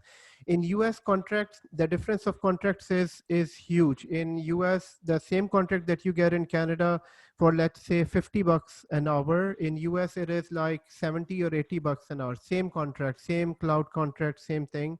um, but Usher, in order to get those contract, certification is must. So I would suggest that if you're practicing it, get a date, just get that certification. It will pay off in your first contract for sure, inshallah. Adnan bhai, I have a question. Yes, please go ahead. Because as you know, you are or hero at actually, because as I know, you work across the world. Just I wondering to know if you never mind, just share your experience. How is work in Europe? How is work in Australia? How is work in Middle East? And how you set up and which website you go and apply, and during the interview what they ask you. Just general information. At least we can make a plan, because as you mentioned, all the time hands-on in everything. And you know, as my experience, I have bunch of certification, but when you don't have hands-on experience, it's not, as I explained last week. Certification just open the door for you, but rest of that one is belong to you. But if you never mind, because I'm so interested, you know, if some how you can get a, you know, good contract, or anybody across the world, you know, how you can be successful over there. Because as you mentioned, I had TM visa to go to US for 3 years, but honestly, I scared, you know, what gonna be happen for me. I don't know the rules, have no family over there, but how you handle it, Right, if you right. never Okay, mind. okay, sure. Okay, Human, first of all, the markets in Middle East, in US, in Canada for a cloud admin is exactly the same. So resume is exactly the same. The reason that I'm saying it's the same, because the same resume that I have, that I use in Canada, it's used in Middle East. Same resume is used in Australia. Same resume everywhere. So, and their requirements are exactly the same as well. So if I show you a job description in Canada or in Australia or in States, it's exactly the same, because the technology is same cloud requirements, same cloud services, same server 2016 and all. Okay, but but the rates are different in different places. So my experience, US has the highest rate, and then Australia has higher rates, and then Canada, and then Middle East have different rates.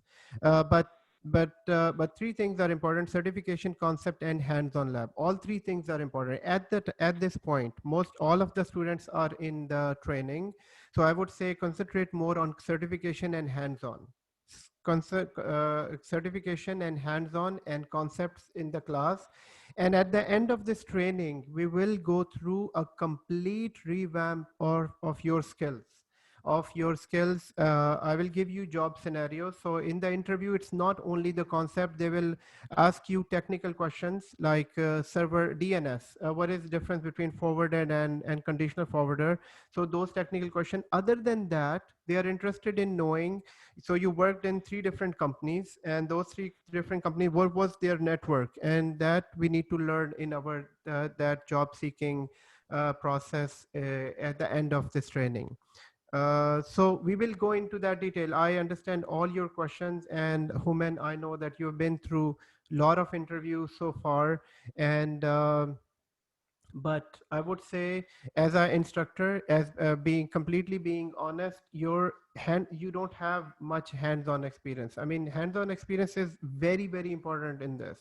This is where you lack in interviews. You have a degree, you have certification, you get the calls every other day or once a week, but due to lack of that hands-on experience, I mean, that's why I think that's the most. And other than that, nowadays market is very competitive at the moment. So if you're saying you're an Azure expert, you need to have that experience on your fingertips.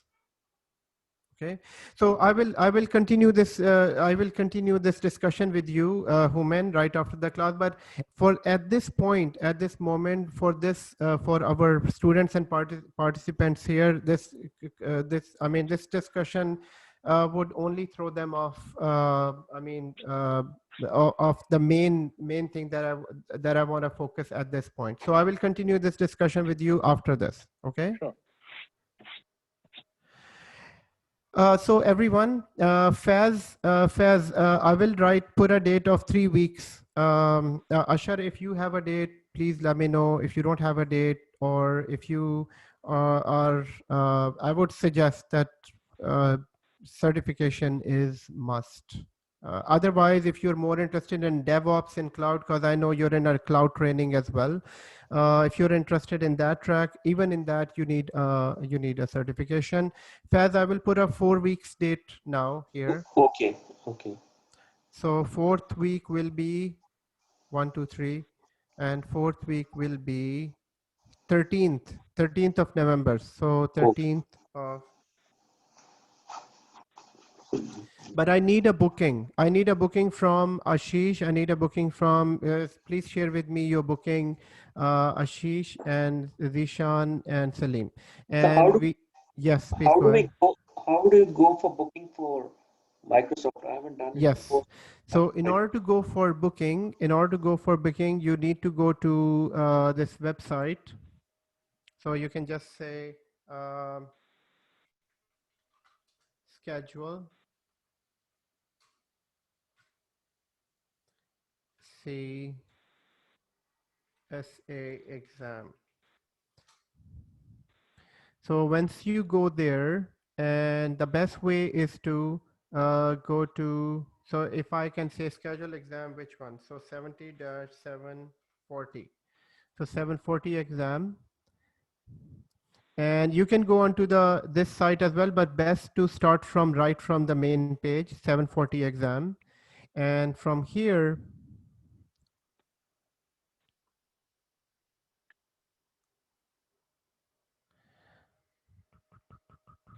from this page, there is a schedule button right here. So let's look at the date here. So this way, the exam retires on July 31st, 2021, January 31st, 2021. So still long time. So don't worry about this. Once you pass the exam, the certification will remain with you for 2 years. So don't worry about the expiry. And here you will just schedule for the exam. And once you go there, it will take you to your Pearson website. Pearson, I think if you've taken your CCNA exam, I think you did. And so you can use your old ID, or you can create a new ID. So you can create. So here it will start the registration process, and here it will ask you for the address and everything. So yes, you can schedule it from here. If you have any problem scheduling, just let me know. We can do a quick team viewer session. Okay. So everyone, we have the dates here. We have 4 people completed the certification. We have 4 more to go. So please complete the certification and provide your bookings. Okay. Any questions? Anyone? Yes, sir. Yes, please. Sir, when is this 741 ending? Any kind of approximate date from you? 741, I mean, the expiry of the certification? No, sir. Our course outline. Yes, the course outline is the course outline. Actually, you know, I mentioned that in the last class. We have a little change in this. So so instead of going to 741, I'm suggesting. So our main program was complete 740, 741, 742. Okay, so this was our main target from here, and after that it was up to you to decide to go for cloud training like Azure, AWS, and VCP. So 3 of them. And actually 6 of them is required in order to get into this. It's up to you if you want to go for this exam on your own or not, but this is absolutely required. So, but last week I suggested that instead of going for 742, which is again on servers, we can directly jump onto VCP. So this is an advanced training and this is required in the market. So right after 741, I can combine the important topics in 741 and important topics of 742 in this, which is directly required in the market. So for example, 741 has a topic called remote servers and VPN servers and VPN configuration. That is not required, that is not used in the market, but there are chapters in 741. I can skip those chapters and I can directly jump on to Active Directory chapter, which are from 742. So mainly my suggestion is that we do everything that is required right now in the market and become an expert of those topics. So I can combine them all in this, and instead of doing this, we can directly start VCP, okay? And you still need to let me know if this is a correct direction, or you can, I mean, we can stick with the plan and complete this. Now, going back to your question, that when it is finishing, so this will be finishing in 2 weeks, in 2 more weeks, in 4 or maximum 5 lectures, 741 will be finished, and then we'll start on schedule VCP or 742. So Adnan bhai, just a question, wouldn't we need 742 for the whole MCSA certification regardless? Just the certification, yes. We still need this exam, but you don't have to go for this training. Okay, okay, makes sense. Okay, so you guys will still provide us the dumps and all that, right? Yes, yes, yes. Everything will be Okay, there. that's fine. That is okay. I am agreed on your plan for sure. Okay. What about others? Naveed, Salim, everyone? I'm fine, sir. Okay. We are fine, sir. Okay, good. So I would say in 3 weeks, we will start VCP. VCP is, yes, so Ashar is saying as long as it's not too much compressed material, I think it's efficient plan. Okay, it's not, I mean, so I can show you the content of both. Let me quickly show it to you. The difference that I want you to go through, and it's not compressed. It will be everything that we know. Just looking back here. So this is, so next chapter was to be remote server and direct access. Okay, so normal, if we go with 741 in normal, next chapter is remote access and direct access. Then the next chapter is implementing VPN. Then the next chapter is implementing, I can go with this. I mean, this is all on my fingertips, but I can tell you that this Microsoft direct access, Microsoft VPN, nobody uses these 2 technologies. Now, why they're not using these technologies? They're not using these technologies because all of the company rely on third-party VPNs. Okay, so which means that all of the companies rely on other VPN services like F5, like other professional services. So even if you learn this will give you just the concept, but they're not used in the market. Okay, but so instead I can start with Active Directory, which is used widely in the market. So that is from the other training. So going back to your comment, as much as it is not too much compressed, it won't be. So all of the important topics that you need to get a job will be there. Okay. And okay, excellent, thank you. And Faz is saying, can I have 740 dumps? So if anyone has 740 dumps, actually it's in the folder as well, the class folder. But I think since Faz asked, can anyone share that on the WhatsApp group, please? 740 dumps that you went through. Okay. Everyone, this is all for today. Thank you for your time, and then we will meet in the next lecture. So try to review all of the lectures previously, and the lab for DNS is right here within the class video. You can go through the class video, skip the audio part, but complete the lab. Okay. So we'll see you in the next lecture. Thank you very much. So before you go, sir, one quick question. Yes. These are all recorded, sir, but where are the courses so that we can skip the audio and we can go directly Okay. to the lab? Okay. Yes. So when I say skip the audio part, this is basically if you go to our drive. So I'm going to the drive now, and you have the access to the drive.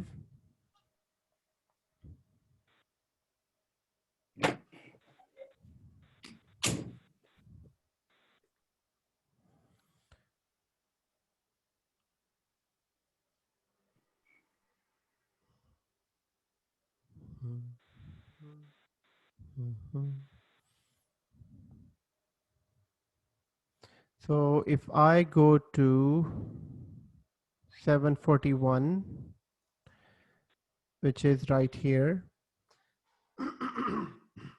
So these are the classes so far. So these are the 3 videos, class 1, class 2, class 3, and this is the previous DNS class. When you are going through this class, so when I say skip the theory part, you can, once the video is open, then you can, fast forward to the lab. So here, when you start the video, you can fast forward to the lab, just go there and just follow the lab. My email address has not been shared with this group. You don't have access to this? Yes, I don't have access. Okay, hold on. So here, share. And what's your email address? FAIZ. FAIZ, okay. Yes, AZIZ, Aziz @gmail.com. So this one. Yes, sir. Okay, excellent.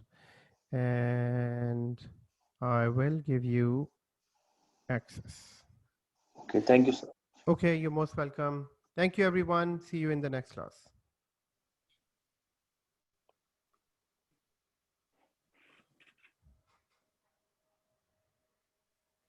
Thank you, Udman. Bye. Thank you. Thank you.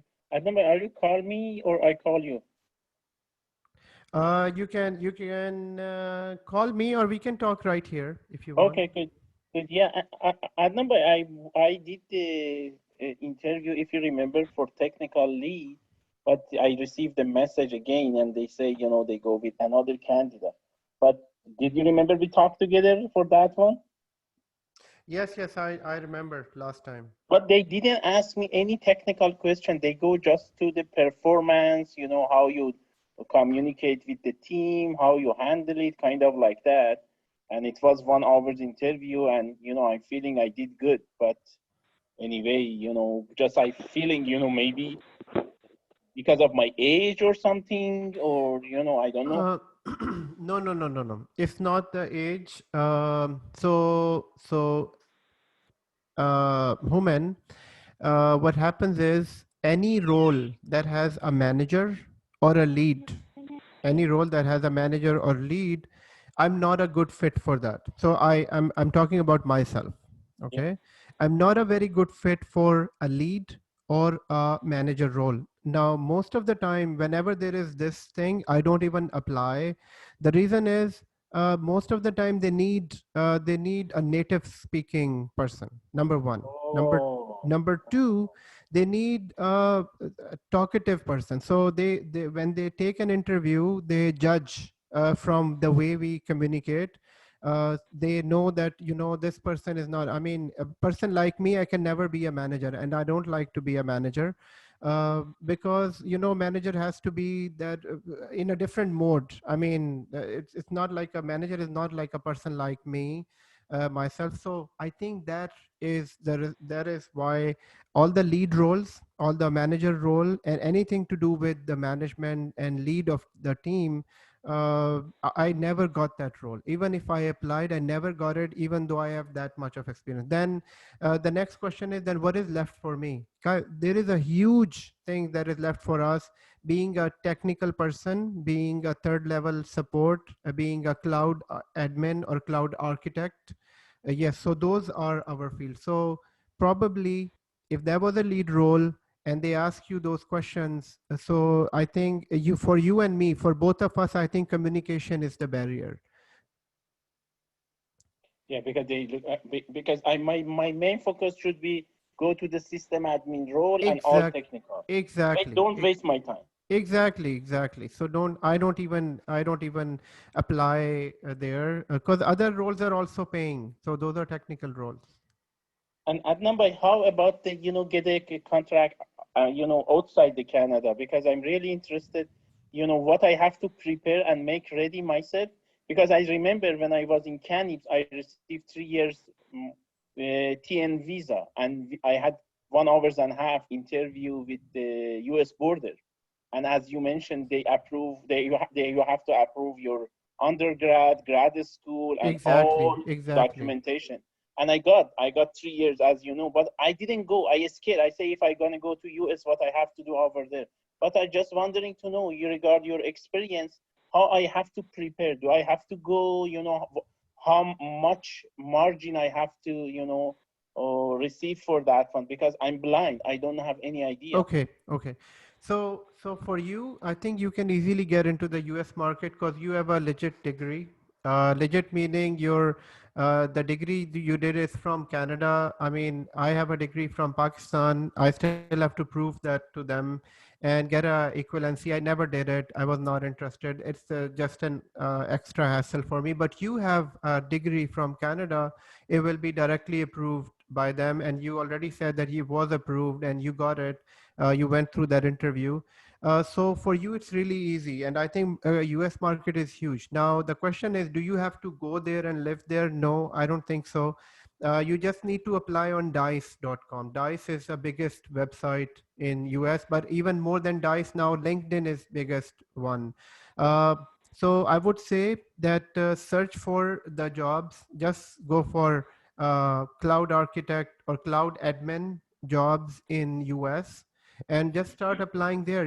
I mean, for you have certification, you have degree, you can easily get a T1 visa and you can get through the border as well.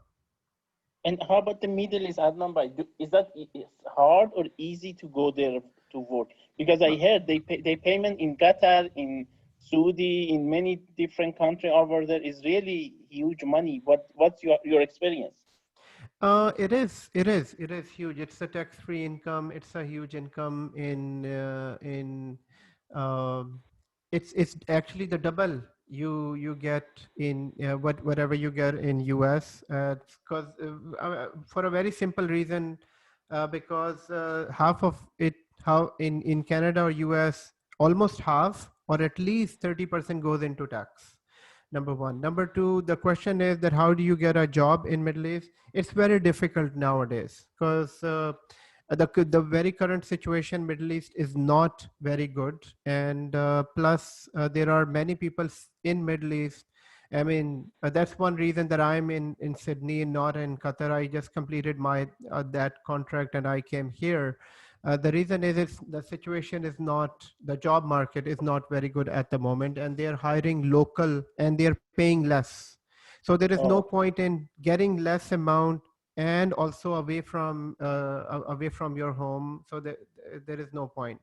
But there are some people who are very at the top. I mean, most of management and executive, they have there are opportunities for them. But for technical, there are people on a cheap wages. I mean, the way what they are paying, $1,000 or $2,000 or even $3,000 is less for us. It's really low for us. But for them, it's a big amount of people who are directly coming from India, Pakistan, Bangladesh, even Iran. I've seen people met in Qatar. So for them it's a good amount, but for us it's not a good amount. And I mean, don't waste your time finding job. Just stick to US and Canada, I guess. And Adnan, the work environment is the like Canadian or no different work environment in the Middle It's East? totally different. It's totally different. It's not a Canadian and US and these Western world is different, and that environment is different. That environment is what should I say? That environment is most like the boss, and it's in the Western it's boss and the employee. In Middle East it's like the emperor and the servant. So it's different. It's totally different. Sir, this is Wasim. I have a question. Yes, please go ahead. So what this human does, like where he works, what kind of work he does? So Human actually, I think Human can speak for himself. Human is currently looking for a job, but he did some IT jobs before. He has a master's degree and bachelor's degree. He has certifications and all. So Human. Currently, he doesn't have any job. No, I'm working in the airline because of the COVID-19 just 3 months ago. They laid off everybody. I applied for the job, but I didn't get so far. In airline IT job or like a different job? No. I work in the IT. I was principal infrastructure engineering for airline. I was site lead for Toronto office for almost 4 years. Okay. Yeah, I look at the job. If you have something coming, just pass to me. Well, the only tip that I can give you, because Adnan bhai already advised you everything, but I think if you really want to go, you should start from the very low level job in IT, like level 1 support or something like that, just to keep yourself in the industry, and you will automatically get the opportunity. This is the one way based on your skill set. I think I would recommend you try to go to Indeed and try to find level 1 support job first. Sure, thank you so much. That's my thinking. Because you have a certification, I totally agree. But if you don't have a hands-on, it's kind of challenge for you. It's better to stick in the IT industry. It's a good idea to have something at a lower level. No problem, I think. No, I think Human did level 1 and level 2 jobs as well, but I like his suggestion. Human, even if you get instead of doing anything else, try to get level 2 and level 1. It will be very competitive, Wasim, because level 1 is mostly given to college grads and who are out there. But I think level 1 to level 2 in a small company as a system admin, you should be able to get a job. Yeah, level 2, I completely agree with you, Adnan, because I did level 2 and level 3 for my previous job. Because I had, if you remember, we had the Citrix and SCCM and ticketing system, and I was working on that one.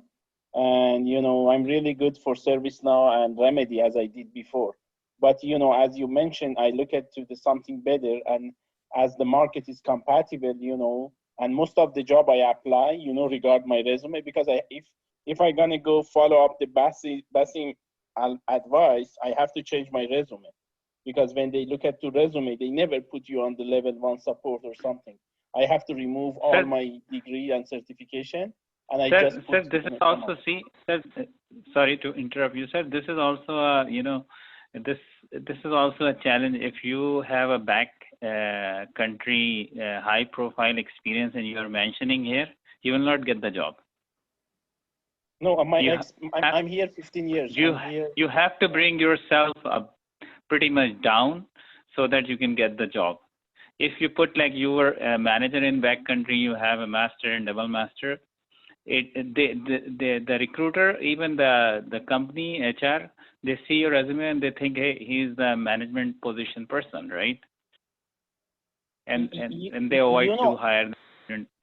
I agree with you. Yeah, I agree with you. But anyway, I have to remove something from my resume, you know, and, you know, if I'm going to change my resume, yeah, but anyway, you know, I'm feeling if they look at, because right now is Zoom conversation, the guys interview me, when they look at to my face, they say, oh my gosh, he didn't do anything for, you know, himself so far, and he look at to the level 1 job kind of like that, or level 2, it's gonna be, you know, not good at the moment, as I'm feeling, but I don't know what's the Adnan by Guys, recommendation. sorry to interrupt this. I have to run for a Juma prayer.